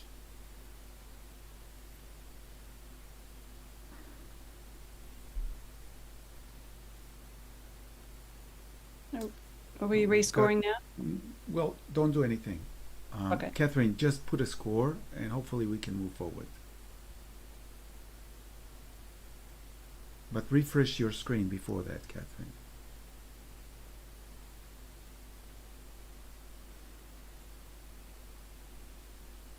Okay. So we have a score of 65. We will accept that, otherwise we're going to sink into such a big hole.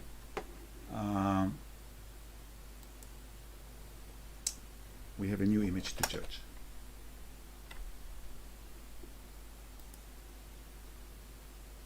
Well, we should probably at least give a comment for the photographer.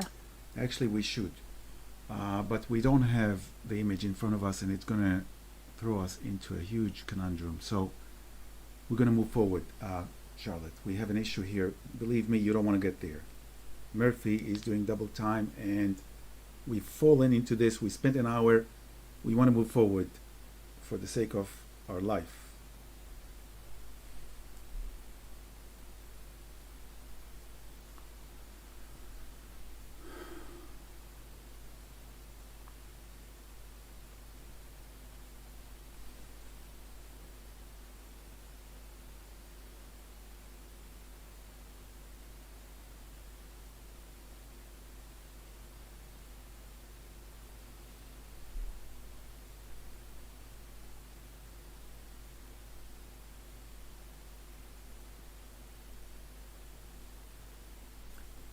And we have an initial score of 68.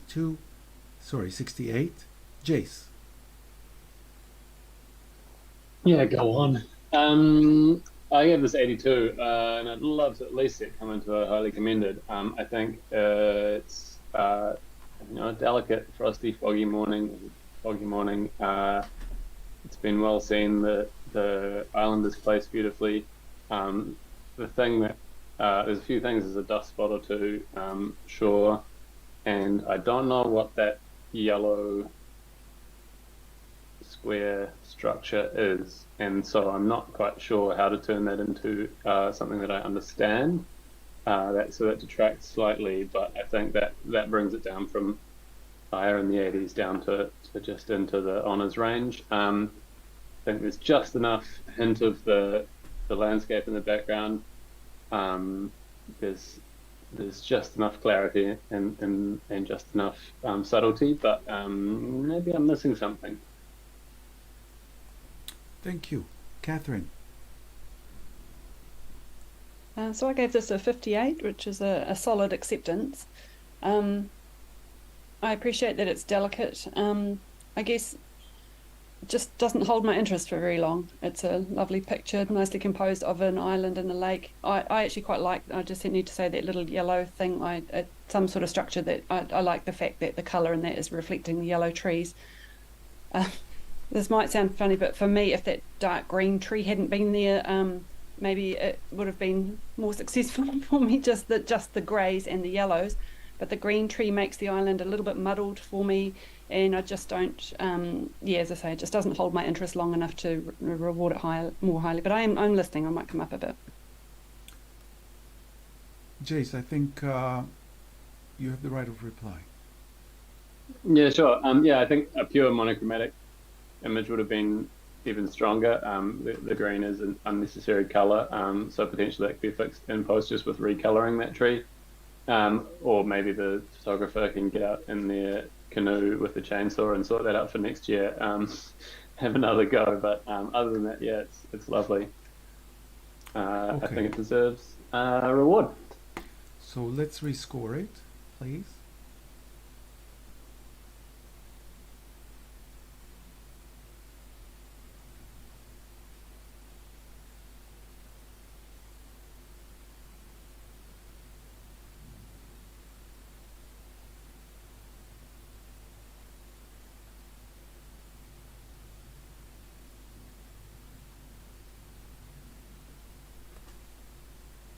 Waiting for you, Elizabeth. Good. And the score is now 67, and we'll accept that. Elizabeth, we will say thank you for the meanwhile, and we'll get David to log back in, please.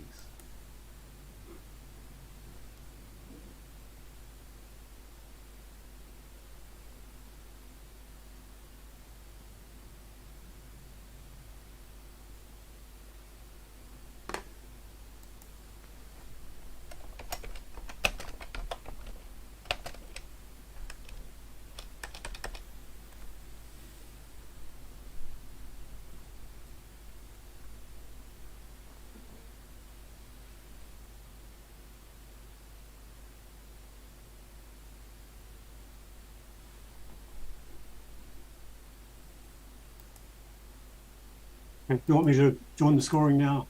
Please, David, while we are young.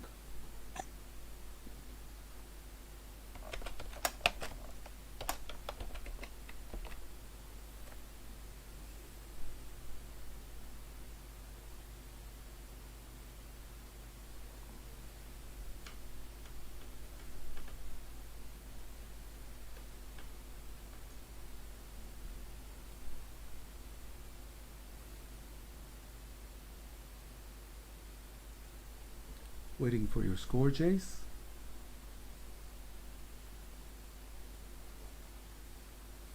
And we have an initial score of 78. Would you like to challenge this, Charlotte? I don't think I really want to challenge it. Okay. But I Jace, will say a would few you like things. would you like to challenge Jace? Yeah, I will. I gave it 86, and I hesitated over it. I could have been at the other end easily, and so it's maybe worth having a quick chat about. Just see if we can. What was the initial score? Sorry, Elaine. 78. 78. Oh, okay. Maybe that's about right. I don't know. I think a little judicious cropping. Get rid of the line at the top and some of the broken stuff at the bottom, and you'd have a strong minimalistic image. And it could be handled. It's been handled pretty well. I guess there's some. I can't tell. I couldn't tell if it was composited. I don't think it is. Something odd, a little bit odd technically about it, but I think it's interesting. So let's have a quick chat. See if we can nudge it up a couple of points. Kevin.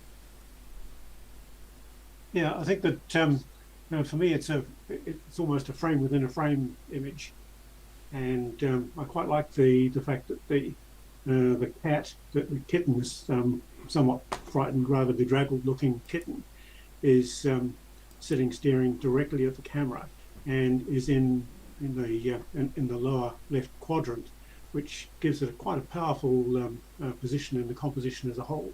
So I really quite enjoyed this image. What was your score, David? 84, I think it was. Yeah. Kevin? Yeah, 84.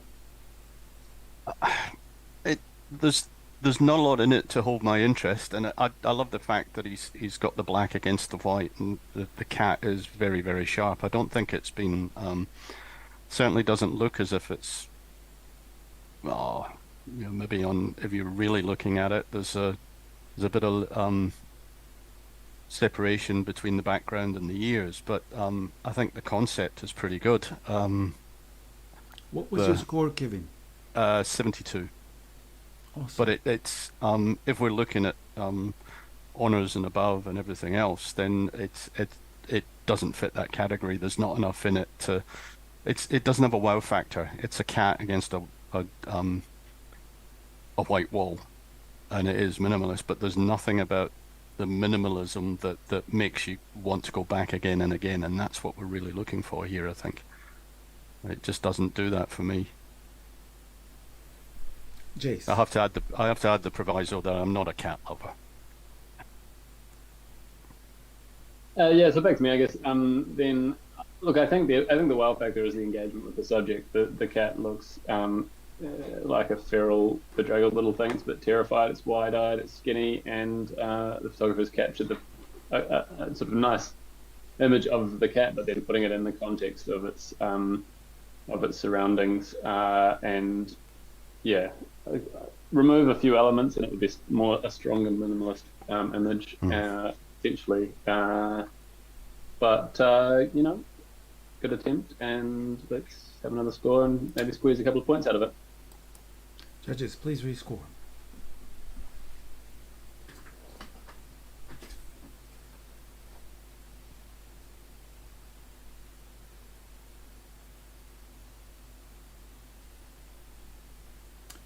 And it's gone up by 1 point to 79, and we'll accept that. We want to bring Chris back, so maybe Jace, take a break.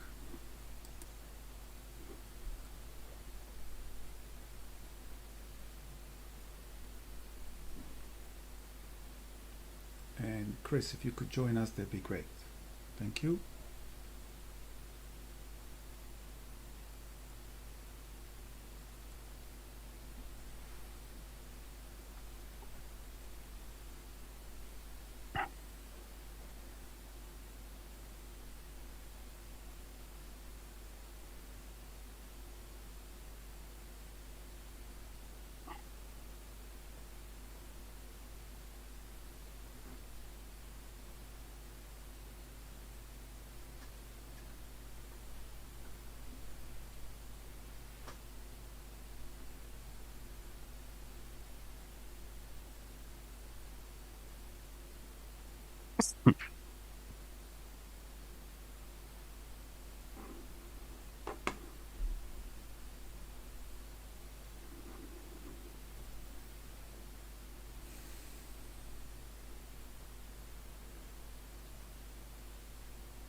And we have an initial score of 73.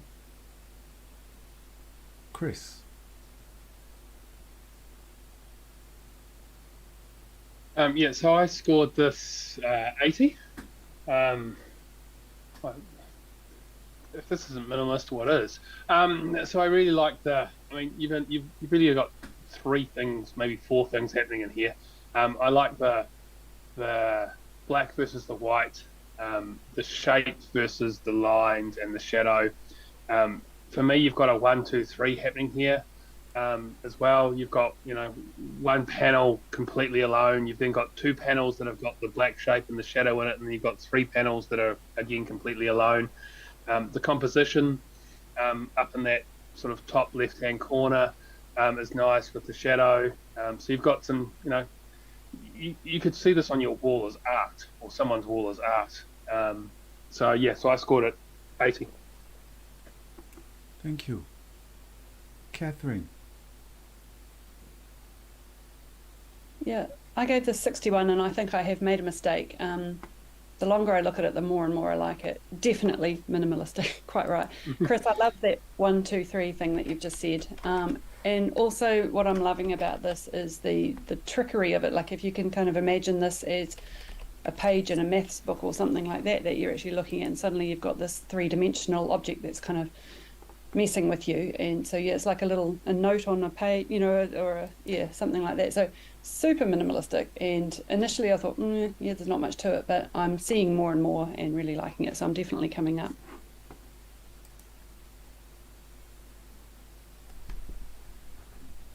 Okay. I think we will have a rescore, but before that, Chris, you have the right of reply. So I didn't really hear anything negative about it. Let's see where we go. Judges, please rescore.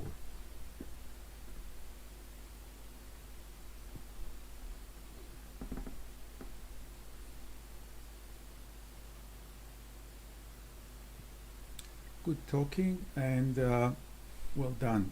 Chris, you helped the image go from 73 to 77, and we'll accept that. And we have the next image.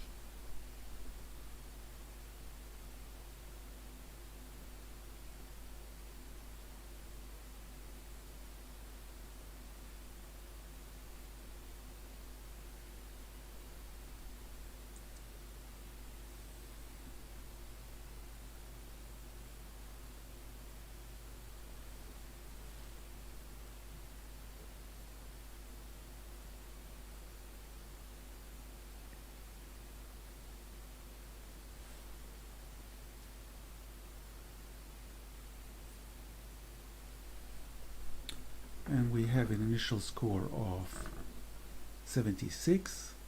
Kevin. I'm always in awe of photographers that can capture images like this. I think that the separation from the background is absolutely perfect. The focus is absolutely spot on both stalks and stems of the fungi. I think the detail in the top of the stalk that they're sitting on is almost perfect as well.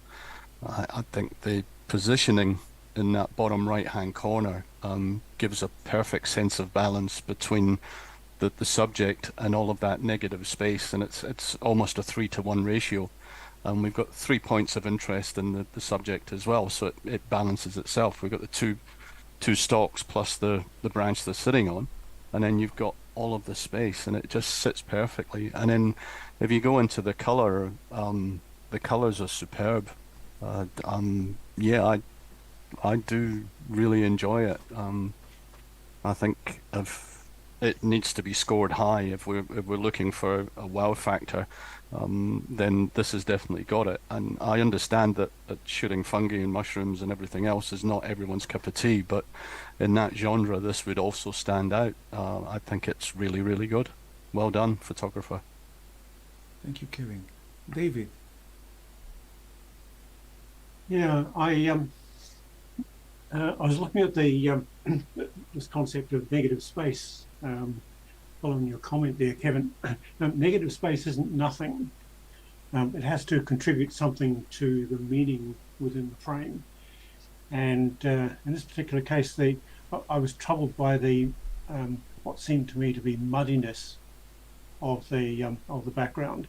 I think you're absolutely right. The fungi themselves have been absolutely beautifully captured, but I'm just slightly put off by the muddy nature of the background.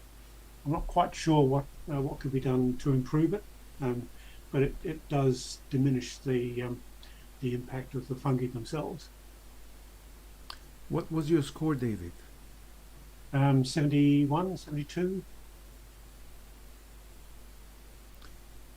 71. I'm open to persuasion otherwise, though. I could go up. Could I add in a bit more persuasion and say Yes, that go ahead, the Kevin. muddiness in the background, well, it's all entertainment, isn't it? The muddiness in the background, I would suggest, is a tree or a branch or the stalk of another bush in the background. But I think the subtlety that they've defocused it, for want of a better phrase, adds to the whiteness and the perfection and the fungi. What was your score, Kevin? It was high. It was 86. So judges are reminded to announce their scores when sorry, they yes. challenge. Don't worry. We will rescore it now. Right. I think Chris wanted to say Chris wants something. Chris, go ahead. Yeah, so like I scored it, I think it was 72, and I was really wanting to go higher. What got me and what really is sticking me back down, and will keep me down, is you have the two stems of the fungi which appear to be quite sharp, and there's a little bit of distance between them. That left green bit, which appears to be between the two stems, is out of focus. So I'm not sure what's going on there at all. But it's that out of focus piece is holding me back. Whether it's a stacked image and there's not enough stacking, I'm not sure. So interested, Kevin, on your thoughts on that, because I really did enjoy the image. Yeah, I would suggest that the piece that's out of focus in the back is outside the focus range for that, because the angle that's taken at it looks like it's a lot wider. If you're following that curve, it's not on one plane. That's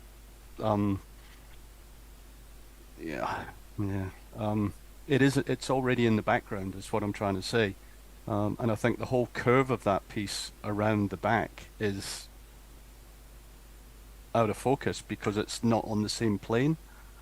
I'm maybe not describing it. I don't shoot fungi, so I don't know, but I know when I'm using down on an f1.2 the difference between in focus and not in focus when you're shooting this close is millimeters, fractions of millimeters. But for me, it does not detract from the overall image. But yeah, I think let's rescore and see what people think. Thank you, judges. Let's rescore.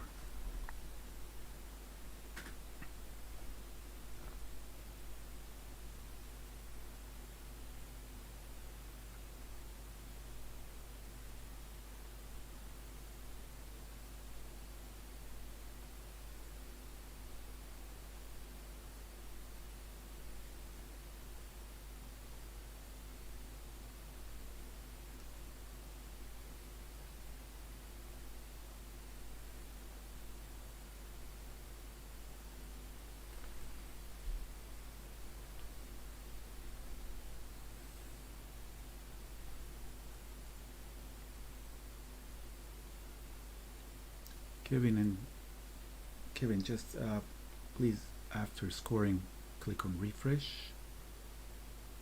I didn't score. Well, I'd like you to rescore, please. Oh, right, sorry. And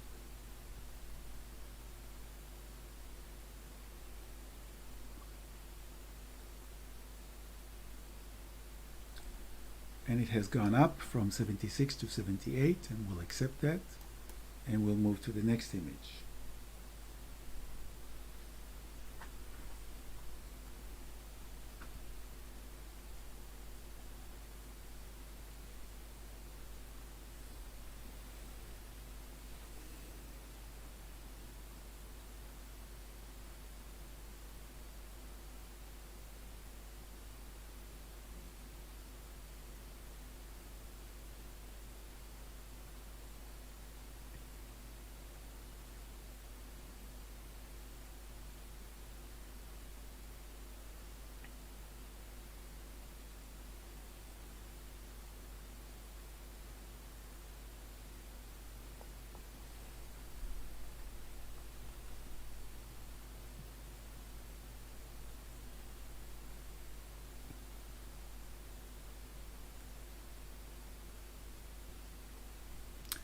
And we have an initial score of 66.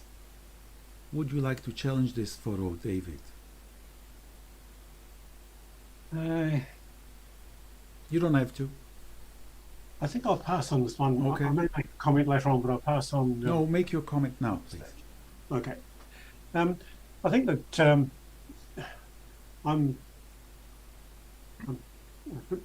divided in my opinion between whether this is about the stark contrast between the blue and the yellow, or what place the cloud has in the scene as a whole, because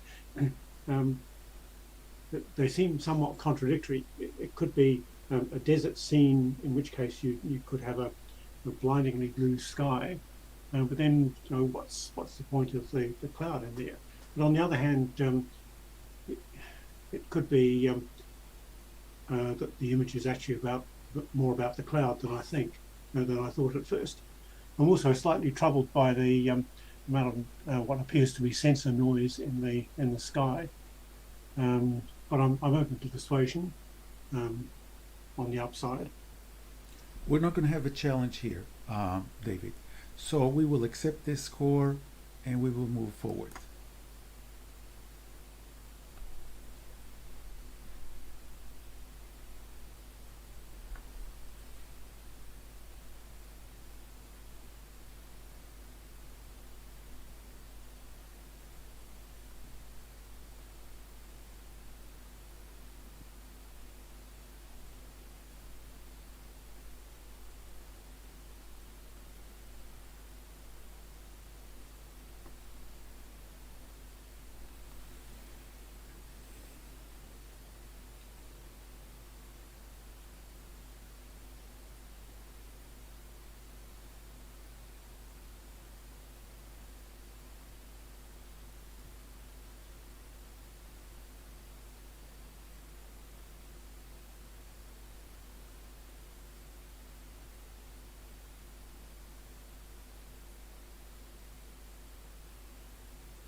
David, we're waiting for your score.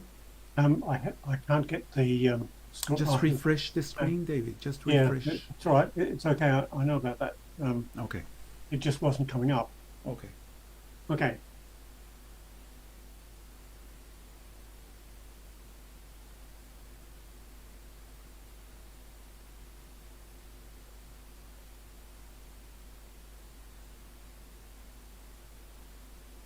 Okay. We have an initial score of 80. Charlotte. Yeah, I scored this image 90. I'm up here because as much as I think this is a fantastic image and a great example of minimalism, and I don't normally take any stock in titles, I did really appreciate the title for this image, which so for anybody who can't see, it's committee meeting, and that really added a sense of humor to it on top of everything else that I already felt for this image. You know, you can just imagine all these people in the office, and there's different personalities here, you know. So that really elevated it for me. But just on top of all the normal standard technical stuff, I love the tonal range. I love, again, these sort of snowy scapes seem to fit the minimalism criteria very well, because it's not nothing. You can sort of imagine what it is there. I just think it's a really great group of creatures caught in a great moment, and it made me smile. Catherine. So I gave this a 75, so yeah, into the highly commended range. I do see another story in it as well. This one little penguin hasn't been invited to the committee meeting, and the one beside it looks like it potentially is roaring with laughter, which I quite like that. And those aspects of the hint of a moment there are what took me out of just acceptance into the highly commended range. I think I probably need to hear a little bit more to take it higher, but it's a very enjoyable image, and it made me smile as well. David. Yes, I'd like to make an observation on this image. I've spent a couple of summer seasons down in Antarctica, and so I've seen not this particular species of penguin, but I've seen all of these behaviors in penguins, and the whole concept of this group of penguins just made me burst out laughing, because I've seen all of these behaviors I know exactly what's going on with each of them because of the work that I did. But it's just a wonderful photograph. And as Catherine says, the white above is not nothing. One of the things that I sometimes think about when looking at an image like this is, would more of the so-called negative space add to the image? And if it does, then it's adding information. It's adding meaning to the image. I think this is a case where that is so. And I'm planning on going up on my initial score. My initial score was 85 and I'm going up. Charlotte. Yeah, thanks both. Yeah, again, I just looking at this from a technical standpoint, I love the portrait composition that's slightly wider, but still gives you that reach upwards. I love the placement of the plane of where the penguins are. The outlier on the left, just taking the balance away from the central composition I feel really adds to it. Yeah, I just think it's exposed perfectly. It's got the humor element. It's got so many things that you can connect to with this image, even if you haven't been to Antarctica. I've seen a million docos, and I can hear these penguins. You can smell them. Yeah.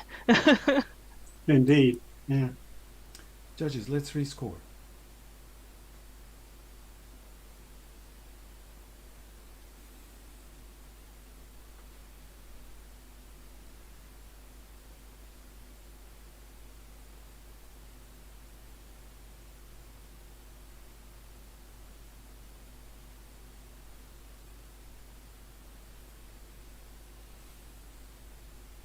And the score has gone up to 85. Congratulations to the photographer.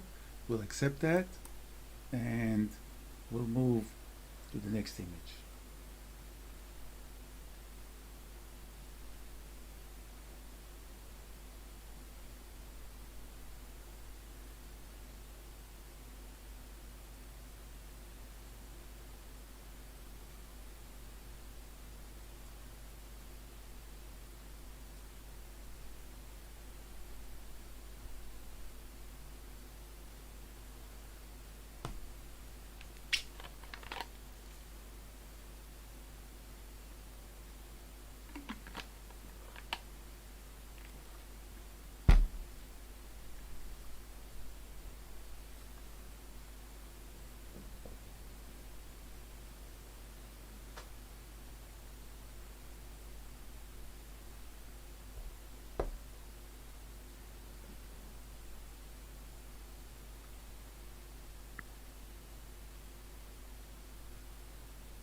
Chris. And we have an initial score of 86. Catherine. Great, thanks, Elon. Yeah, so I gave this 92. I think this is a highly successful abstract image, and when you do look at it closely, you can work out what it is. It's a part of a building here, and the sort of cut out in the ceiling with the light coming through. But then when you blur your eyes, it just looks like this enormous pour of like liquid milk chocolate or something coming down, and this wonderful flow down with the little highlight that runs through that top piece is sort of adding dimensionality and sort of making it look a lot like liquid. Then you come around the corner and those two solid lines that are anchoring it with the hint of the brown from the door or whatever part of the architecture this is. I think it's been very cleverly seen and reduced to a very successful minimalistic abstract form that has a lot of punch and interest. So yeah, I'm glad we're at 86 already, and I think we can do better than that. Absolutely. Chris.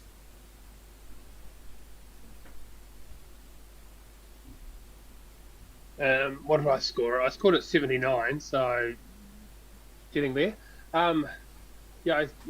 I struggled really well to actually work out what it was until I looked at it a bit closer and try and work that out. I still struggle with the top part of it, but that's just me and my brain of what's actually happening here.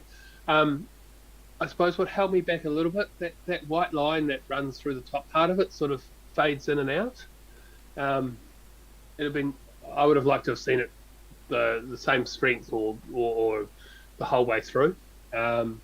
but yeah, very abstract. I did quite enjoy it, and I'm listening. Catherine. Yeah, I feel that, it is a little tricky to work out what we are looking at here. Therefore, it is also tricky to start critiquing it and saying we would have liked the white line to stay solid. It may well just not be. It might be yeah. Oh, Kevin's just putting his hand up. Did you want to? No, I'll wait until you're finished, Catherine. Okay, sure, sorry. Yeah, as I say, it's a little bit unknown. So I think that's really splitting hairs. And yeah, over to you, Kevin. I'm with Catherine. I scored it a 92, and I'd actually like to go higher. The more I look at it, the more I basically fall into it. The door itself, the sweep takes you down. I love the phrase, the chocolate sauce thing coming down. Takes you in as a beautiful curve and then the straight lines. But if you look to the left and the right, I was looking at the darkness and I'm going, well, it sits in isolation, but it actually doesn't, because if you look just to the right, you'll make out the end of the building, the very, very subtle line down the right-hand side just past the curve. And I looked at it and I thought, oh no, it's a fault because you can see a little white line, but it's not. It's actually the end of the building. And I like the fact that, whether it's deliberate or not, but I like the fact that the photographer has left that there, because it gives it a three-dimensional, it gives it that extra dimension. And then you go to the left and there's a little bit of shadow out to the left, or brightness out to the left in the shadow, that also gives you that dimension. So it's not just about the lines and the straight edge and doorway. It's of those three pieces of the puzzle basically coming together to give it that extra dimension. Yeah, it's almost perfect. I love it. David. Oh, all right. Well, I can't change my score, so I'm on 92, but I think we've all sufficiently convinced ourselves, so go, guys. David, would you like to say something? Yes, I think that the I like all the comments that have been made. They've helped me to understand the image quite a lot. I think that when I follow the line, I find my eye either going from the bottom upwards or coming down. And in both cases, that little squiggle on the right-hand side there adds a hugely to the interest of the image. But going in either direction, I find myself at the edge of the image and wondering whether I'm being led out of the image on the top and the bottom. So I'm not quite there with the highest scores, but I think I'm probably going to go up from where I am at 83. Charlotte. I agree with everything everybody said, and thanks for helping me understand it as well. I'm not going to come up into the 90s because it doesn't bring out an emotion for me, and I think the very highest scoring images should make us feel something, and then it might make other people feel something, but that's not happening for me. But I'm still scoring it close. So, does anyone want to add anything? Okay, so judges, please rescore.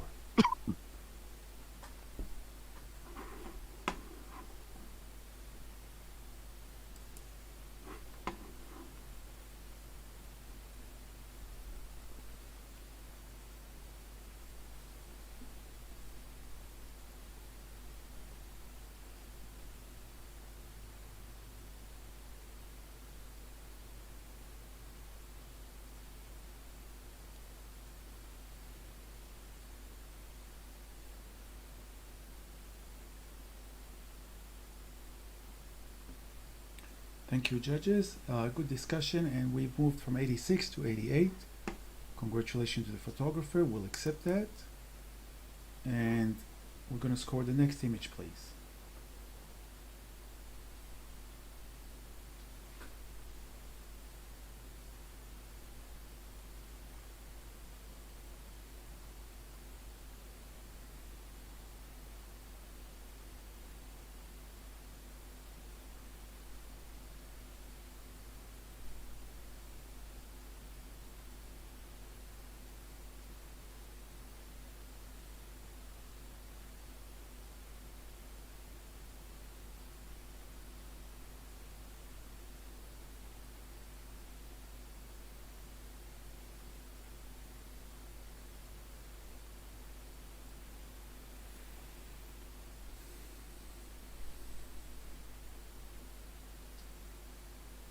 And we have an initial score of 67. David, would you like to challenge this image? Yes, I think that it's a very gentle image.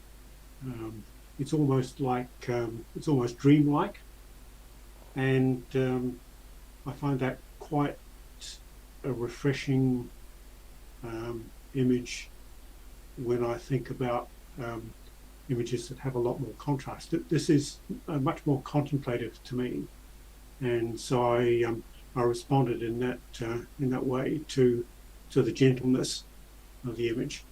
It's high key, and I see that all of the elements in the image do contribute. There's nothing in there that doesn't contribute something to the meaning in the image. What was your score, David? Okay, my score, sorry, Alan, my score was 75. Thanks. Charlotte? Obviously I'm down at the other end. I scored this a 57 because I like the concept, but for me the technical quality of the image is not there. It's not quite high key for me, it's a bit over, burnt out in several areas, especially on the bottom towards the right. Again, I think there's been some over sharpening here. There's a lot of grain in the image, and just some loss of detail there, and that's taken it down for me. David, you have the right of reply. Yeah, Charlotte, I'm listening carefully to what you're saying. This is not a sort of image that I would do myself, and so other people's opinions have a significant impact on the way I think about it, and I'm inclined to think perhaps I was a little over generous. Judges, let's rescore.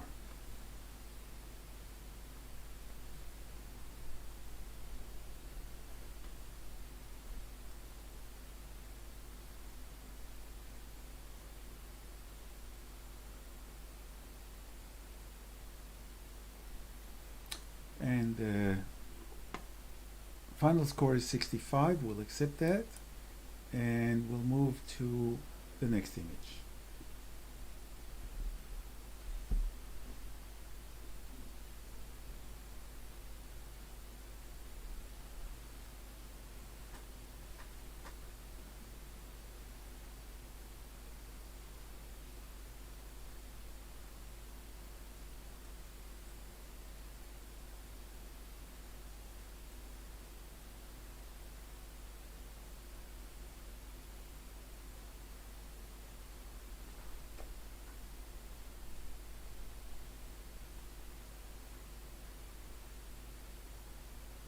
And we have an initial score of 74. Kevin?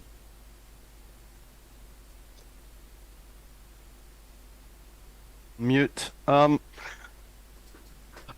love the simplicity of it, and I actually thought I'd be one of the lower scores. The red is obviously in direct contrast to the simplicity of it, but I would have given it more had it not been for the little marks, and there's little dirty marks over part of the image, but the actual simplicity of it is fantastic. Yeah, I'm allowing for the fact that there's a couple of technical issues, like it might be my screen as well as what I'm thinking, that it's slightly oversaturated in some areas and there's a bit of grain, but I think smoothing those off would make it even more perfect. But the simplicity of it and the reverse, the mirror image of each other is beautiful. I like it. I know it's probably not everyone's cup of tea, but 10 rabbis, 20 opinions. But yeah, see what everyone else thinks. Thank you, Kevin. Charlotte? I agree with what you're saying, Kevin, but those are the reasons why I gave it a 57. I Yep. can't overlook something like that, I'm afraid. You know, there's I don't want to pick it apart, but there are a few hot spots and oversaturated areas that are turning to pink, and I think it would have been a lot better if the photographer had cleaned the subject first. Uh, but I really do like the way the light undulates across the subject, whatever it may be. Yeah, that's where I'm at. Kevin, you have the right of reply. No, I think I think the comments that Charlotte's just made are fair comments, and they've been going through my head as well. I just felt that the image itself was enough that you know, warts and all, it still looks great and draws me in. But yeah. Judges, let's rescore.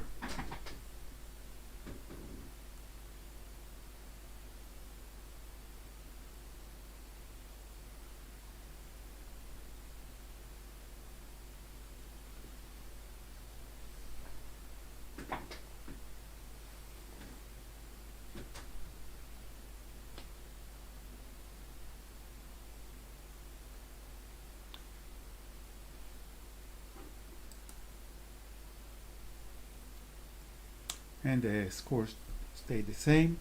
We will move to the next image.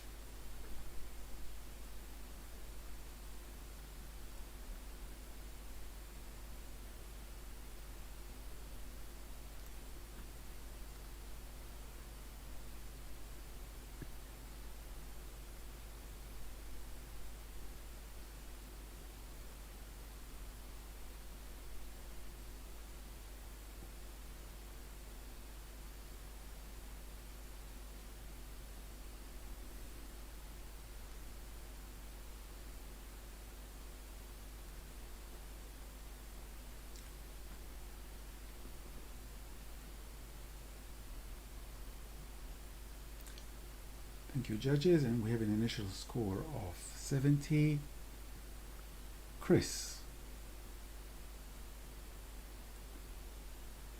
Yeah, so I scored an 80. Actually, I really quite enjoyed this triptych.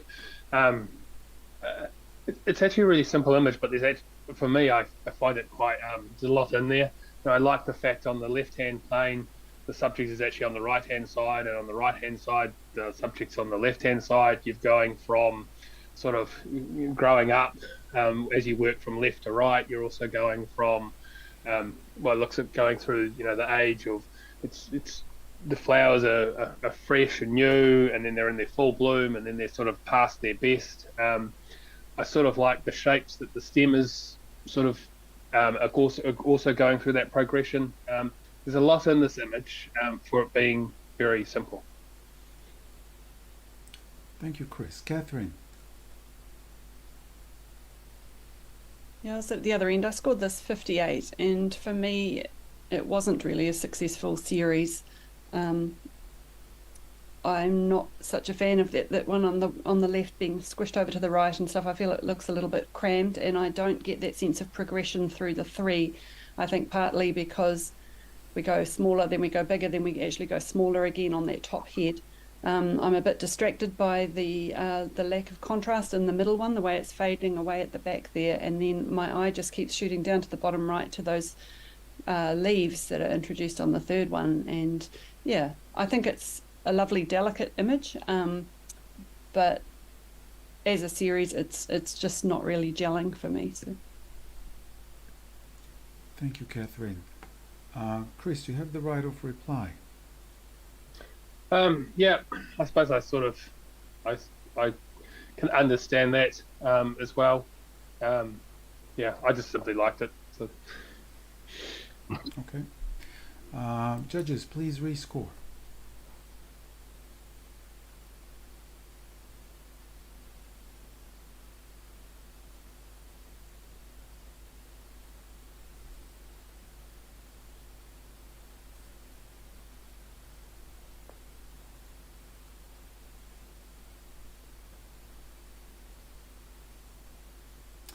And the final score is 69. Thank you.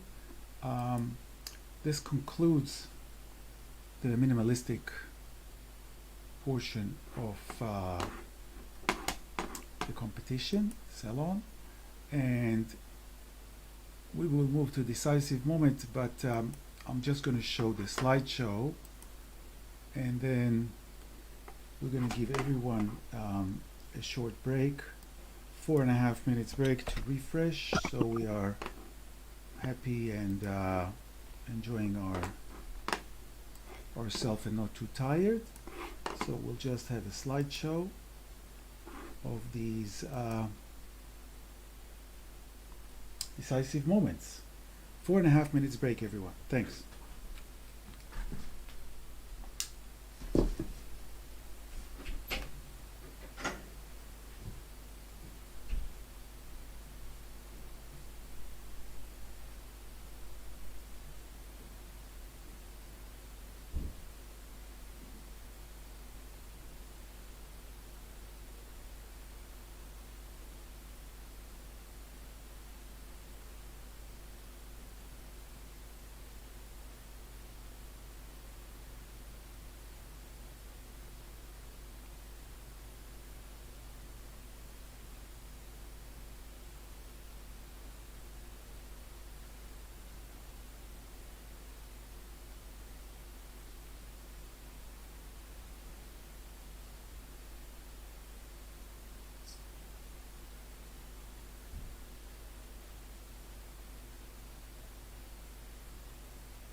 Yeah, yeah.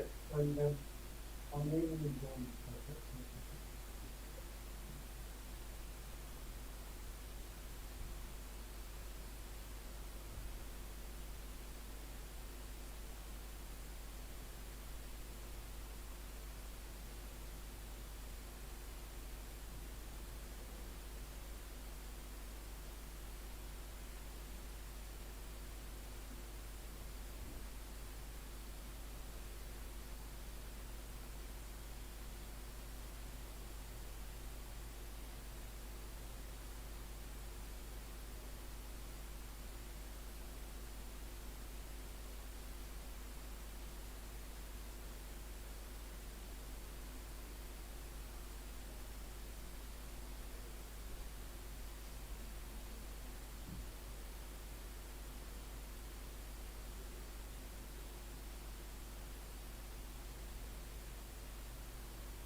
Okay, we're back on, and we're going to show a few clips from our sponsors. So Canon is one of our biggest sponsors.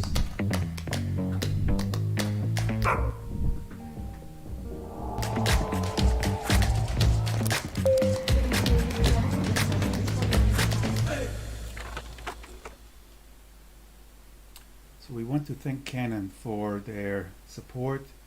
We have a printer to one lucky contestant, entrant. We have another quick promo from. Hi, welcome to the Print Art Studio. No, we don't want that. We want that later. We want another clip from Canon. Are you ready for your life to change? Are you ready for what it takes? Make or break creates the chosen. The moment is now, the time is golden. Dedication mixed with focus. No joke when it comes to practice. It's your moment, you just gotta take it. That didn't go so well. We'll try to run that again. Are you ready for your life to change? Are you ready for what it takes? Make or break creates the chosen. The moment is now, the time is golden. Dedication mixed with focus. No joke when it comes to practice. It's your moment, you just gotta take it. So thank you, Canon, for your awesome support. We definitely appreciate it, and your generous gift together with Photo Gear. So I just want to say a few words about Photo Gear. So I'm a client of Photo Gear, and you can see their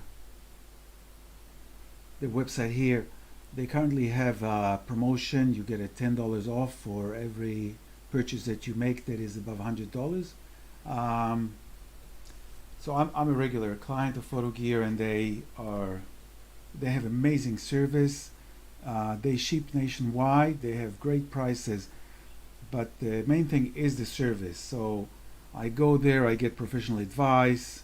They're very helpful. If I need to return an item, they will take it back. They'll give me credit. Sometimes they are missing an item, and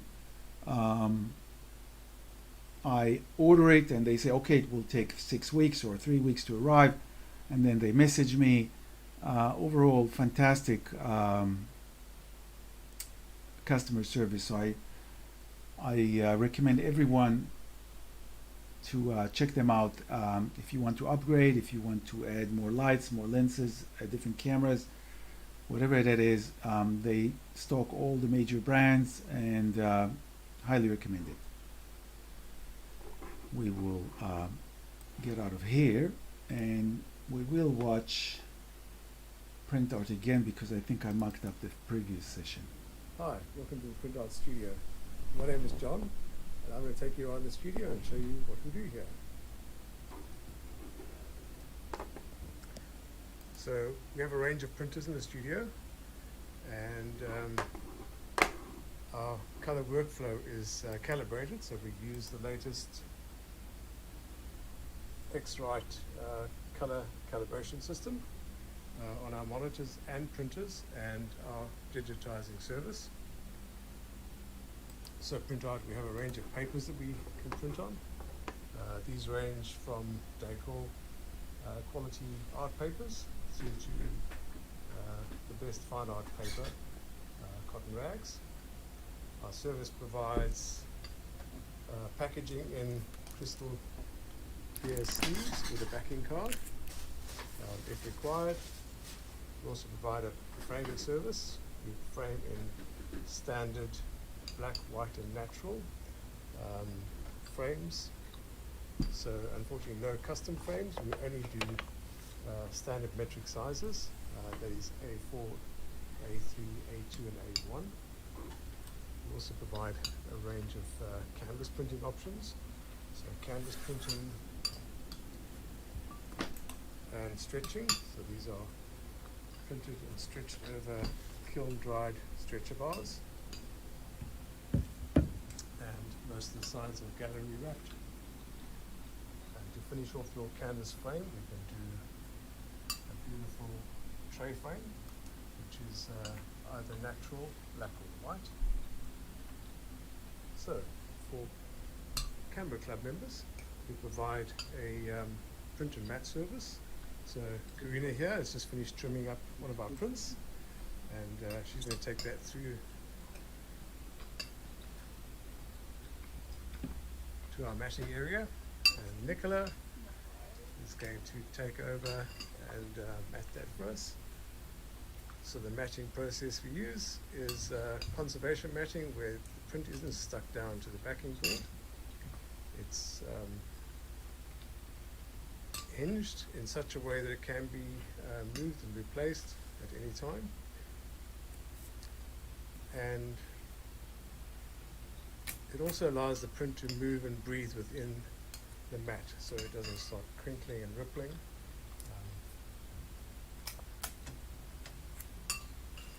So it's basically a piece of tape at the back and a T tape over the front, and that provides the opportunity to either replace the print or for the print to move around quite freely.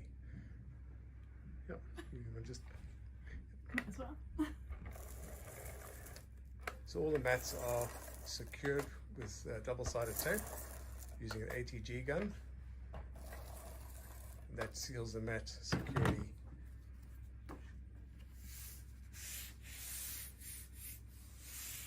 Great. Let's hold that up first, piece of paper.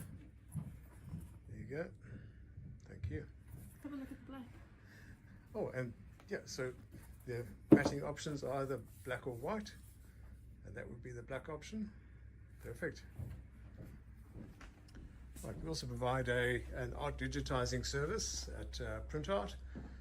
So our art digitizing service, we have a custom-made frame for holding the artwork securely.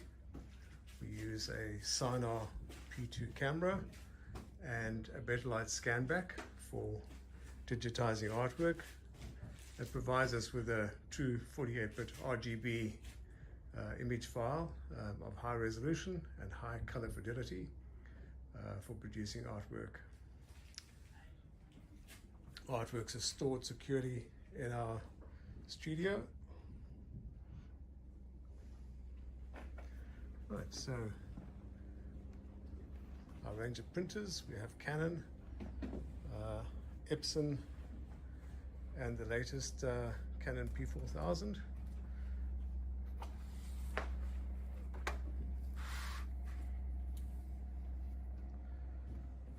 Yep, so that's Print Art.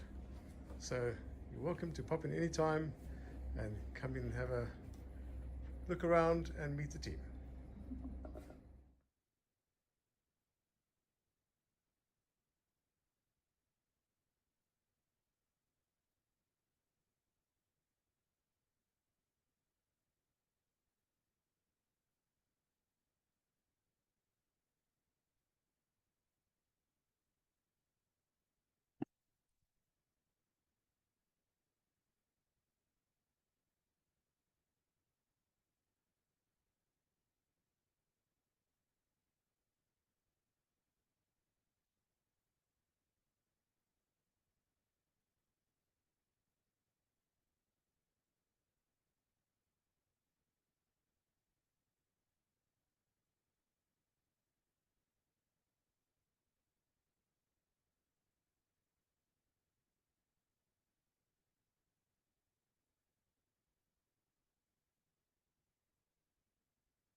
Who do you want to judge here then? Do you want me back on or someone else?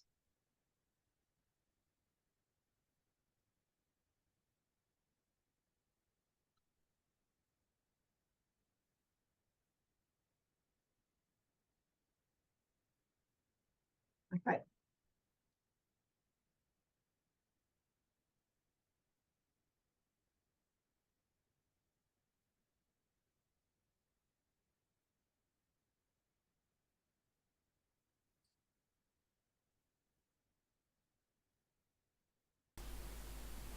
So judging with us today are Elizabeth, Catherine, Chris, David, and Kevin. We have an initial score of 73.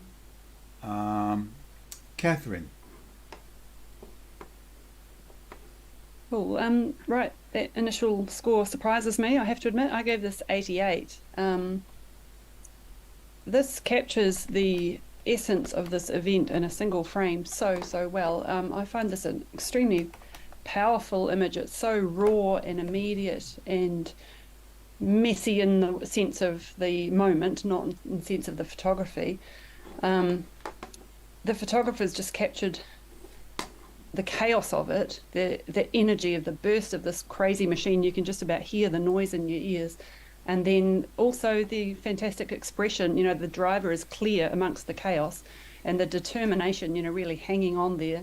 The proximity of that spinning front wheel to the pole, and all the mud flinging off there. The only reason I didn't take this into the 90s was that I think it's a little overexposed. But I just think this has massive impact and, as I say, really fits the category well. So I'm very impressed. Would like to talk about this. Kevin. I'm exactly the opposite. I think this has been played around with in Photoshop. The original image is fine, and I can understand the sharpness because it's been captured at a high speed. But if you look at the outside wheels compared to the inside wheels, you see what I'm meaning. There's the outside wheels have a really high spin, but it's like someone's done a spiral effect. If you look at the rear, the left rear one, the center of the wheel is still sharp, and it shouldn't be. It should be spinning at the same as the tire. If you look at the front right-hand wheel, the one that's furthest away from us, that's the same. The other thing that shows up is that the light refracting under the front of the vehicle is completely on a completely different ratio to the spin of the wheels. I no doubt that the original image was fine, but this is why I give it a 58. It's not even been done particularly well, I'm afraid. Thank you, Kevin. Elizabeth, would you like to talk about the image? You don't have to, but you can. I would actually just concur with what Catherine said, to be honest. Because we scored it the same, and she summed it up the same as I would. Okay. So, Catherine, you have the right of reply. Interesting discussion. Thank you so much for that. I do see what you're saying about the center of the wheels, and I can't actually see how that could have, you could have got the effect without, that you mentioned it creating that spin in Photoshop. I was totally sucked in by it, and I still do. Yeah, that has affected my assessment of the image, I do admit. Shame for the photographer. It's a tricky to know what to say now, because I really was rewarding the actual moment captured, and now that's. I still find it a very successful image. Good discussion, thank you. I'll take that on board. I can't change my score anyway, but I don't know that you actually can, Catherine. You cannot bring it up, but you can bring it down. I don't want to bring the photo down, but when you're at the top, and so does Elizabeth. Kevin cannot bring it down. Because he's the lowest. So anyway, after this readjustment, we will just simply rescore. No, that's cool. I don't have any more to add.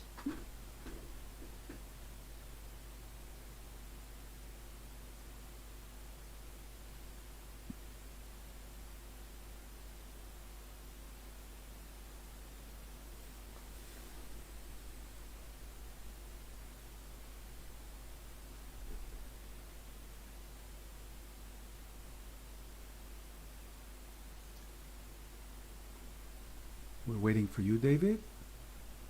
Yes, I have it. That's great. And we now have 71 as the final score. We'll accept that. And we're going to look at the next image.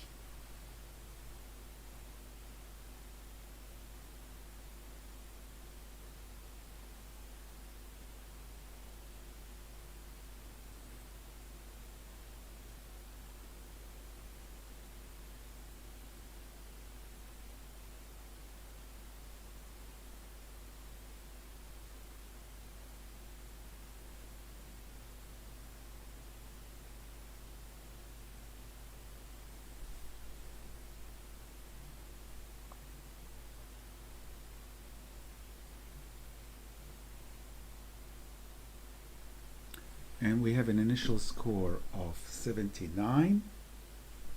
Kevin. I can't believe the score is so low, to be honest. As action shots go and decisive moments go, this is fantastic. I think the fact that they've taken an angle that is completely alien to what most horse show jumping photographers do. It's pin sharp, it's wide open, everything's in contrast the way it should be. It's definitive action. The horse is focused. Everything as a sports photographer, this is perfect. I'd be proud to have this image. It's fantastic. It's simple as well. There's nothing added to it that doesn't need to be added to it. It's still got the little faults as well. You've got the wire running across the top of the stones.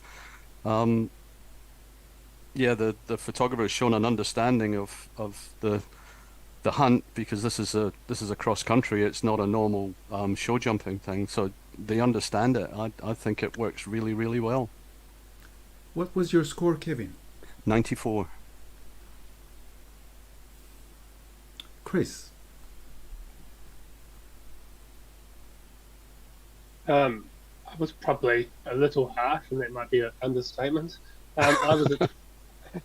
I was at 68, and look, I get it, the unusual position, unusual point of view. I suppose that's what was I was fighting with in my brain. I'm not sure, like, I don't know how to say this, but looking up the rider was the best angle or the best view. But look, I hear what you're saying. I'm listening, and I think I have been a bit harsh. Yeah, it's different. That's the point of it. That we see. Kevin. Oh, sorry. Kevin, you'll have the right of reply.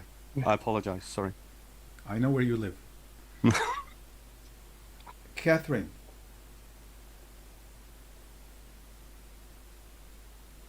I don't have too much to add. I gave this 78, and I'm listening. I think I can comfortably come into the 80s. I do think it's great. It's very simple, high impact. You know, when it first rolled around, you go, wow. I do like the fact that she's not quite connected with the horse there as well. She looks, she's about to crash down. You know, it's got the real sense of energy. Great shot, great composition. Thank you, Catherine. David.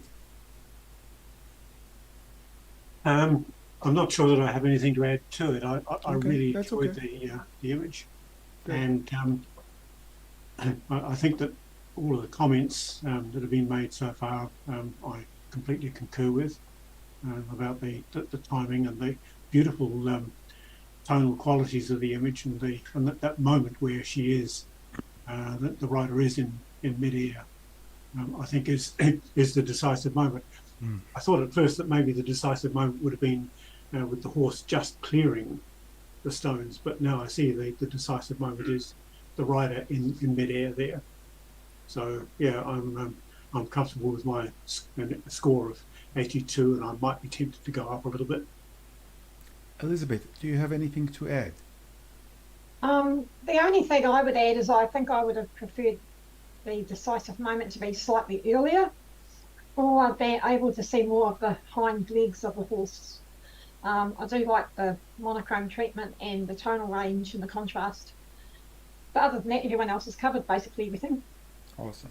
Kevin, you have the right of reply. No, I think everyone's covered everything. Awesome. The decisive moment is definitely when the everyone is airborne. Yeah. Judges, let's rescore.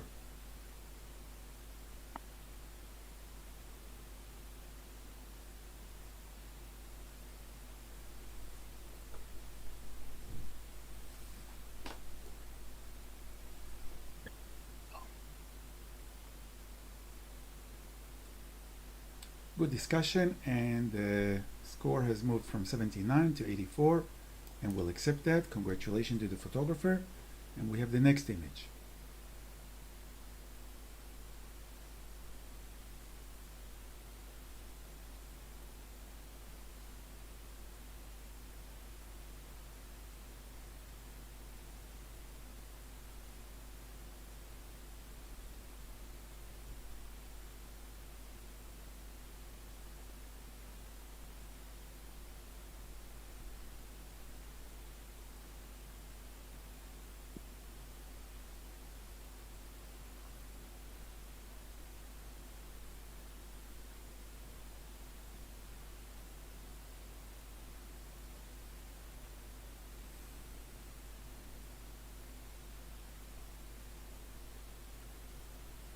Thank you, judges, and we have an initial score of 75, and we'll accept it.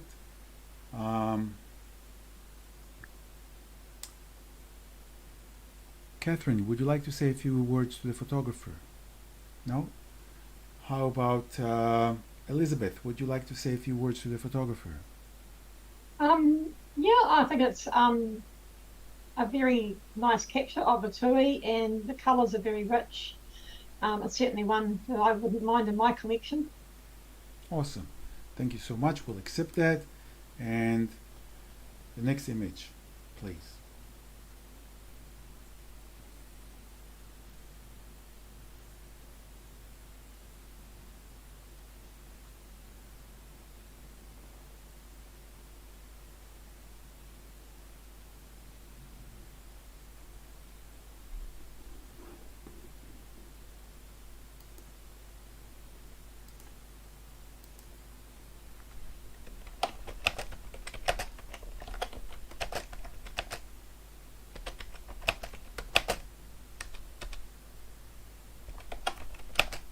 And we have an initial score of 76. David, would you like to challenge this? Yes, I think that the fact that the dog is exactly halfway through the gate there, and has this wild-eyed, determined expression on its face, with the hair blowing across its face, and the ears flapping in the breeze. It's caught at a and it's off the ground. All 4 feet are off the ground. It is a decisive moment photograph for me. What stops me from taking it higher than I have, and I think I've scored at 86. I think what stops me from going higher is this large black area on the top left-hand part of the image. But I think it's the very essence of a decisive moment image. Thank you. Catherine. Yeah, I agree. Great shot. I gave this 68, so high acceptance, and I think I can comfortably come into highly commended. Obviously, there would have been a lot of little decisive moments, but it's coming through the last gate, and the fact that all the 4 paws are airborne does mean, to me, that the photographer has really captured that last little moment there. It almost seems to be looking at the camera with sort of, yes, frantic kind of, so this dog is really into it. The reason why I was in the high 60s was those black legs, but gosh, in an event like this, it's so hard to control the background. You've got all the spectators, and really that person is just too far over to even do a square crop probably, which is a shame. But yeah, happy to come into the highly commended. Well done to the photographer. David, you have the right of reply. I think that Catherine's added some useful commentary there, and I don't have anything else to add to it. Awesome. So let's rescore, please.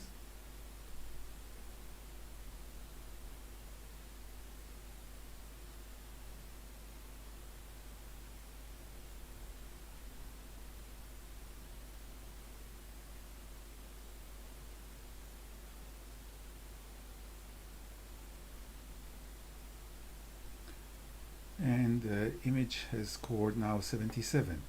We'll accept that, and we'll move to the next image.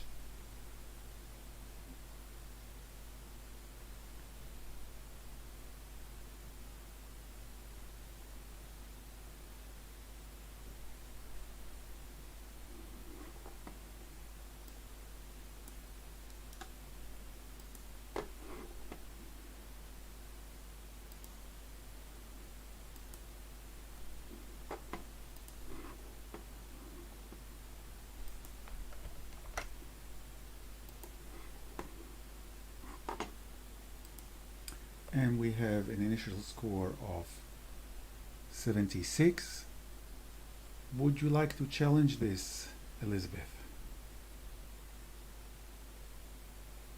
I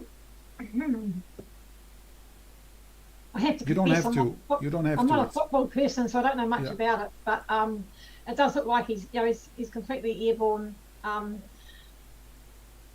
Whether this is the actual decisive moment of this game or not, I don't know. But yeah, it's been well captured. Someone else may offer more constructive comments than me. I think we will accept this score if no one else has to offer anything. We will accept that score and just move forward with the next image.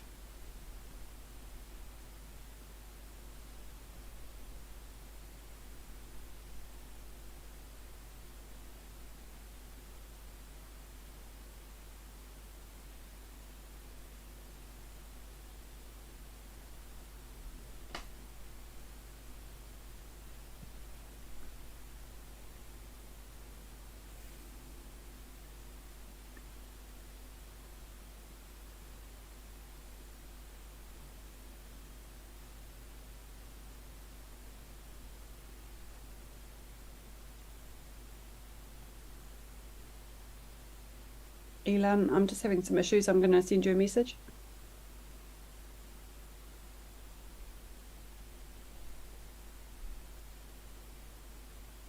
Same, Milan. It's probably the same issue. Okay, so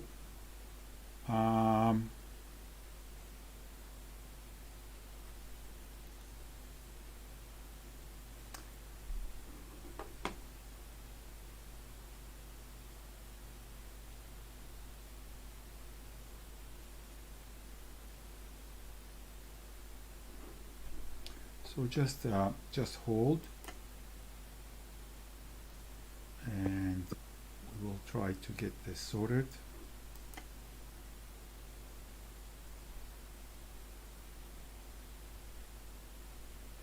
So all judges, maybe refresh your screens and see if you can score this image.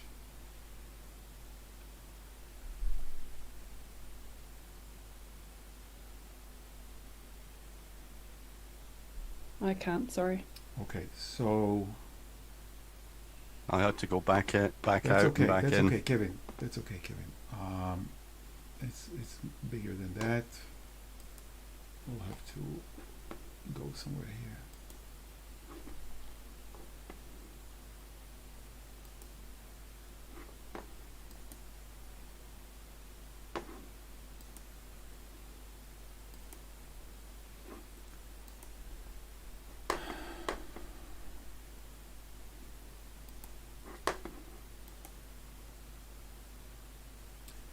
So try to log back in, please.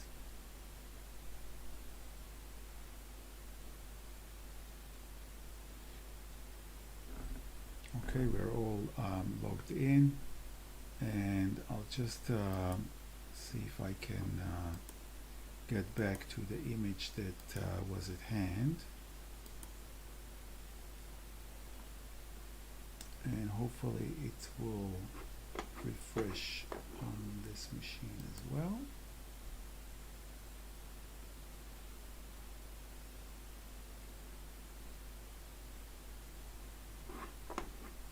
And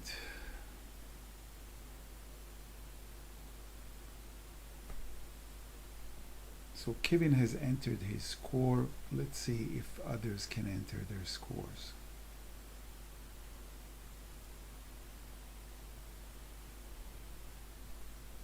I'm seeing the first image, Yeah, so I'm was seeing I. one So of was 12. I.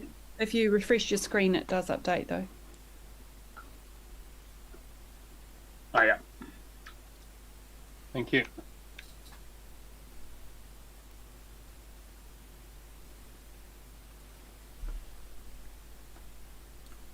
Elizabeth, we are waiting for your score. Maybe refresh your screen. Yes, and we have an initial score of 74. Elizabeth, you can challenge it. You don't have to. Do you want to challenge this? Yeah, I felt this was very well caught. It's been technically well handled, and it captures the decisive moment. And I like the fact that the dust obscures the background to the point where it's not so distracting. What was your score, Elizabeth? 84. Thank you. Chris? So it was at the other end, not too far away though, 72. So had it in a highly commended. Yeah, I mean, these are tricky with decisive moments of what is actually the decisive moment. I took it this way. He sort of has landed, but his hand's just about to come down. For me, the hand is the sharpest part of the object or the whole picture. And yeah, that was just, but I'd liked it to have been on either one of the faces. So yeah, that's why I was in highly commended. Elizabeth, you have the right of reply. There's nothing further I wish to add, thank you. Okay, so judges, just rescore, please.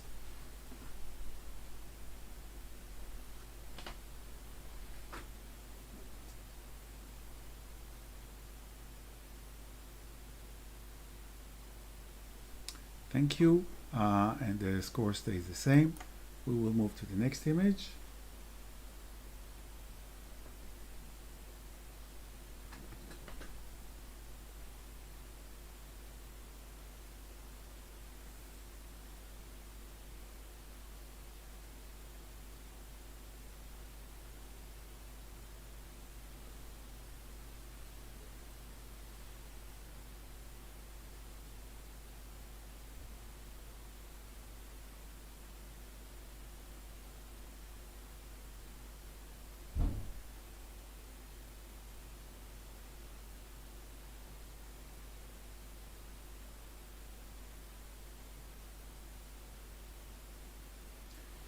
And we have an initial score of 84.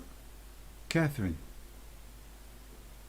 Great. Yeah, so I gave this 98.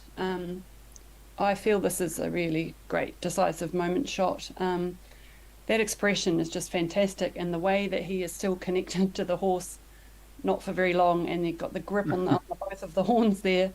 This tells the story so well. It's beautifully composed. You've got the spray of all the dirt there and everything, and then you've got the people watching in the background, nobody of whom is actually chopped off either. And they include the scorecard and the commentator talking away. So everything in the background here is adding to the story, which has just been so well caught at the front. Really, really strong image. I think we need to bring this one up. Let's talk about it. Thank you, Catherine. Chris. I have to stop being at the bottom end. I scored at 78. I think I've probably been a bit harsh on it. I do actually like the fact that that connection between all three is still there, and I suppose it's a split second between when it's going to. I suppose that connection is going to break. I'm listening. I actually hadn't seen. Well, I'd seen the people in the background, but I hadn't actually seen the fact that it was a scorer and a commentator, and whatever the person on the horse is probably a safety person or something like that. So I hadn't seen those. So thank you for bringing those to my attention. I'm listening, and definitely will be coming up. David. I listened very carefully to what Catherine said particularly about the people in the background. I hadn't noticed them either, and this is. I'm definitely going to go up from 80. Thank you, David. Kevin. I do like the image. I will bring it up. I suffer from the fact that I did rodeo for 12 years down here, and for me this is a standard stock image that you should be able to get. But I'm speaking as a professional photographer. If it's, I do like it. I like the motion. I like the fact that you've got the facial expression. I like the fact that there's actually movement in his right foot as he's coming off the horse as well. The riders in the back, the rider in the background, and the stadium staff, they don't detract from it. They add to it. So yeah, I'll bring it up, and I think maybe, we'll bring it up. Elizabeth. I would just say if that was my image, I'd absolutely love it. So congratulations to the photographer on a great shot. What was your score, Elizabeth? I'll have a look. It was 86, but I think it'll be coming up. Catherine, bring it home, please. Cool. Thank you, everyone. I would just like to point out that we actually haven't identified a single negative about this shot. And I'm a professional photographer. If I had taken this photo, I'd be dead proud of myself. It's really, really great, and really we need to reward that. Thank you, Catherine. Judges, please rescore.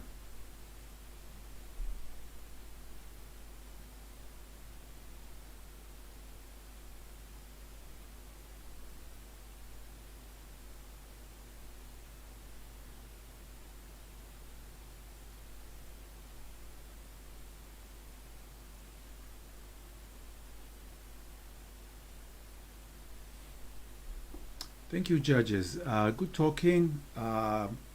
We moved from 84 to 92. Congratulations to the photographer, and clapping in the background. Ah!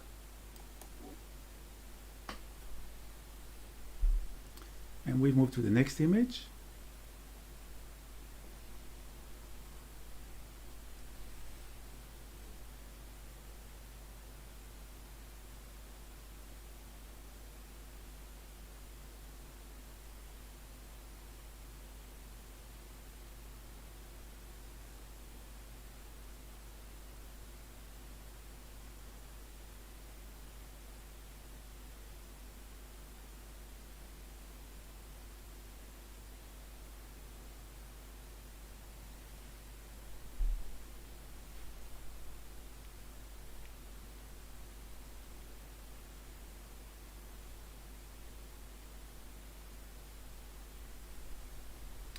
Thank you, judges. And we have an initial score of 80. Elizabeth, would you like to challenge? I think this is a very good decisive moment, well captured, nice and sharp. Yeah, it just shows the way it is with the ocean. What was your score, Elizabeth? Hang on, I'll go back and have a look. It was 90. Catherine? So I gave this 73, so I put it into the highly commended range as opposed to just acceptance. Great moment, you know, they are being shoved right into the surf. I guess the reason I wasn't going higher, I think technically it's quite grainy. I mean, it's very well done. I guess there's not any particular person there that stands out as like really getting particularly flung out of the boat. The boat's tipping up, and so it's a great moment, but it's maybe not the, yeah, I don't know, it just needs that little extra something for me, but I'd like to hear what other people think. It's a very good shot, and so yeah, highly commended, but maybe a bit more reason to come up higher. Does anyone else want to talk about the image? Elizabeth, you have the right of reply.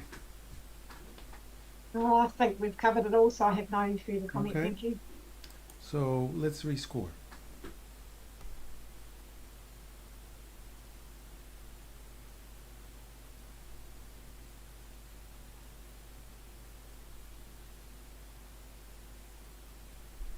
And the score stays the same, and we'll accept that. We're moving to the next image.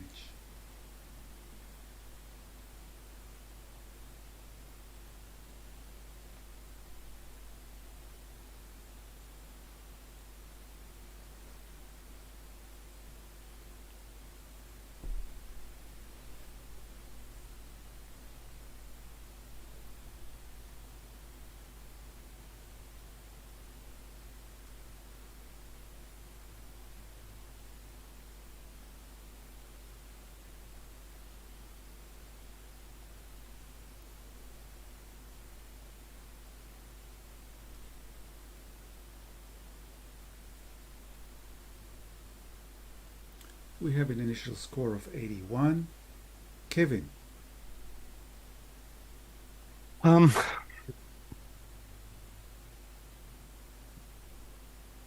just think it's a fantastic capture of the dog in action.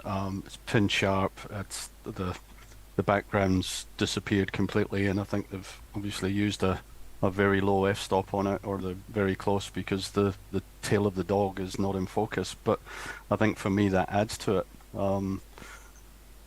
The dog's intent on the ball. Yeah, I just think it's a really good action image. Thank you. What was your score? 90. Elizabeth? 91, sorry.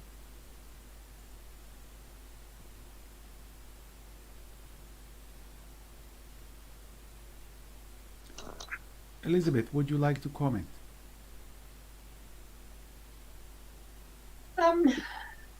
Yeah, it is a well caught moment. I like the richness of the colours with the goldy tones in the face and the contrasting with the black, and the blue ball for an added touch of colour that's outside the rest of the colour palette. It is a moment well caught. Thank you. Elizabeth, what was your score? 71. Chris? What did I score it? So I scored it 80, up into the honours. Look, I think I agree with what others have said. What else adds it to the image for me is that you've actually got sort of the balance outside of the dog of the sand, which must be the last paw print flicking up, and you've also got the water connecting to the ball on either side. So you've like, when I first looked at the image, I said, what is the decisive moment here? Was it when the dog was just about to get it or not? But now you've got, with that connection with the ball and the sand flicking up, it's sort of all working together. So that's why I put it into the 80s. Thank you, Chris. Catherine? Yeah, just quickly, I gave this 76, and I wanted to say I'm coming up into the 80s. Another thing that hasn't been talked about here is this just made me laugh, and I think it's partly, obviously, that dog's so intent, but it's also really kind of awkward in a really gorgeous way. I mean, you've got that one paw down, but the back legs coming forward like that is just kind of gorgeously awkward too, and it doesn't care because it's so into this moment. So yeah, I had an emotional response to the image, and I'm going to reward that by coming up a few points. David? Yeah, I think one of the things that added to the humour of the image or the story is the fact that the ball is at that moment where it has just bounced and is still distorted. It hasn't yet returned to its spherical shape, and so that added some humour to the story for me. What was your score, David? 91. Thank you. So, Kevin, you have the right of reply if you wish to take it. Other than to say that I think Catherine hit the nail on the head, that it's not just about the fact that it's a pin sharp image and everything works. It's the fact that it evokes an emotional response. Yeah, I think it's such a good image, really well captured. Awesome. Judges, please rescore.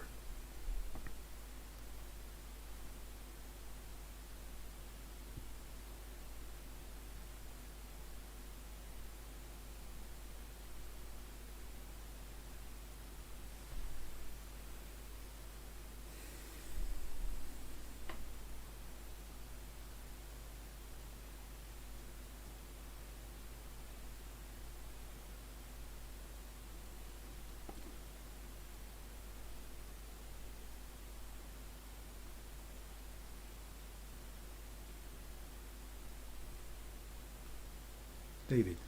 Yes, and good talking. It went from 81 to 87. Well done to the photographer, and we'll accept that, and we'll move to the next image.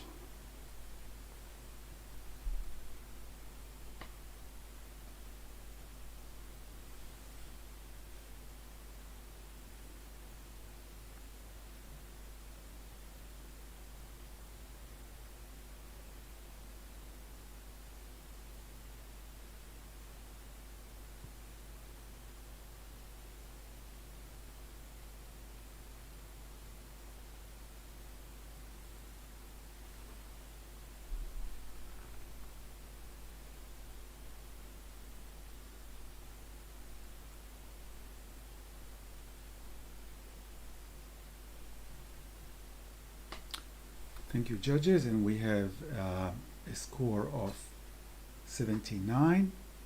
Elizabeth, would you like to challenge? Oh, I gave this an 85. I thought that the moment was well caught with the looks like the riders just hit the dirt. The ball, whatever it is, appears to be completely airborne, and with all that dust and is it the cowboy or whatever he's called, trying to distract the bull from the rider. It just is, sort of completes the scene. Thank you, And it's Elizabeth. nice and sharp. Chris. What did I score it? So I scored it 72, so into the highly commended. I suppose I was actually struggling with what is the decisive moment. There's so many different, I suppose, decisive moments in these types of action shots. So, but that's me internally. I'm not sure whether the bull is fully airborne or not. You can't see the sort of hidden in the background there. The people in the background, I mean, they're you can't really see them, but they're all cut off. But yeah, I'm listening and open. Does anyone else wants to have a chat, or should we give the right of reply to Elizabeth? Go ahead, Elizabeth. Yeah, I think we've covered it all. It doesn't worry me about the people in the background. I think the fact that they're not that noticeable draws your attention back to the action. Thank you, Elizabeth. Let's rescore.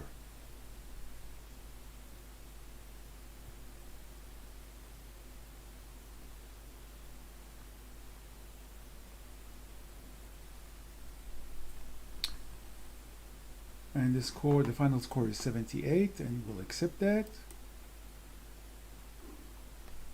And we'll have the next image.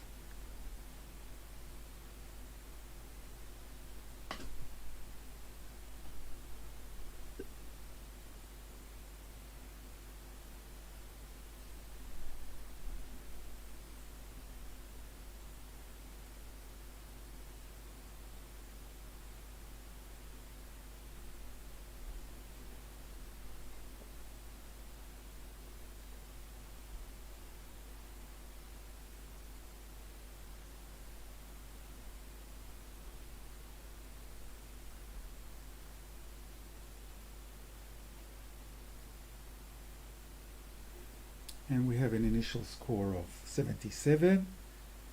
Kevin, would you like to challenge this image?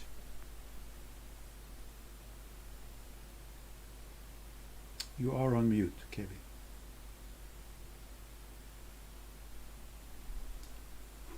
You are on mute.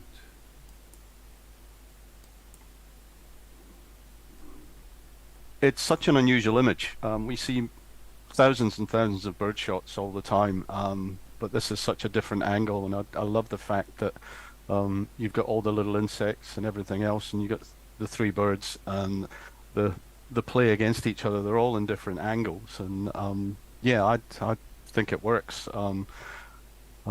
It's sharp. I've just clicked on it. It's sharp enough without being over sharp.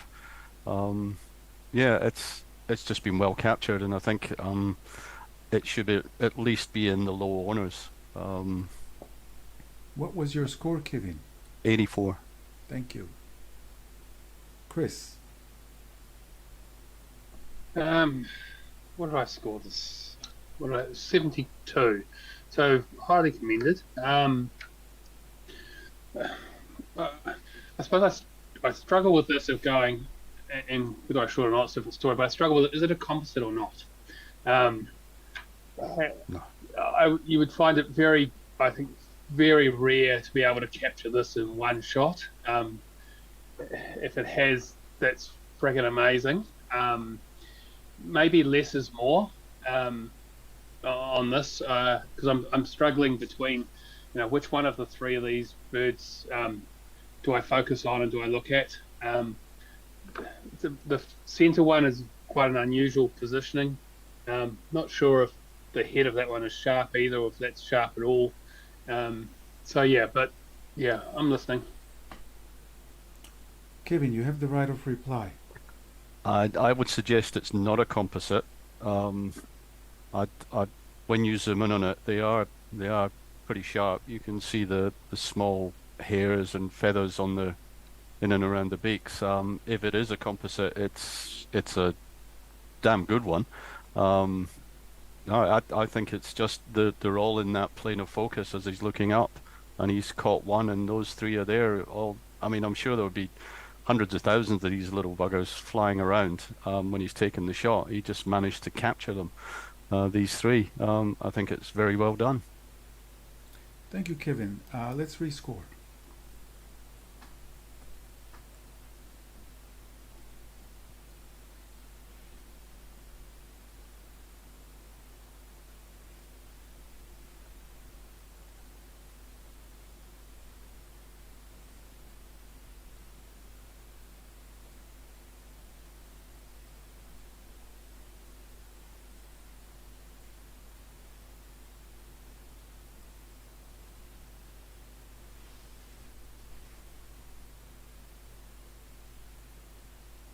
Thank you, judges, and the score has changed from 77 to 80. Good talking, and we'll accept that. And we'll move to the next image.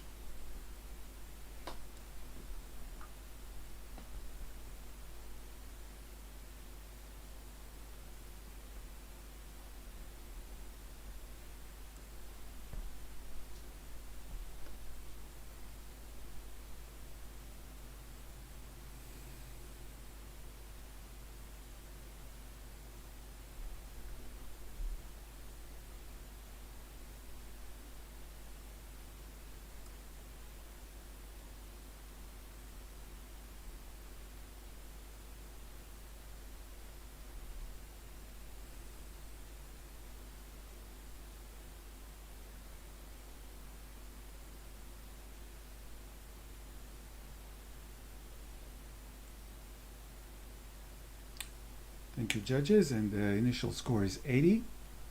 Catherine.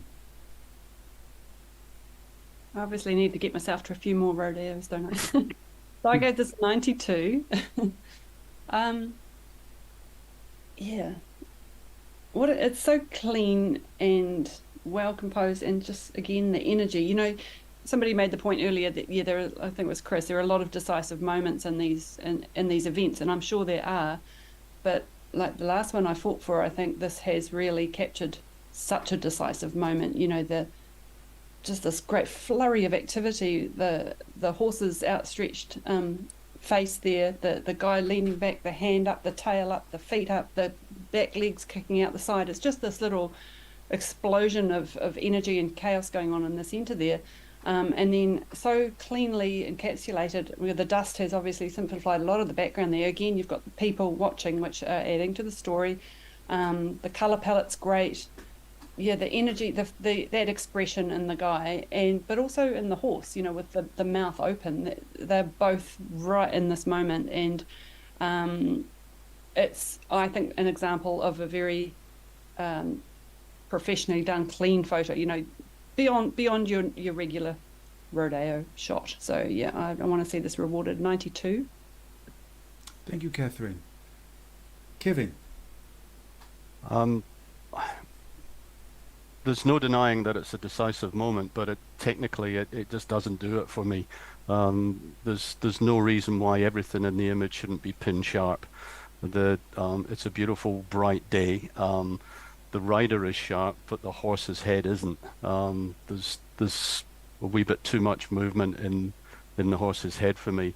The one thing that gets me though is if you're going to bring out the detail in the horse in Photoshop, then you need to do it correctly. And if you look down at the hooves, you can see the halo around the hooves where this has been done, and it hasn't been taken out properly.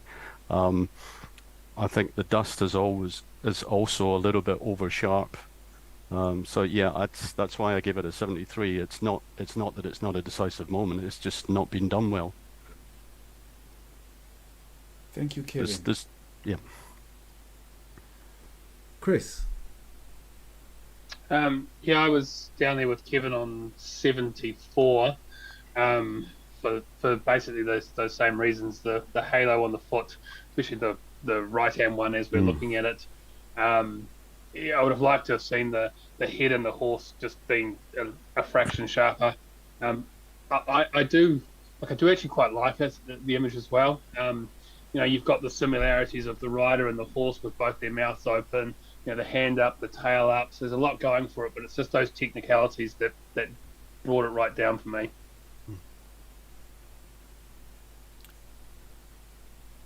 David, do you have something to add?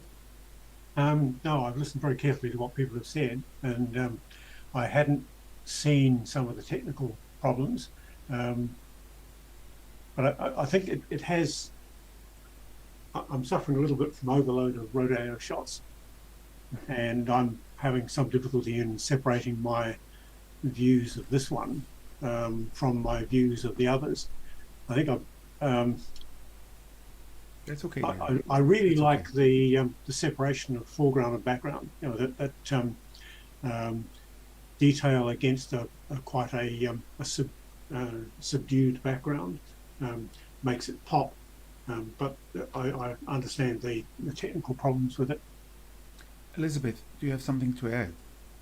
I think everything's been covered, but from a personal note, if I'd been to a rodeo and taken this image, I'd be ecstatic. Catherine, you have the right of reply. Yeah, so I did notice that the horse had a bit of motion blur in the face, and to be honest, I decided that didn't bother me in the slightest. I have all the information that I need there in that expression, and he's sharp and really not an issue for me. Hadn't noticed the haloing around the hooves. I do grant you that, but really, it's so little. I hadn't noticed it. How much of an issue really is that? How many points are we going to take off of that? What a fantastic photo. If you can't come into the 90s with me, I at least encourage you into the high 80s. Cheers. Thanks, guys. Thank you, Catherine. Judges, please rescore.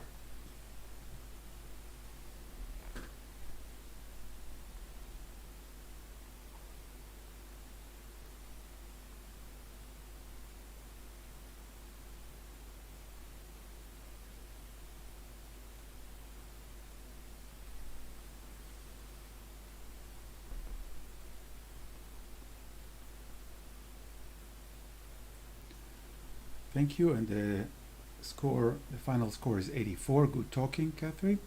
We'll accept that, and this was the end of the decisive moment. The next category is architecture, and we will say thank you to David and to Elizabeth, and we'll get Jace and Charlotte back, and we will have a 3-minute break, and we will have a slideshow of this category.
Whoa.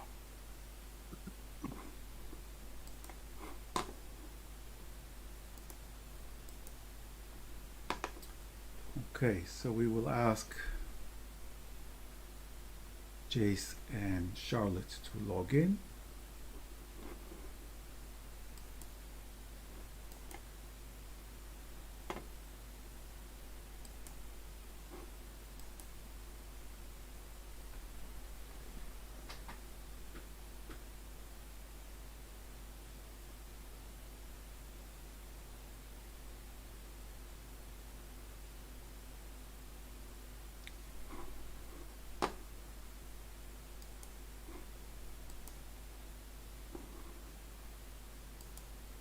So this is slightly tricky. Jace, we need you to log in and, Oh, I thought I had. well, I thought so too, but it bumped you out. And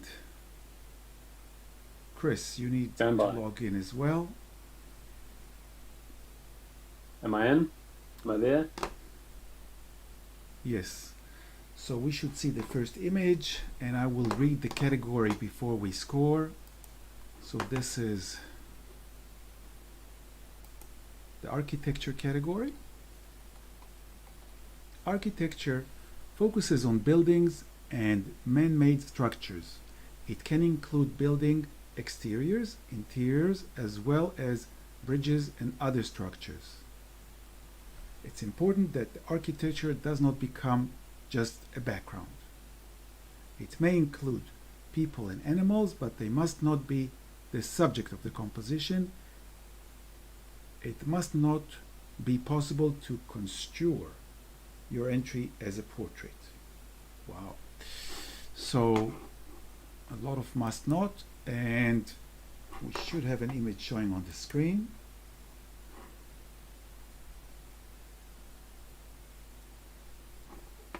And we do. So judges, please enter your scores.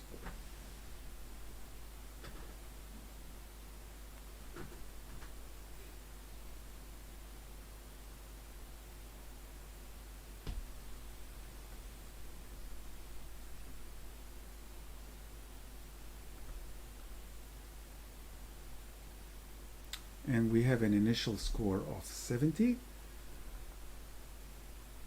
Chris, would you like to challenge this?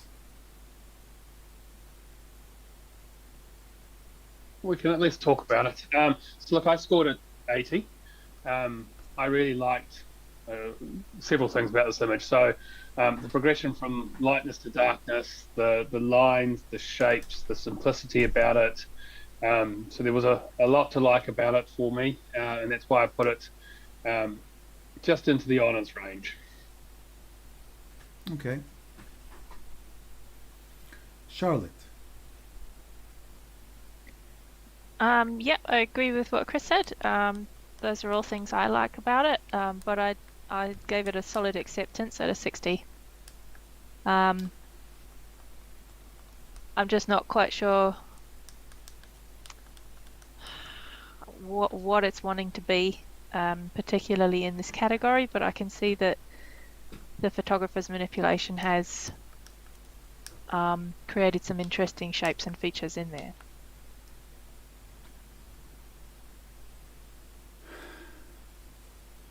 Would anyone else want to talk? Jace. Am I? Yeah. Am I muted? You're good now. Hi. I think the sort of exploration of textures and shapes and lines is interesting and nice, but I struggled to understand why they have been implied in the way they have, and so I was trying to find a narrative or something that gave it a greater reason, more than beyond just a technique, and I didn't find one. I sort of pondered maybe a surveillance state or the ubiquity of surveillance or something for the repetition, but it just doesn't. It's not strong communication there, and that's what I'd want to get into honours range. But I gave it 71 at a highly commended for the exploration of the technique and the shapes and lines and textures. Chris, you have the right of reply. Yep. Yeah. What's it trying to be? It's a building, I suppose. Yeah. I hear what you're saying. I just like the shapes and the patterns, the lines. Maybe it's, the repetition is of people, the buildings and things like that are watching us. There could be something in there. It may not be honours, but let's make sure it's a good, highly commended. Thanks, Chris. Judges, let's rescore.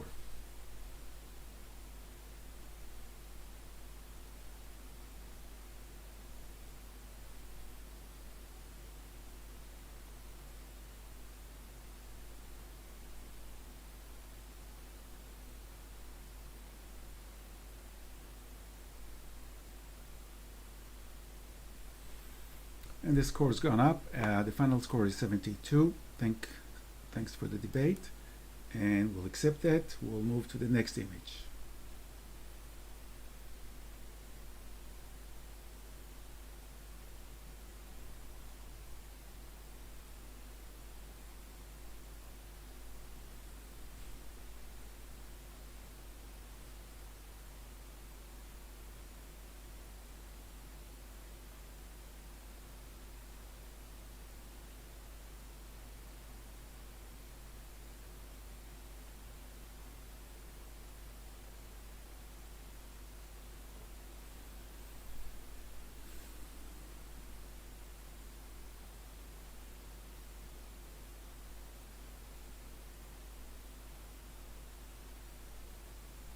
Thank you, judges. And the initial score is 75. Kevin.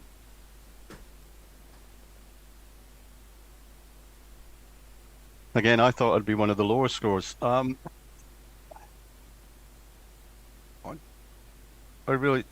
enjoy the fact that the photographer has gone to great lengths to produce this image, and there's so much going on within it. Yeah, it's such a wonderful composite.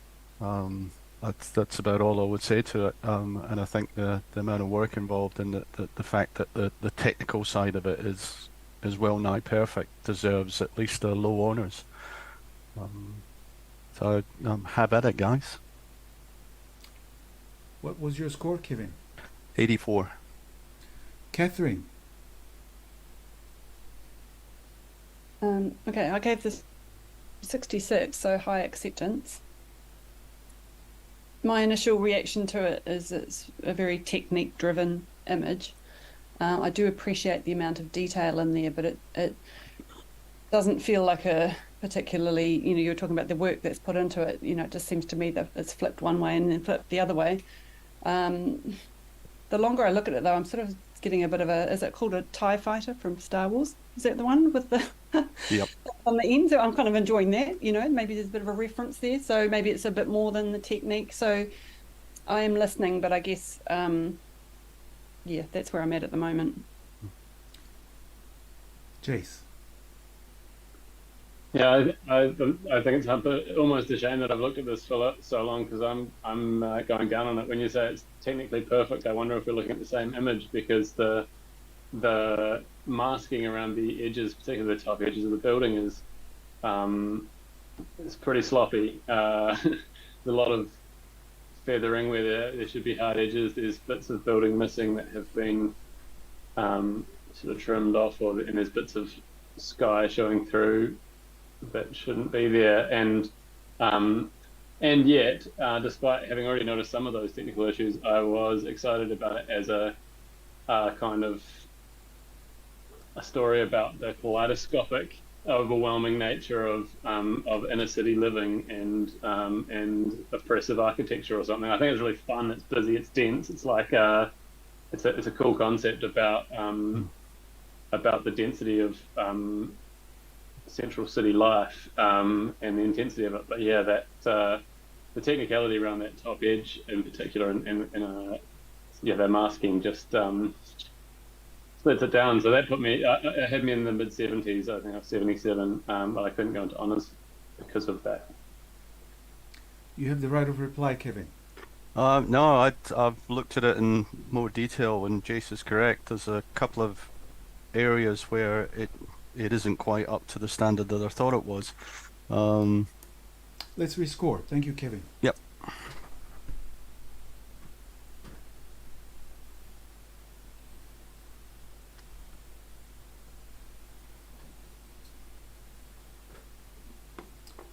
And the final score is 74. We'll accept that. And we'll move to the next image.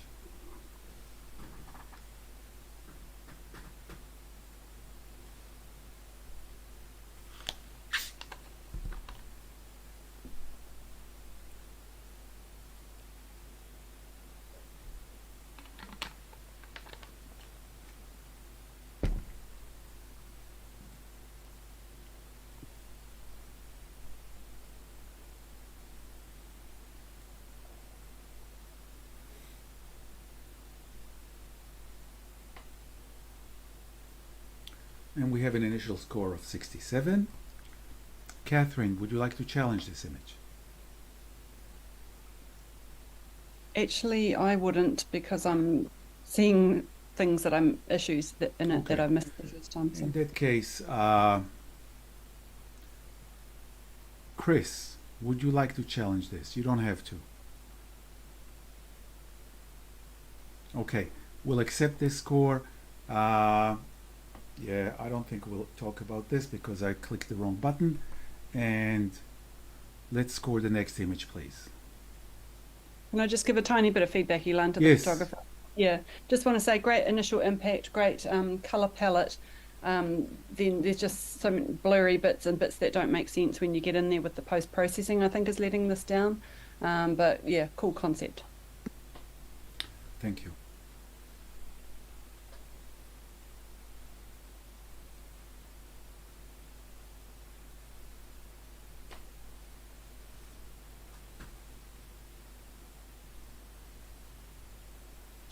Did they get a score? Yes, they did get a score. And I'm afraid to go back because we have issues with that. So, It was 67, I think. yeah. Thank you, Jace.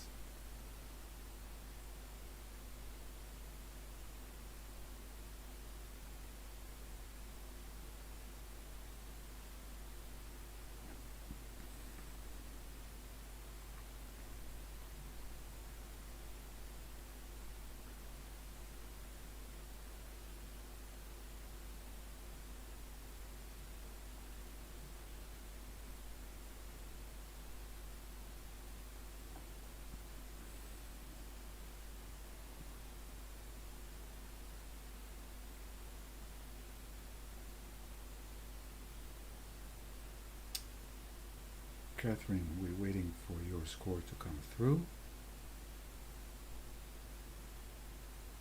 So sorry, Elan, I was waiting for you. I'm still seeing the same image. I didn't realize. I was too. I just got kicked out of the session. I'm just trying to get back in now. Okay. Okay, we may I'm need just, to- I've got it now. That's not a good sign.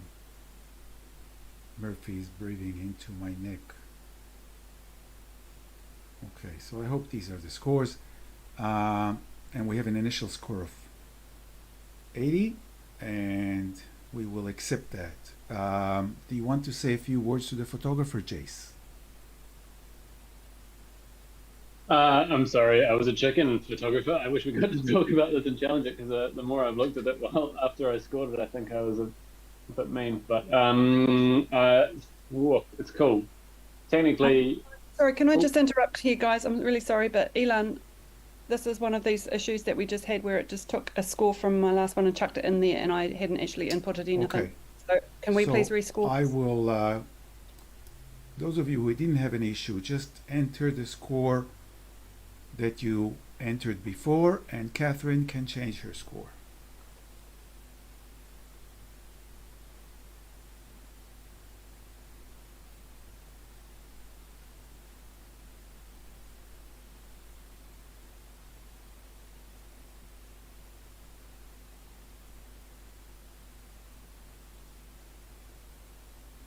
Jace, you cannot bring your score higher. that was the same score that I put in before. Okay, so we have a score of 83, and we will accept that. do you want to talk about the image, Chase? Yeah. Yeah, I just think it's a really interesting urban image. There's so much in such a simple composition, all the reflections, and then the little detail that I didn't see initially but was very cool is the feet in the bottom left. That's fantastic. Just a really lovely vignette of urban life. Thank Well you. done. I'm sure the photographer will appreciate that and will accept that. And hopefully we can all score this new image.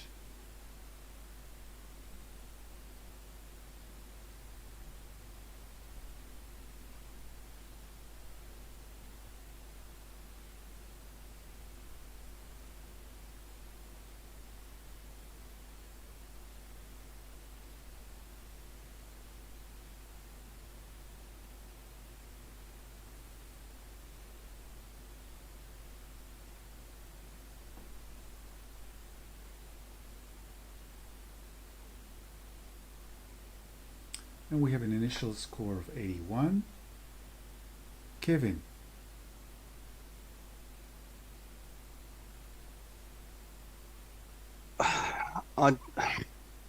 First off, I love the colors and I love the juxtaposition and again, it's talking about strong diagonals. I love the lines. It looks on the initial impression is that some of the verticals aren't vertical. I love the whole complexity of it. Well, it's actually complex and it's very, very simple. It's good architecture and it's a great image. I think the photographer's framed it perfectly as well. He's even gone as far as to the top right hand corner to align that glass panel right up perfectly with the roof, so there's an end point to all those lines. Yeah, it just works for me. It's fantastic. Thank you, Kevin. Chris.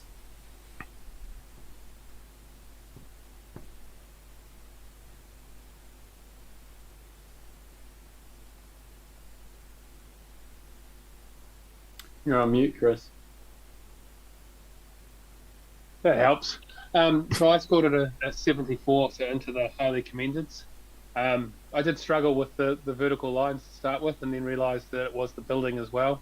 I suppose I was just looking for, something else, something more. You've got some nice lines, some shapes, some colours going on. Yeah, I suppose it's a good part or part of a building that's been, or architecture that's been captured nicely. And that's why I put it into highly commended. Thank you. Does anyone else want to talk about the image? Yeah, just say quickly, I put this into the 80s. I gave it an 81. I think this is a really great, simple graphic capture of quite a playful kind of building, and I think the photographers really caught that and probably conveyed. The architect would be very happy with this as well. It's that whole playfulness, but the simplicity as well. I just think it's a really successful, interesting shot, so I'm happy with it in the 80s. Kevin, you have the right of reply. No, I think the comments that everyone's making are valid. Catherine's right. It is a very playful image. I think from an architectural point of view, it's bang on. It does the job it's supposed to do, and I think it goes over and above that with the colors and the contrast and the way the diagonals work. But yeah, I like it. Awesome. Judges, let's rescore.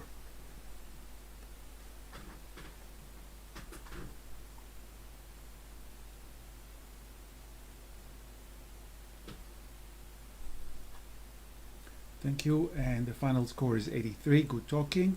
And we'll accept that, and we'll move to the next image.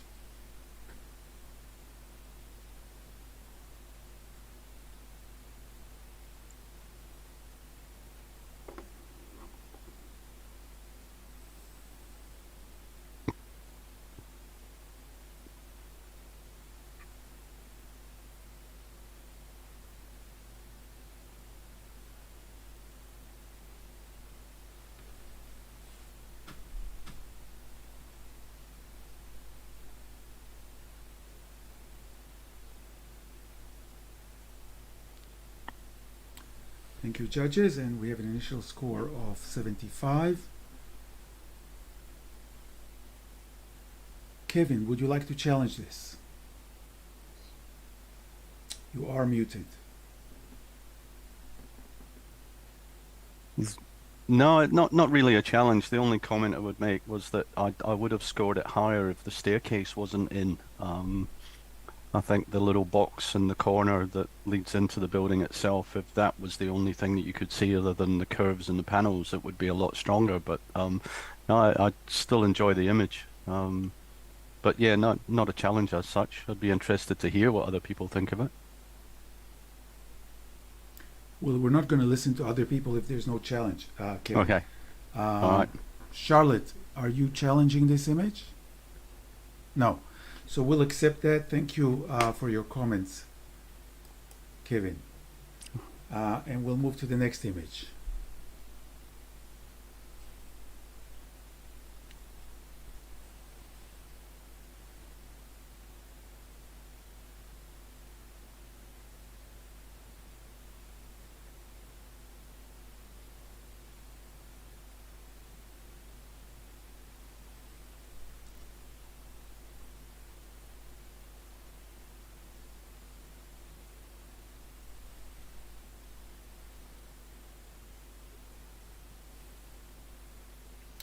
Thank you, judges, and we have an initial score. I was just checking you had my score. I couldn't quite tell it. Yes, we have an initial score of 71, and we will accept that. Would you like to talk about the image, Charlotte? I think it's a really lovely example of if I knew the name of the specific kind of architecture, I would insert it here.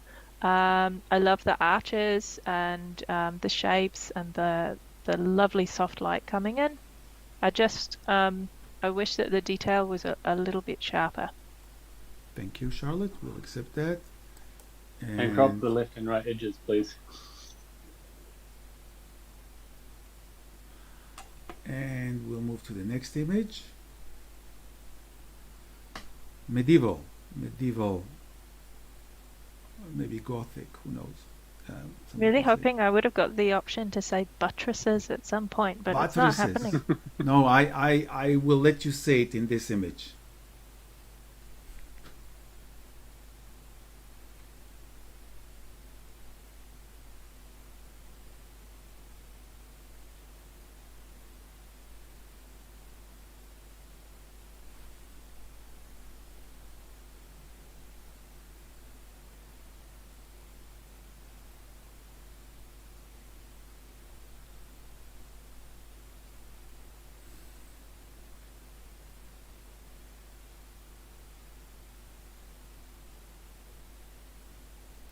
Thank you, judges, and we have an initial score of 81.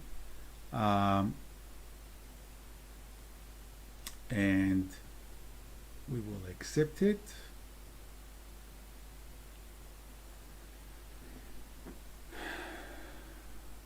Jace, would you like to say a few words to the photographer? Yeah, I think congratulations on a lovely minimalistic architectural detail. The planes and the lines and things are lovely.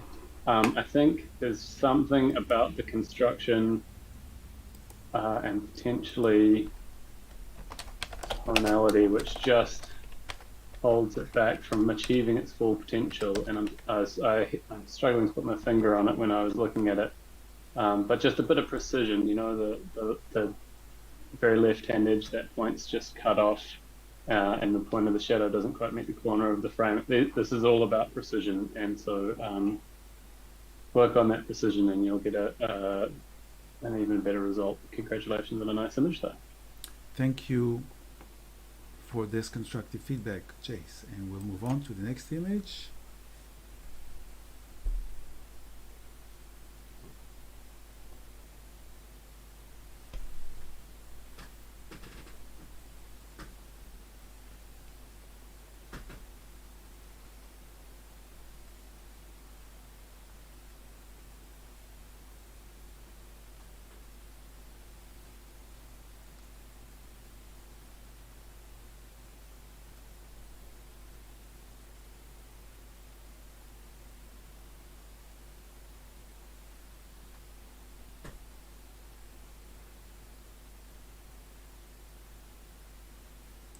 Thank you, judges, and the initial score is 77. Catherine. Yeah, thank you. I'd like to challenge this. So I gave it an 88. I thought this image had a really strong graphic impact, and it sort of draws you in and spins you around at the same time. And yeah, I just like to hear what other people think of it. For me, I just kind of went, wow, that's cool. So yeah, really quite strong. So I'd love to hear your thoughts, please. Charlotte. Where was I? I was at 65, and I agree with you, Catherine. And I love the shape and forms in here. The depth to it is fantastic. But I'm at 65 because I wish it had been captured and processed better. Attention to detail could have been better. I also really, really hate the border. I would love to have seen the photographer get in there and clean up all the marks, or at least some of them. And that big obvious discrepancy in the paint, center top. Yeah. You have the right of reply, Catherine. Yeah, unfortunately, I do have to give you that, Charlotte. When it is all about the cleanness of the lines and stuff, that attention to detail is distracting. I think you don't need to zoom in to see the patchiness on the blades at the top center there. You do, when you zoom in, you see all the specks as well, and it is a shame the photographer hasn't cleaned that up. In some ways, though, maybe they are reflecting reality. This is how a building ages, so that might have strengthened it. But it's still a very strong image for me, and yeah, I do congratulate the photographer on the strong composition of the image. Well seen. Judges, please rescore.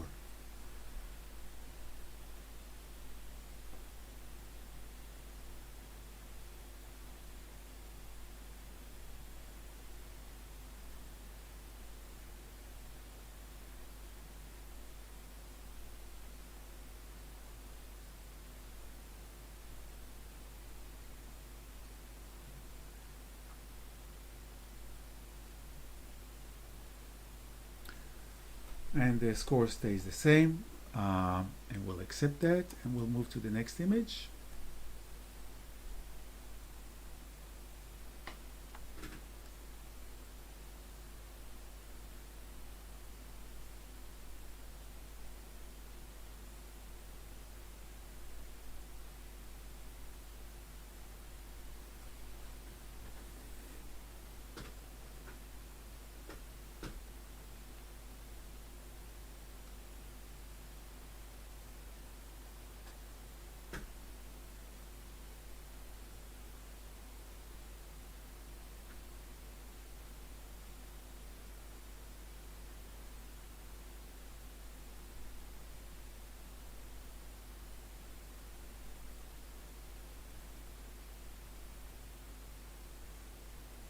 And we have an initial score of 84. Charlotte. Yeah, I really, really enjoy looking at this image. Initially, you think, oh, well, that's not quite straight up there, but the more you look at it, the more you realize that it is, and it's just a perspective thing, from my point of view anyway. For me, this is like little snapshots into different people's lives, and each one's an individual picture, and they're all telling a different story. And in the top left, you've obviously got the person sitting. There's heaps of stuff all over the place, people drying their things on the chairs. You think, where the hell are they? You've got suitcases down in one of the bottom ones, and it's just one of those pictures that you want to keep looking at and discovering more from it. I love the light that's I think it's reflecting or passing through the glass on the balconies. I love that it's in color. It would have been easy to put this in black and white, but I think color makes it better because you can pick out all the individual different colors of people's bits and bobs on the back of the chairs, and yeah, it's just done really well, and it's a really nice quality image when you zoom in there as well. Thank you, Charlotte. Kevin.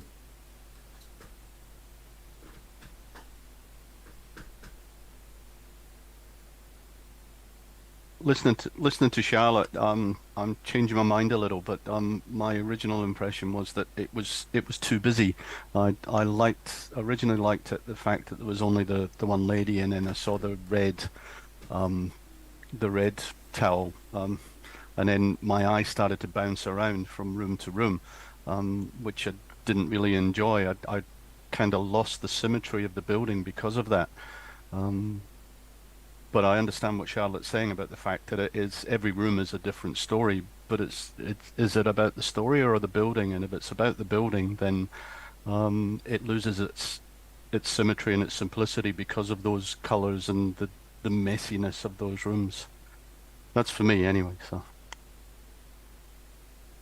Thanks, Kevin. Catherine, would you like to add something? No, I think Okay. Jace. Yeah, I think the beauty of this image is that it works at those two scales. We've got the overall look. I almost want to step back from my computer and look at it with my eyes blurred and look at this kind of like shape and pattern and tonality and line, and all the dark triangles kind of jump out, and then I walk in, and maybe it's three layers even. Like it's a very abstract at that level, and then at the level of it is a representation of a building, and that kind of the form of the building, all of the different planes and angles and lines are there, and very ordered and structured. But just then the subtle differences, both in the content, what's on each little balcony, but also just the subtle changes in angle and perspective from below and from above, a little glimpse down into the lower balconies and a little glimpse up at the bottom of the upper balconies. And then obviously exactly what's been mentioned about the little details about people's lives, the people who inhabit the building.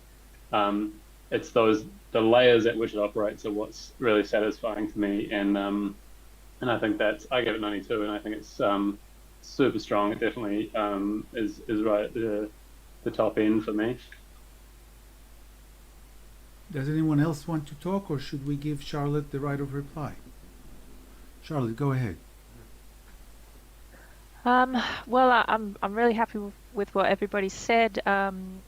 Thanks, Kevin, for reminding me that we're in the architecture category, because I kind of forgot when I was looking at this. But thanks again, Jace, for bringing it back to talking about the overall, and you're absolutely right.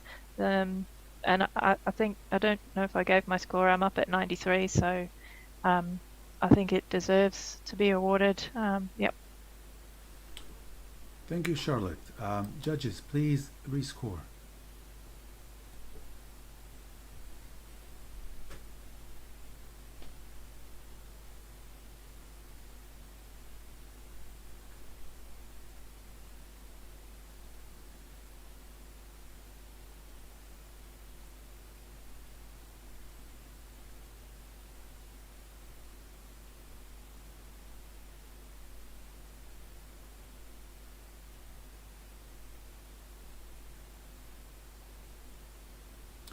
Well, great talking, and the final score has gone from 84 to 90. Well done to the photographer, and clapping, clapping. Okay, we'll accept that, and we'll move to the next image.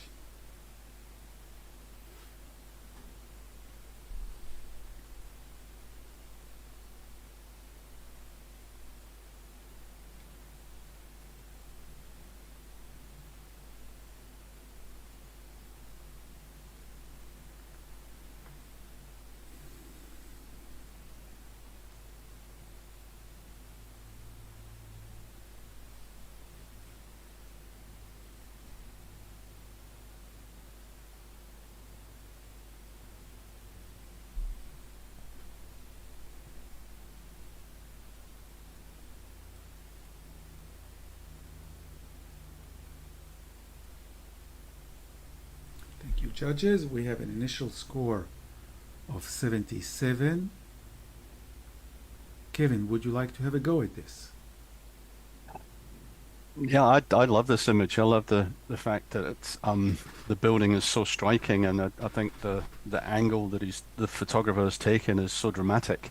I think the whole idea of the building is that it brings the wilderness inside, and you feel as if you're part of the outdoors. And I think the reflections on the building do that justice. The Yeah, there's a bit of dark toning in the sky to make it a bit more dramatic, which brings the score down a little bit possibly, but um, yeah, it works for me. Again, I ignore a couple of the technical bits because it is such a striking, dramatic image, and it works. Thanks, Kevin. Charlotte. I scored this as 68 because I agree with everything Kevin just said, but I feel that it has been overprocessed and that brought it down for me, unfortunately. Is there anyone else who wants to comment on this? Maybe Chris. I'll just say, I'll say a couple of things here. What did I score? I think I scored at 80. Yeah, I did. I scored at 80. Hey, I just like, first of all, it's about the, I suppose it's the lines and the angles and that big triangle. But then as my eye runs down the windows on the left-hand side, I get a view inside the building. And then when I run down the right-hand side, I get a view outside the building. So you sort of get to see in the house and then what the people in the house are seeing out as well. So I quite like that. Yeah. Good. Kevin, you have the right of reply. I think all of the opinions are valid, and it is a personal preference thing. I think Chris's comments about the fact that it does the job that it's supposed to do. It gives you the view through, and you see the whole vision of what the skylight cabin is supposed to do, and it's supposed to embolden you to join in with nature, so that you're one with it. I think the image works. I think it works very well. Judges, please rescore.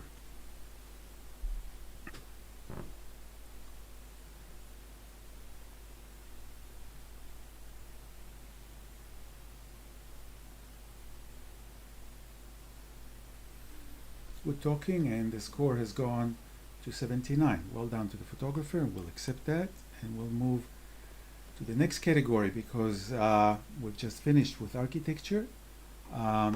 And we will have a 3.5 minute break. I will just choose another category for us to work with. And the next category is going to be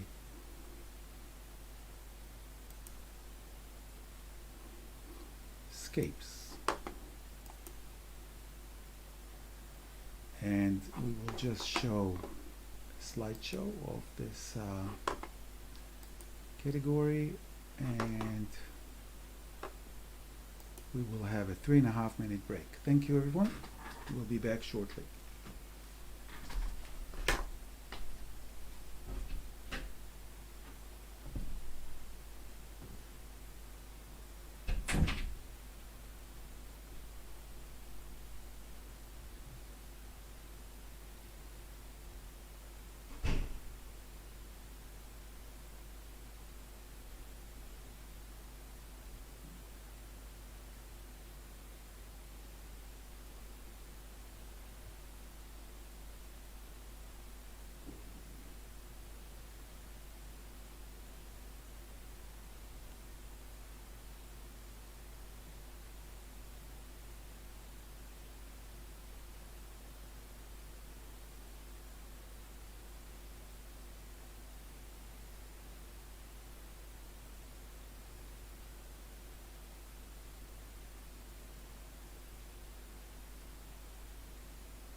And we're back online.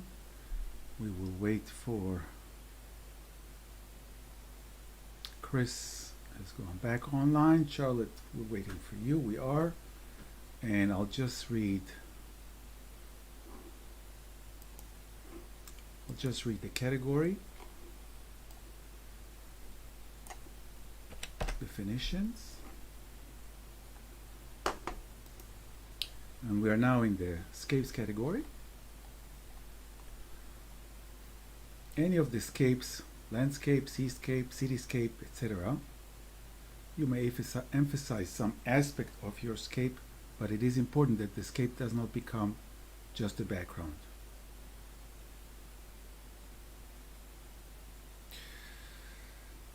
Okay, we've had some of that repetition from architecture, and that's okay. And we have the first image in front of us. Judges, please enter your scores.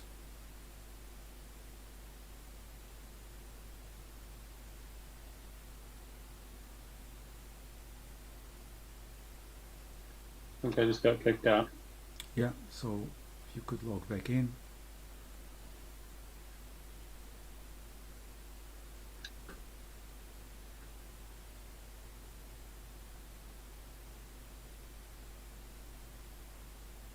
We're back in business.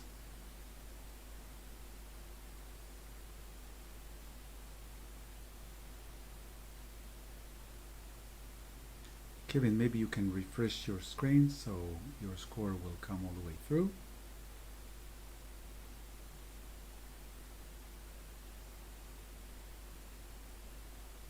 Yes, and we have an initial score of 68. Would you like to challenge this score, Kevin?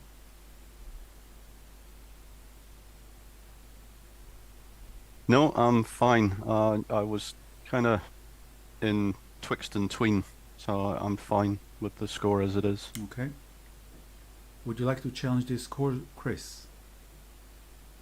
No. Okay, we'll accept that and we'll move forward. And the next image you show on the screen.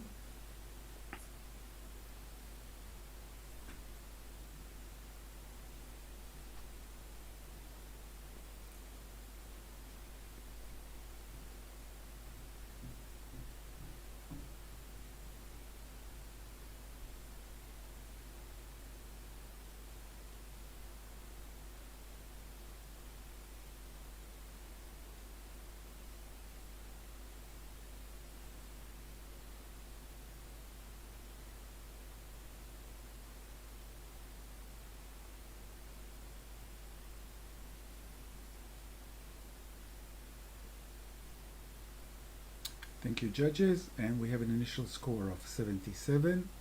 Charlotte.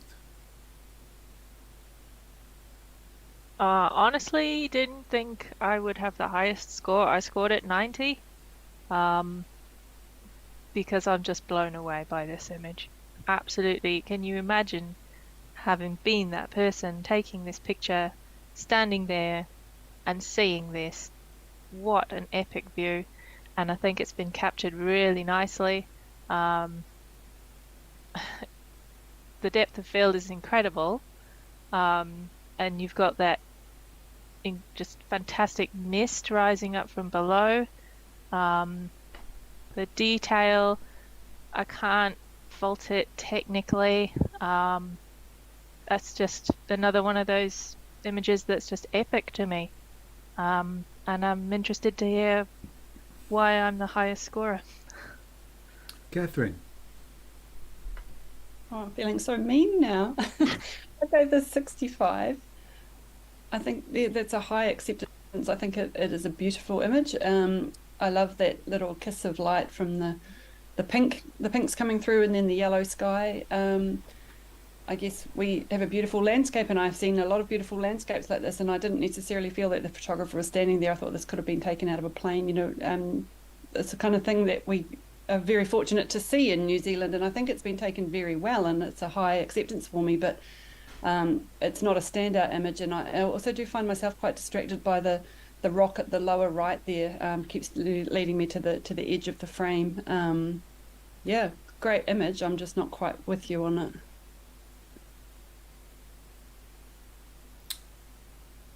Jace. Yeah, I got 87. So I was up there with you, Charlotte. In that general vicinity. I didn't go into the 90s, and I considered it, and there are some flaws in the sort of treatment, I think, that held me back, and a bit of muddiness in the shadows, a little bit of maybe. It's definitely like blue hour vibes, but maybe the blue's a little bit intense, a little bit too strong in the rocky areas. There's something I can't quite put my finger on going on in the clouds down the valley in the distance, which is a bit distracting. And I don't know, I'm not quite sure what's happening there. So I held back for those reasons, but I think it's a crisp alpine landscape, and I think the composition is strong. The leading your eye down the valley, the foreground to background sharpness is lovely, and I, this is my jam. This is where I want to be, and it takes me right there, and it feels cold like the pre-dawn in the Alpine. So I think it deserves to come up considerably, maybe into the honours range for sure. Charlotte, you have the right of reply. Yeah, thanks everybody. I just also wanted to comment the sort of compositional elements that you've got this image almost sliced into, almost from corner to corner. But yeah, I hear what everybody's saying, and I don't really have anything to add to it. So. Okay. Judges, please rescore.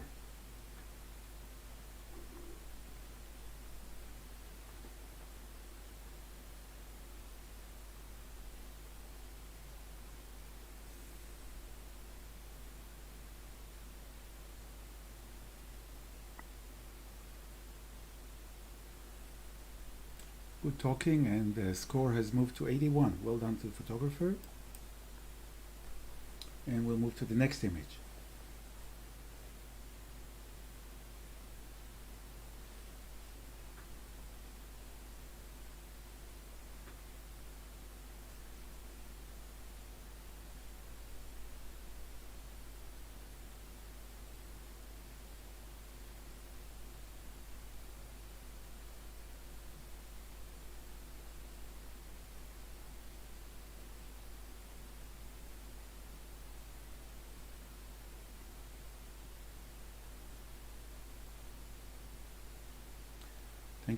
Thank you, judges, and we have initial score of 71. Charlotte, would you like to take that challenge? Yeah, absolutely. For me, this is really cinematic, and it's been emphasized by that crop. It's 100% South Island as well. I just really, really love that it takes me back there. I really hope that it is now, because otherwise, and I'm just loving the mountain placed centrally that you can just see, and you can just make out the snow on the back of it. It's just really atmospheric, and I think it's been technically handled really well as well from what I can see. Yeah, so that's why I scored it 85. Thank you, Charlotte. Jace. Sorry, I'm not there with you this time. I'm on 60. Maybe that was a bit mean. It is the Creek South Island. It's Castle Hill Basin, iconic landscape. I think there's some wonderful light happening in the mid right, but the foreground is just in the shade, in the flat. There's no drama in the kind of forward and mid ground where I really feel like something should be happening, and then in the leftmost third with the road and the other mountains is just a sort of muddy part, and it's out of balance with that highlight on the top right. So it didn't quite come together for me in the same way, and perhaps that is familiarity with that landscape for me, but it's yeah, it's not up there. I could come a little further than where I am, which is probably a little stingy. Charlotte, you have the right of reply. Yep, totally see where you're coming from. I can see the longer I look at it, a couple of technical flaws, and I totally see what you're saying about the muddiness. I guess the way I'm looking at this is a bit like a movie still, and that's what it's kind of giving to me. Maybe I was a bit generous, but I definitely think you've been really stingy. You So can let's try say and give it there, a bit more. Never mind. Meet you in the middle. Judges, please rescore.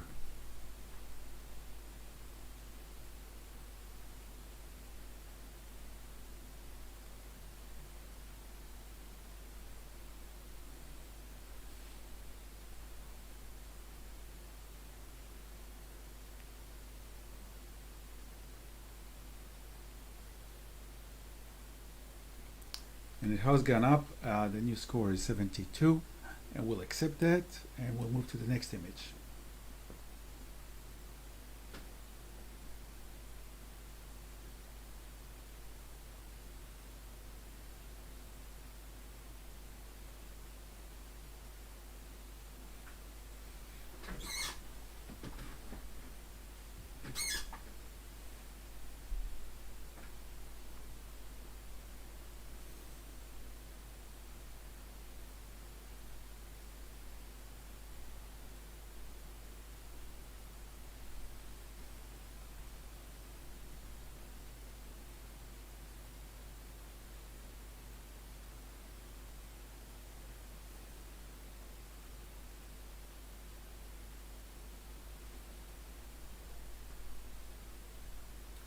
Thank you, judges. And we have an initial score of 79.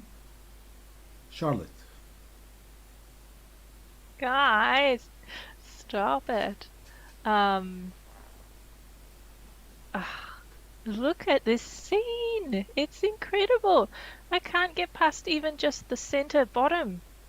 Look at the detail in all those little cracks and the ice and the bubbles and it goes all the way through. And you know the blue with the pink and the I think the exposure is perfect. The reflections, there's so much going on here. I think compositionally maybe it could be a little bit better. It might take me a bit longer to figure out how though. But yeah, stunning image. You can hear the ice creaking. And I want to hear other people's thoughts. Catherine. Well, I gave this 73, which is a highly commended. I think the colour palette's beautiful. The textures, as you say, lovely foreground detail here. I think this photographer has been in a really beautiful place at a really beautiful time and has done a commendable job of capturing it. That's as far as it goes for me, I guess, in terms of what the photographer has brought to this. They've chosen a good angle. They've filled the foreground with interesting stuff, but that's where it stops for me, I suppose. Jace. Here we go again. 74 for me. I think Kevin, you're right that it's the time and the place are magnificent. But I think the thing that held me back is that what kept me in that highly commended range is that the photographer hasn't done enough to capitalize on such phenomenal conditions, and it's the skewed kind of lack of balance in the hills. Like I keep wanting to turn my head to the left to sort of find a straighter perspective on the hills, and it's the messy edges and things disappearing out of the edges rather than a cohesive set of shapes that lead me through the image and the sort of no man's land in the middle that I think could bring this from really good to from highly commended to honours or higher. So that's just me. Charlotte, right of reply. Yeah, I hear what everybody's saying, and thank you for figuring out what I couldn't figure out with the composition there. So now I understand what I was seeing a bit better. And yep, I agree. Perhaps I have been drawn in by this beautiful landscape, and perhaps the photographer could have made a better job of it.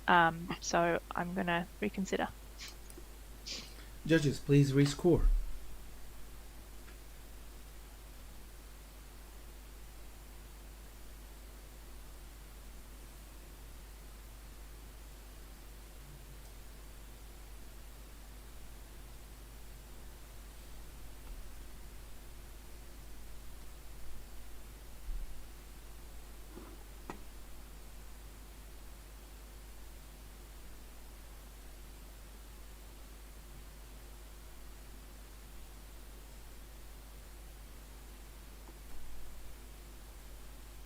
Chris, we're waiting for your score to come through.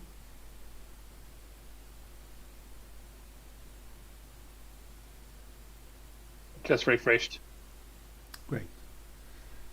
So the final score is 77, and we'll accept that, and we'll have the next image.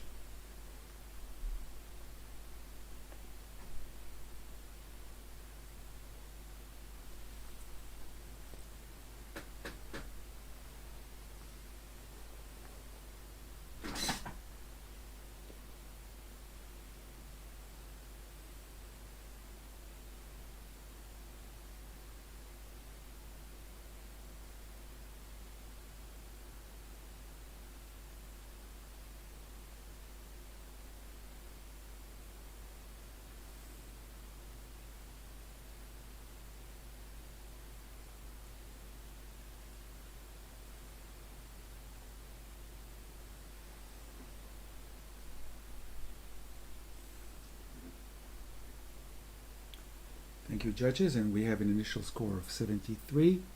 Catherine. I could be accused of being all over the place tonight, but so I gave this a 93.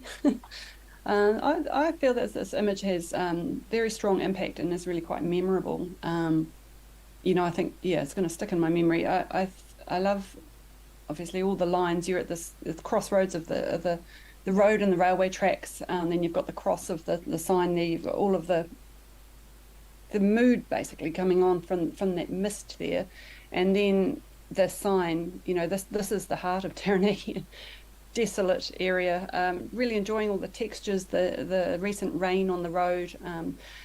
Yeah, a very evocative, moody image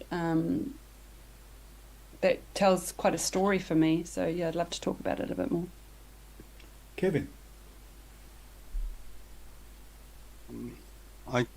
I can understand the story, but it's the technical side of it that gets me. What was your score, Kevin? 64. I found the front side of it way too grainy and overworked. And I've also got a pink halo in the background, and I've checked on 3 screens now, and it's still there. So yeah, and a loss of definition in the top left. Yeah, it just technically it just doesn't work. And then even on the right hand side of it, if they've right and left borders, sorry, if they've deliberately gone and tried to fade off those edges, then they need to do it a bit better, because it's just too close to the edge to work for me. I can understand the story, but the story's not enough to compensate for everything else. Thank you, Kevin. Does anyone else wants to comment before Catherine replies? I'll just say quickly, I think there's a strong image in there, but the banding and technical issues Catherine mentioned are pretty major for me, and I keep wanting to crop it down. There's too much unnecessary stuff or space or something. What was your score, Jace? My apologies, my score was 68. Catherine. All right, I You're can right see on I'm that out on a limb here. Kevin, thank you. I do see what you're talking about. That is very grainy in the front there, and I had not noticed the fading away on the right-hand side there. It is now looking a little overworked to me. I don't see a pink halo though, pink banding. Yeah. So other than those things, which I grant you, I still really like it. But yes, unfortunately, I am seeing some of the faults that I missed the first time. Thank you, Catherine. Judges, please rescore.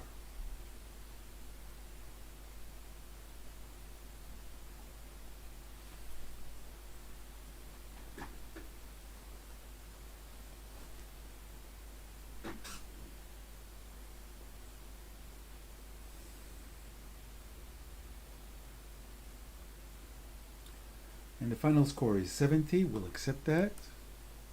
And we'll move to the next image.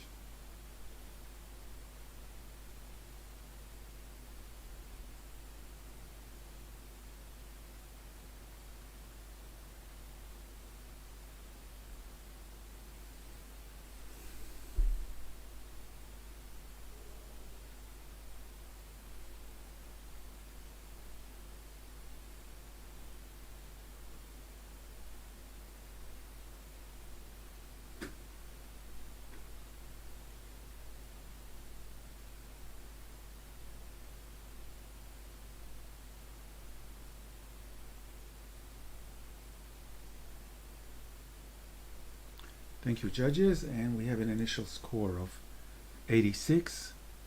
Jace. I'm glad I was brave with this one.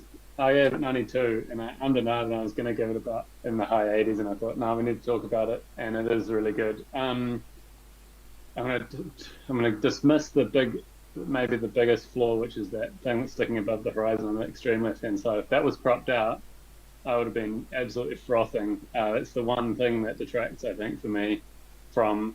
I've been talking about cinematic, film still material. This feels like a still out of No Country for Old Men, but in Australia or something. I don't know. I don't even know where this is, but it just is like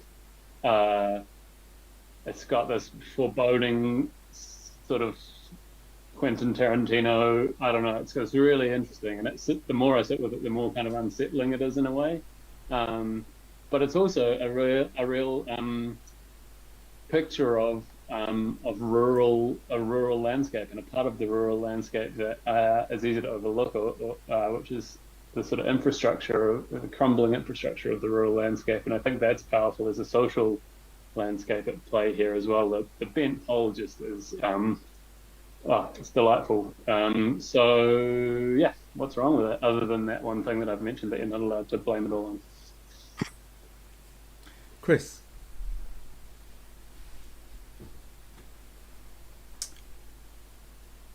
So I was on mute. So I was on 78, and the pole did have a big part to play with that on the left-hand side there. I suppose the more I look at this image, the more I'm drawn away from that left-hand side edge and into, the petrol station and the view.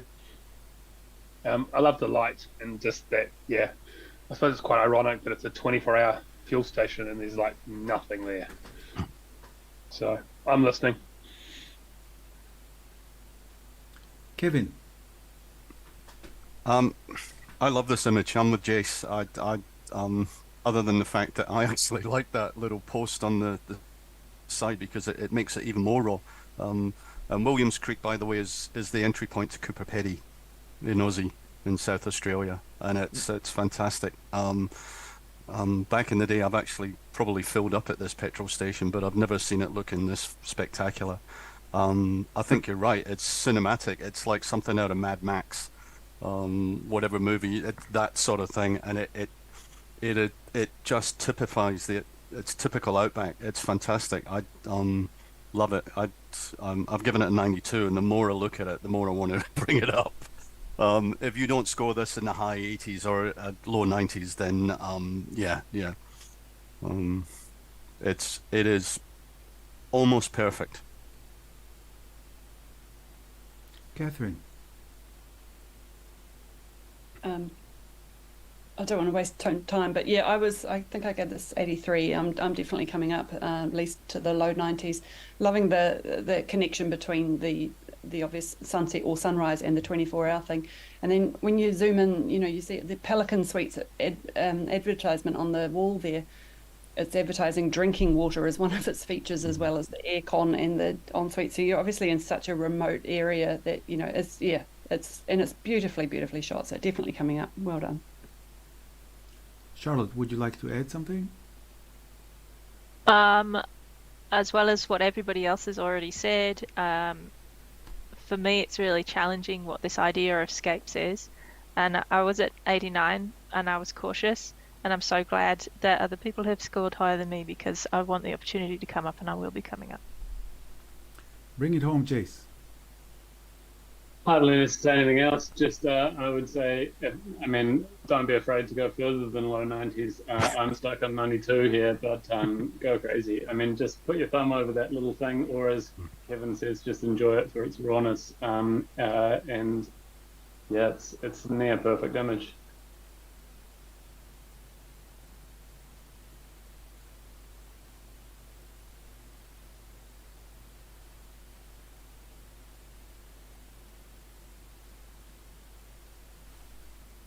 Judges, please rescore.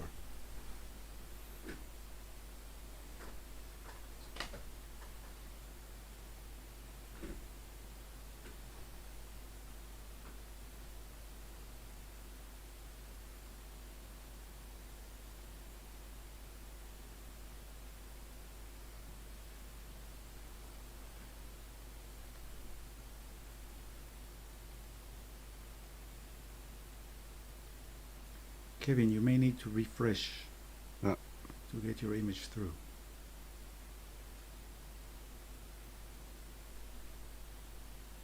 No, I think it's because I was equal top score. Kevin, It won't let Kevin, me. you cannot score it above 92, No, that's what I was just going to say. That's yeah. but you can enter 92.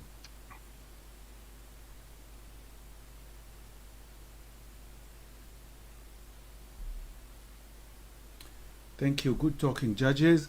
And the final score is 93. Clapping to the photographer. Yay! And we'll accept that. And we'll move to the next image.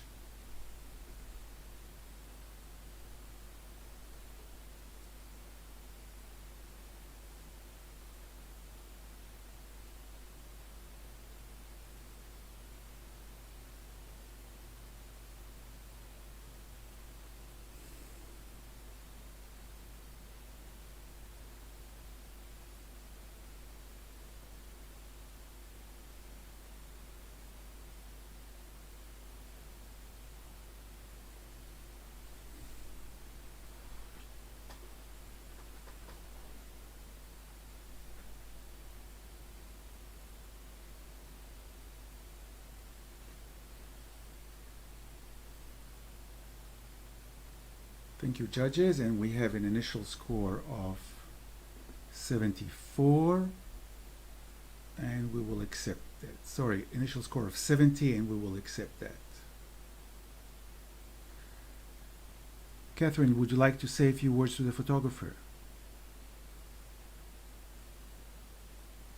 Yeah, beautiful image. It's sort of got a real classic feel to it, and I enjoyed the way the little pinpricks of light sort of lead you back through the image in that winding road there.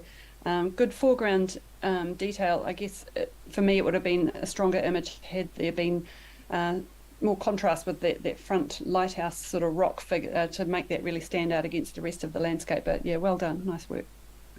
Thank you. And we'll move to the next image.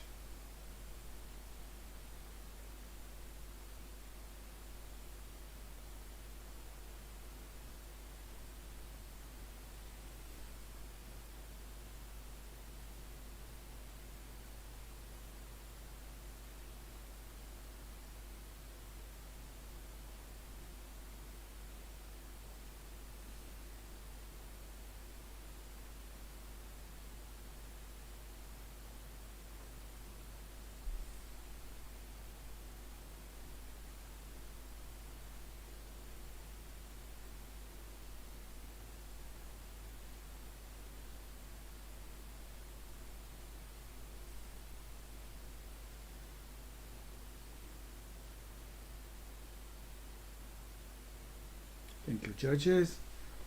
And we have an initial score of 68. Would you like to challenge that, Chris? I'm okay. Okay, we'll accept that. Would you like to give a few comments to the photographer, Chris? Yeah, I quite enjoyed the image, just the different layers, and the light streams coming through. So yeah, it was a pleasant image. Thank you. We'll accept that and we'll move to the next image.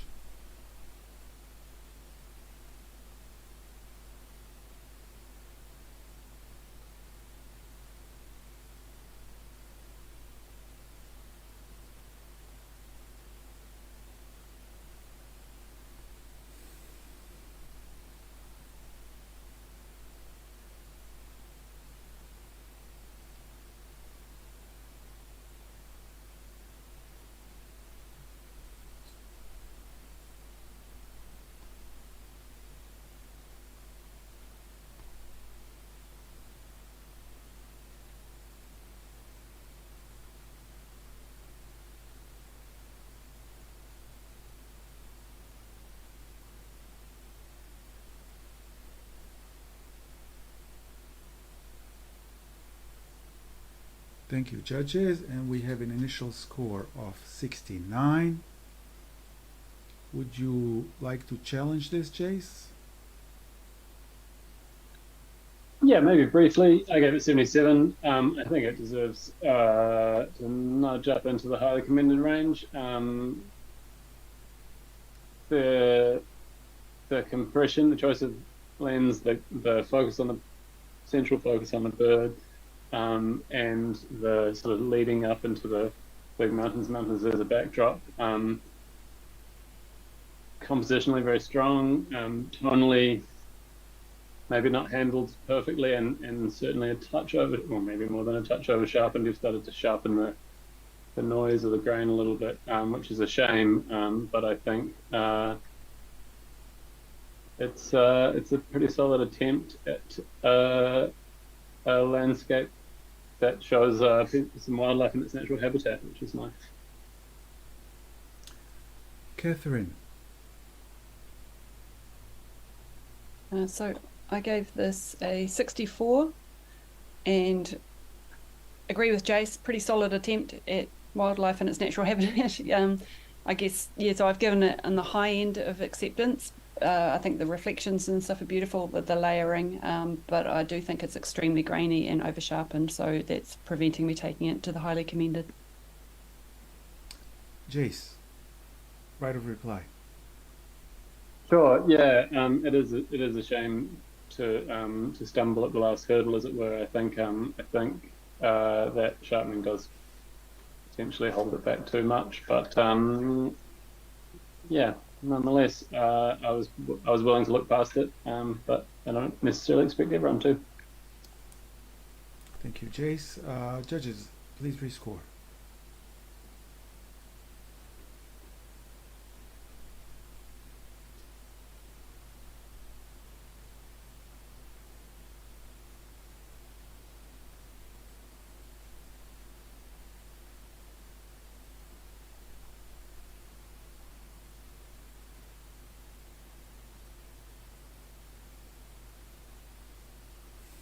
Thank you, and the score remains at 69. We'll accept that, and we're going to look at the next image.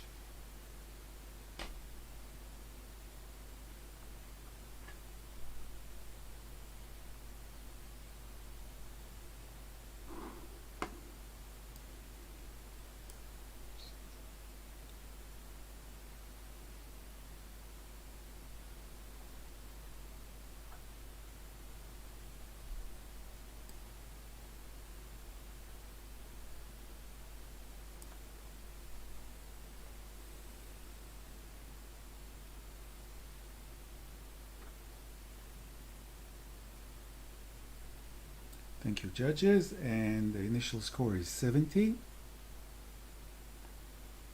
Would you like to challenge this, Catherine? Yes, please. So I gave this 82. I think it's really beautiful. The light is absolutely staggering in the color palette with the contrast of the blue and the browns and that little road leading you through there. I think we've seen scenes like this before, but I think there's a richness to this. I think the photographer has taken their foot off the processing pedal just in time. Maybe the average suggests other people disagree with me there, I'm not sure. But I feel that they've brought out the richness and the contrast in a beautiful way that's not over-processed to me, but interested to hear what other people think. Jace. Yeah, no, I think they held their foot to the floor for far too long, probably, for my taste. I think it's an attempt at manufacturing selectively lit landscape, or going further than the natural light of the situation allowed. So the heavy darkening in the foreground and the sort of slightly clumsy highlighting of the road, and then the highlights on the sort of middle right, so background hills have been darkened down unnaturally. So where there was potentially some really lovely rim light on those hills, it's been kind of squished, and so I think a little heavy-handed on the, maybe more than a little heavy-handed on the processing for me. You have the right of reply, Catherine.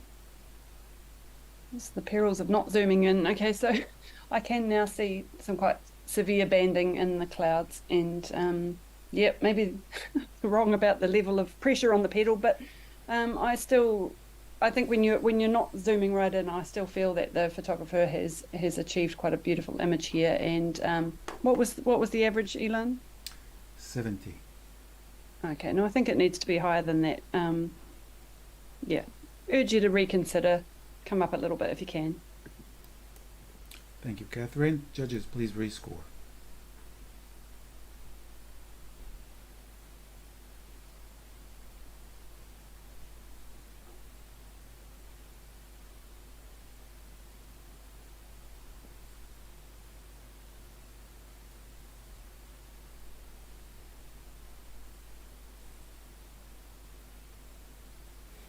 And the final score is 69.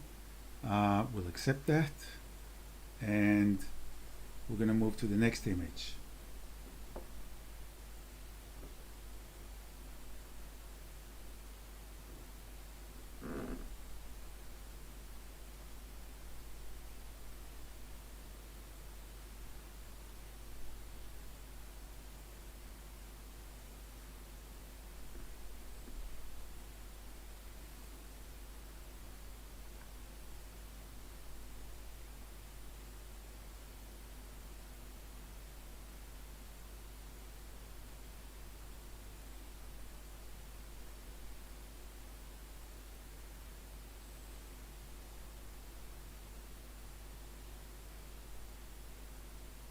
Thank you, judges. And we have an initial score of 80.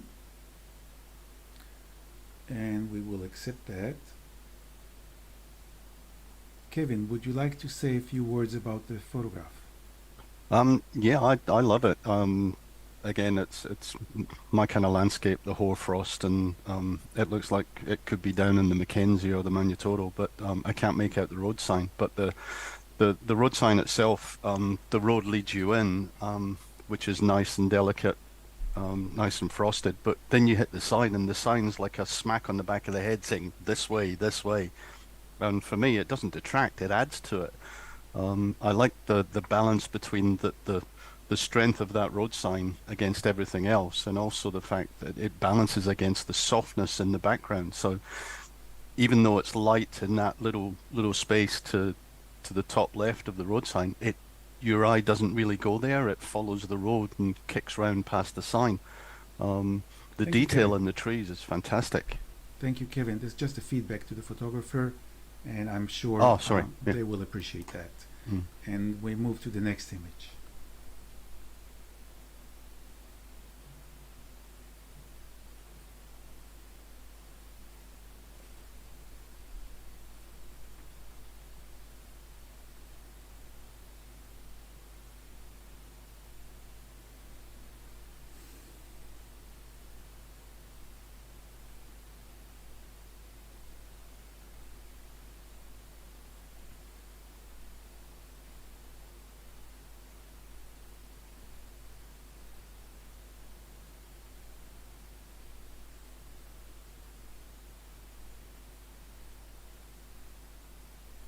I think my previous score got applied to this image. Same here. Okay, we will rescore. You should have just refresh your screens and pray to the computer gods.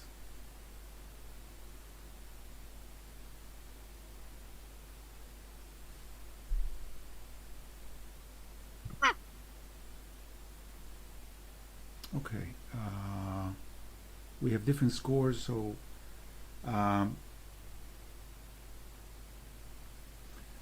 this initial score is 76. Would you like to challenge this, Kevin?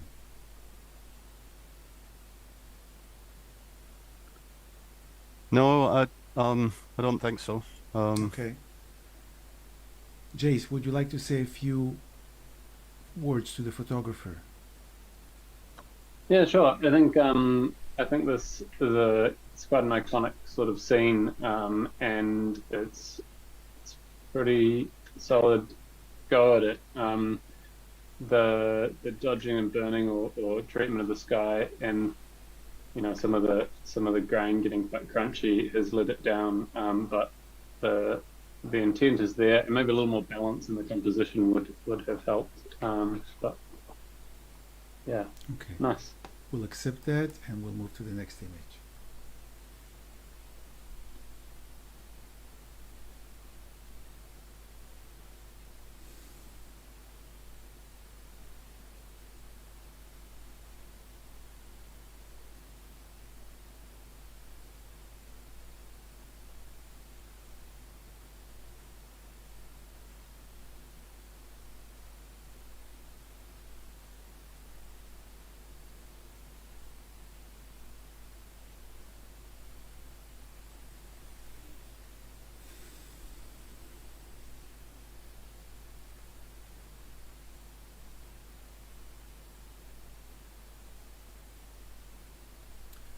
Thank you, judges. We have an initial score of 70 and we will accept that.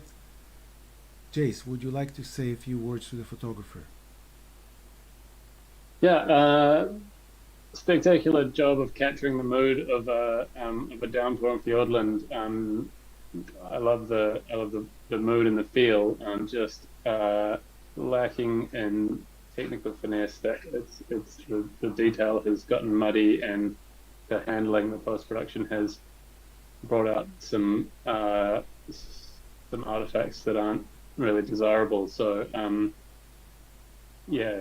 Careful attention to your post-production technique might turn this. I mean, I can't see the raw file, but might turn this into a really nice image. So, Thanks, Jace. We'll accept this, and we'll move to the next photo.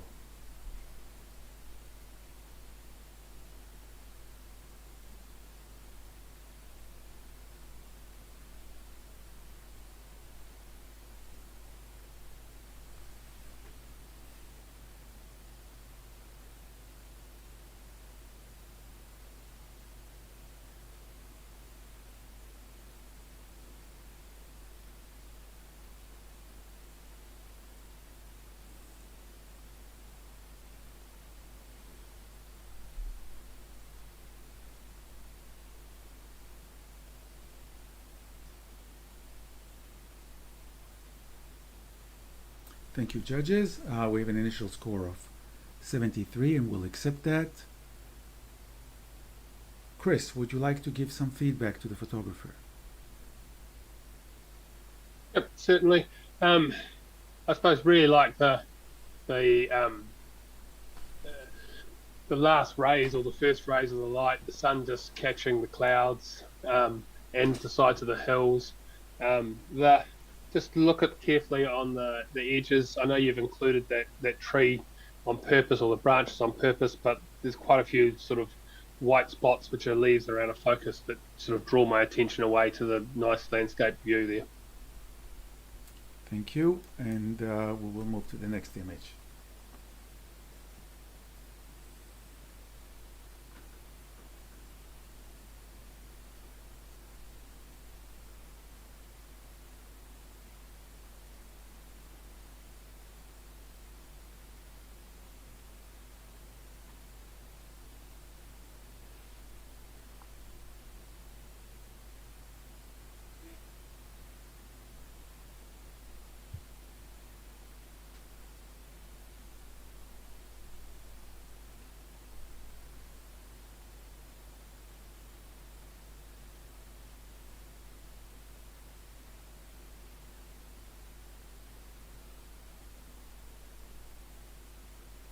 Thank you, judges. We have an initial score of 70. Catherine, would you like to challenge this image? Yes, please. So I gave this 81 because I feel that this photographer has taken a fairly ordinary scene and elevated it into something really quite beautiful. The crop is really working, all the texture, the light is absolutely gorgeous, and the pops of colour from such a common plant, you know, you see on the sand dunes. There's a beautiful curve of that dune and behind, and I'm really enjoying the play of light along that ridge of the sand. And yeah, I'm not surprised that maybe some people aren't in the 80s with me, I guess, but I feel that on 70, just as a low, highly commended. I feel like it deserves more than that. So yeah, let's see what we can do. Chase. Me being stingy again. I think this is a couple of things maybe that are holding this back. One is the treatment of the sky is a bit heavy. Two is the detail in the sand dune in the sky, and even the further back plants has gotten a bit mushy, and so when it's sort of when you're not too close and it's far away, maybe you get away with it, but it just doesn't deliver the crispness that I want to see. And then the last thing is the composition feels a little out of balance, and I want to crop the right hand side maybe, and potentially I want to like take a step to the right so that that empty space in the foreground between the plants is filled by the closest plant to the camera or something. It's hard to know without being there, but I feel like there's a really something that has been spotted here, which is great, but hasn't quite delivered in the image in terms of compositional balance. And I wonder if it's shot on a phone or something that's let the photographer down in terms of that fine detail. But yeah, I agree that there's something nice here, and it just didn't come together. I only gave it 66, so I probably was a bit harsh. I could come up into the 70s. You have the right of reply, Catherine. Okay, I can see what you're saying potentially about the fine detail, but completely disagree about the composition. I wouldn't want to take anything off the right there, because I feel you've got the plants in the front, you've got a bit of a scoop of each, and then this beautiful fanning out of the shadow, and I really wouldn't want to see that lost. So I think the light is stunning, the color palette's stunning.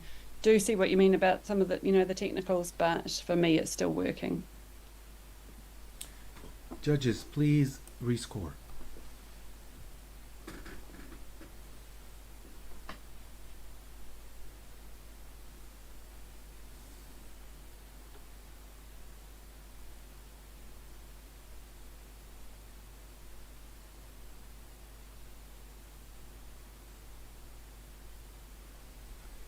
And the final score is 71. Thank you. We'll accept that. And we'll move to the next image.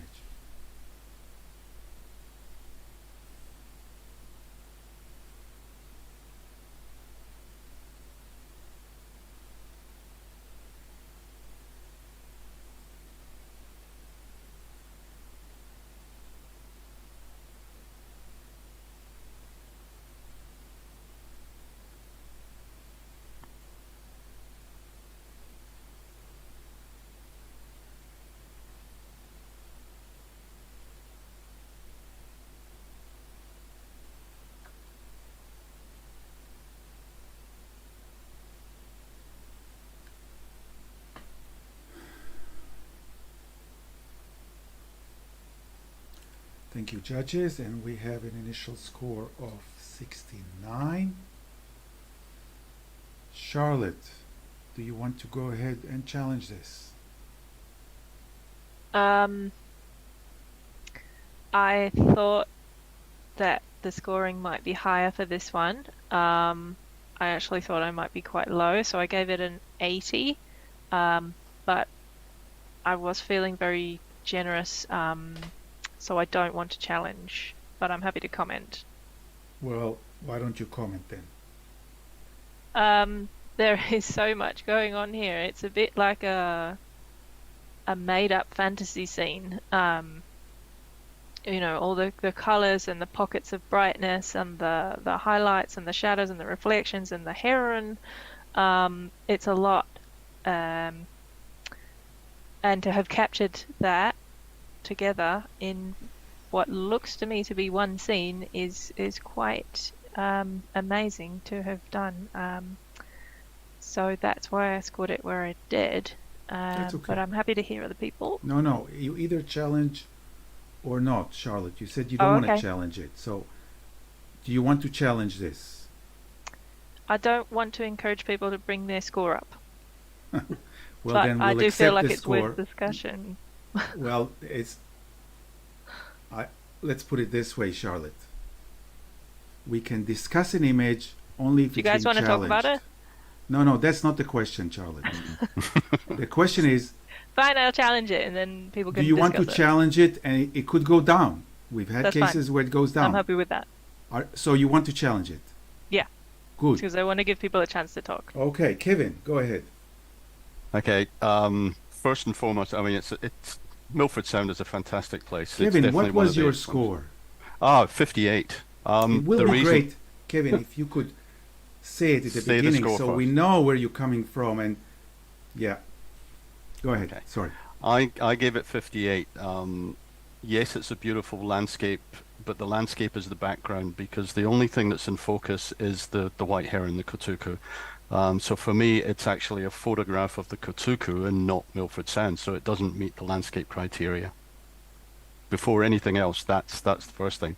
I think there's been way too much post-production on the background as well. I think that's the two main reasons for giving it 58. But first and foremost, it's a photograph of a white heron.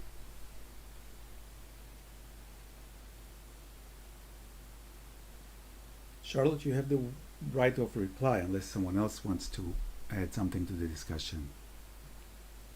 I'll go Jace. quickly.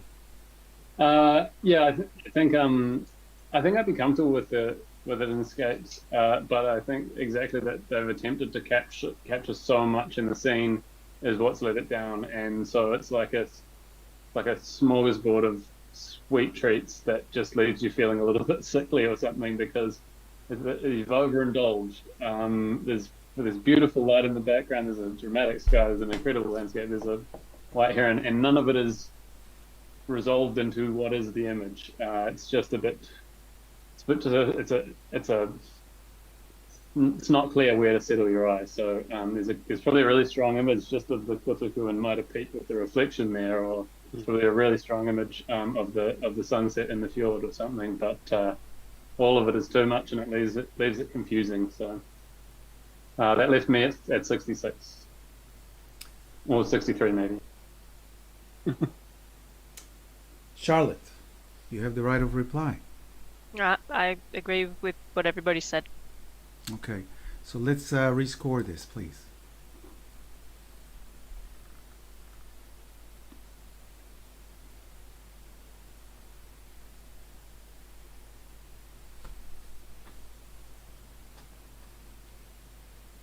And the final score is 66, and we'll accept that, and we'll move to the next image.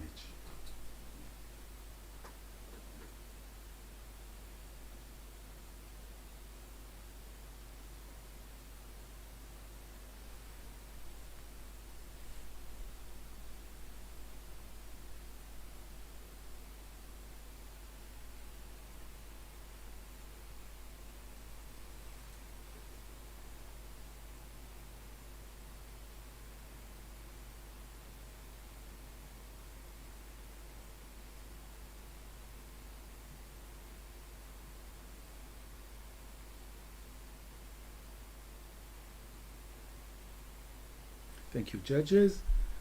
And we have a score of 63, and we'll accept that. Chris, would you like to give some feedback to the photographer? Yep, certainly. I think well planned out image, Milky Way, intersecting the statues or totem poles or whatever they happen to be. Also lining up with the little island. Nicely planned and captured image. Yes, we'll accept that, and we'll move to the next image.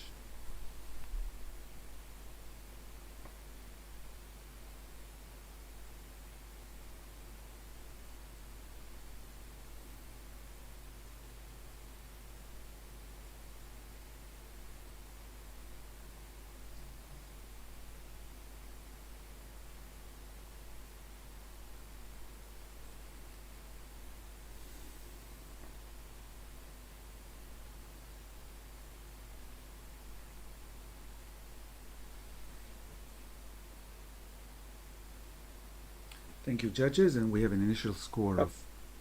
This has taken my initial score for my last image. Okay, we will rescore.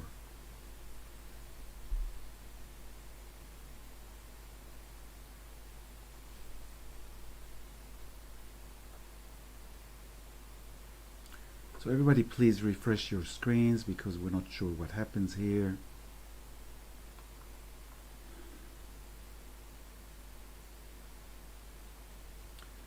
And we have an initial score of 78. Catherine, would you like to challenge this image? Yes, please. So I gave this 87. I find this a really powerful and interesting image. I love the panoramic crop. I think that's working really, really well. And just an intriguing perspective made really strong by the inclusion of that curved road. So you've got all the curves going on from the natural landscape, especially on the far left there with the water, the sea coming in, and then the man-made curves in the middle. And then that little bit of the white that leads you from the bottom of the frame into the image, and then you're around the mountain. And yeah, I just kind of want to travel around in this landscape, and I think the color palette is really beautiful and really successful as well. So yeah, I think it warrants further discussion. Thank you, Catherine. What was your score, Kevin? My score was 74. Yes, go ahead. Okay. I get what Catherine's saying, and it is an interesting landscape. Iceland or the Faroes or wherever it is. I do like the fact that the road comes through and it's concentric, and you've got the road leading in. I know you get caught because you can't go there week in, week out, so you take what you get. But I think that the cloud I want to see the peaks, basically, and I think the cloud detracts from the overall image. It's not as dramatic as it could have been, and I think, I mean, nothing against the photographer. I think they've done a good job capturing what it is, but it's not as dramatic as others that we've seen.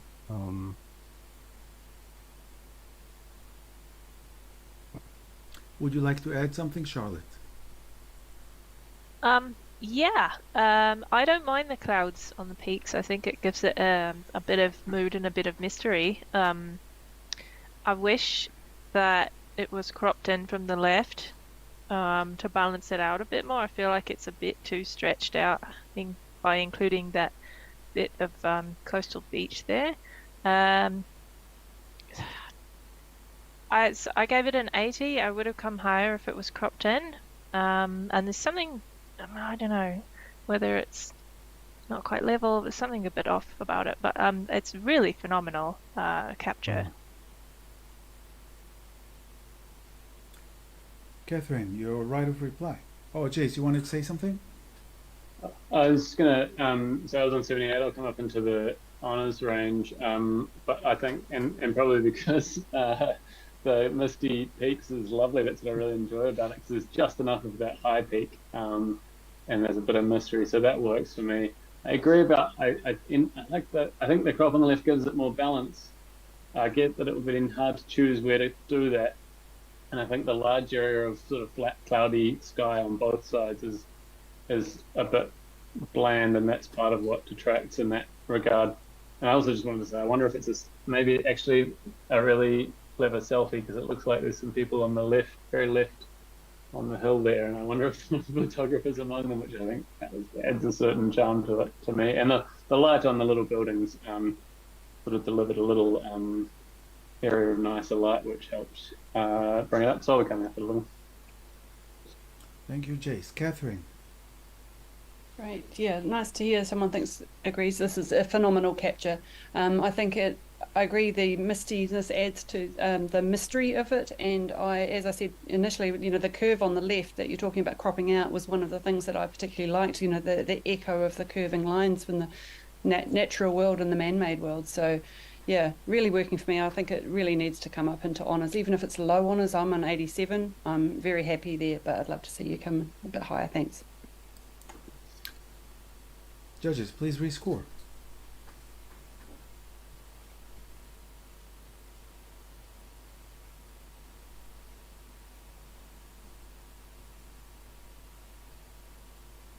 Good talking, judges, and the final score is 82. Congratulations to the photographer, and we'll accept that. And we'll move to the next image.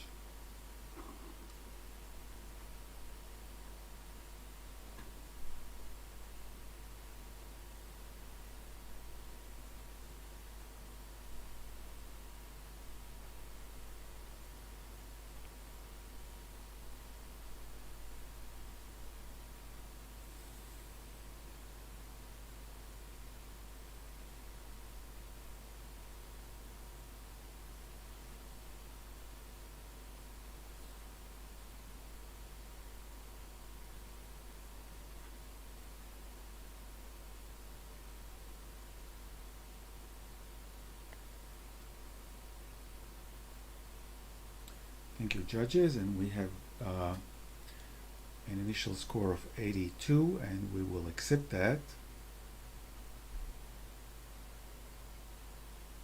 Charlotte, would you like to give some feedback to the photographer? Yeah, really nicely captured. Good on you for getting up early in the morning and finding this. I love the layers. Yeah, I think you've presented it really nicely. Well done. Awesome. And we'll move to the next image.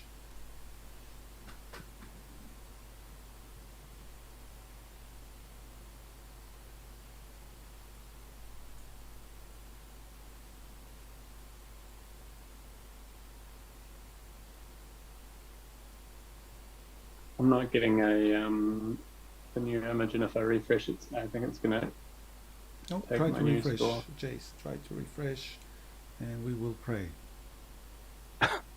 Oh, that worked. You see, you have to trust the machine. Or not.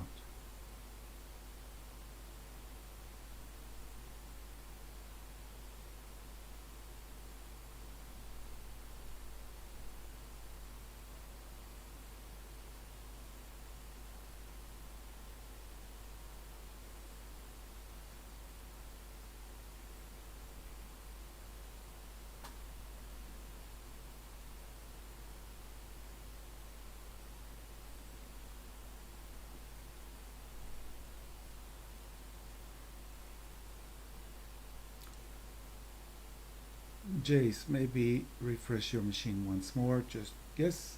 And we have an initial score of 78. Would you like to challenge this, Jace? Yeah, sure. Why not? I gave it 83. I think it's worthy of an honor. I think it's easy to dismiss what's quite a kind of, I guess I would call a chocolate boxy image. But it takes planning and care to deliver an image like this. I see some technical flaws. The halo around the trees being the most egregious, and that is unfortunate. I think that's probably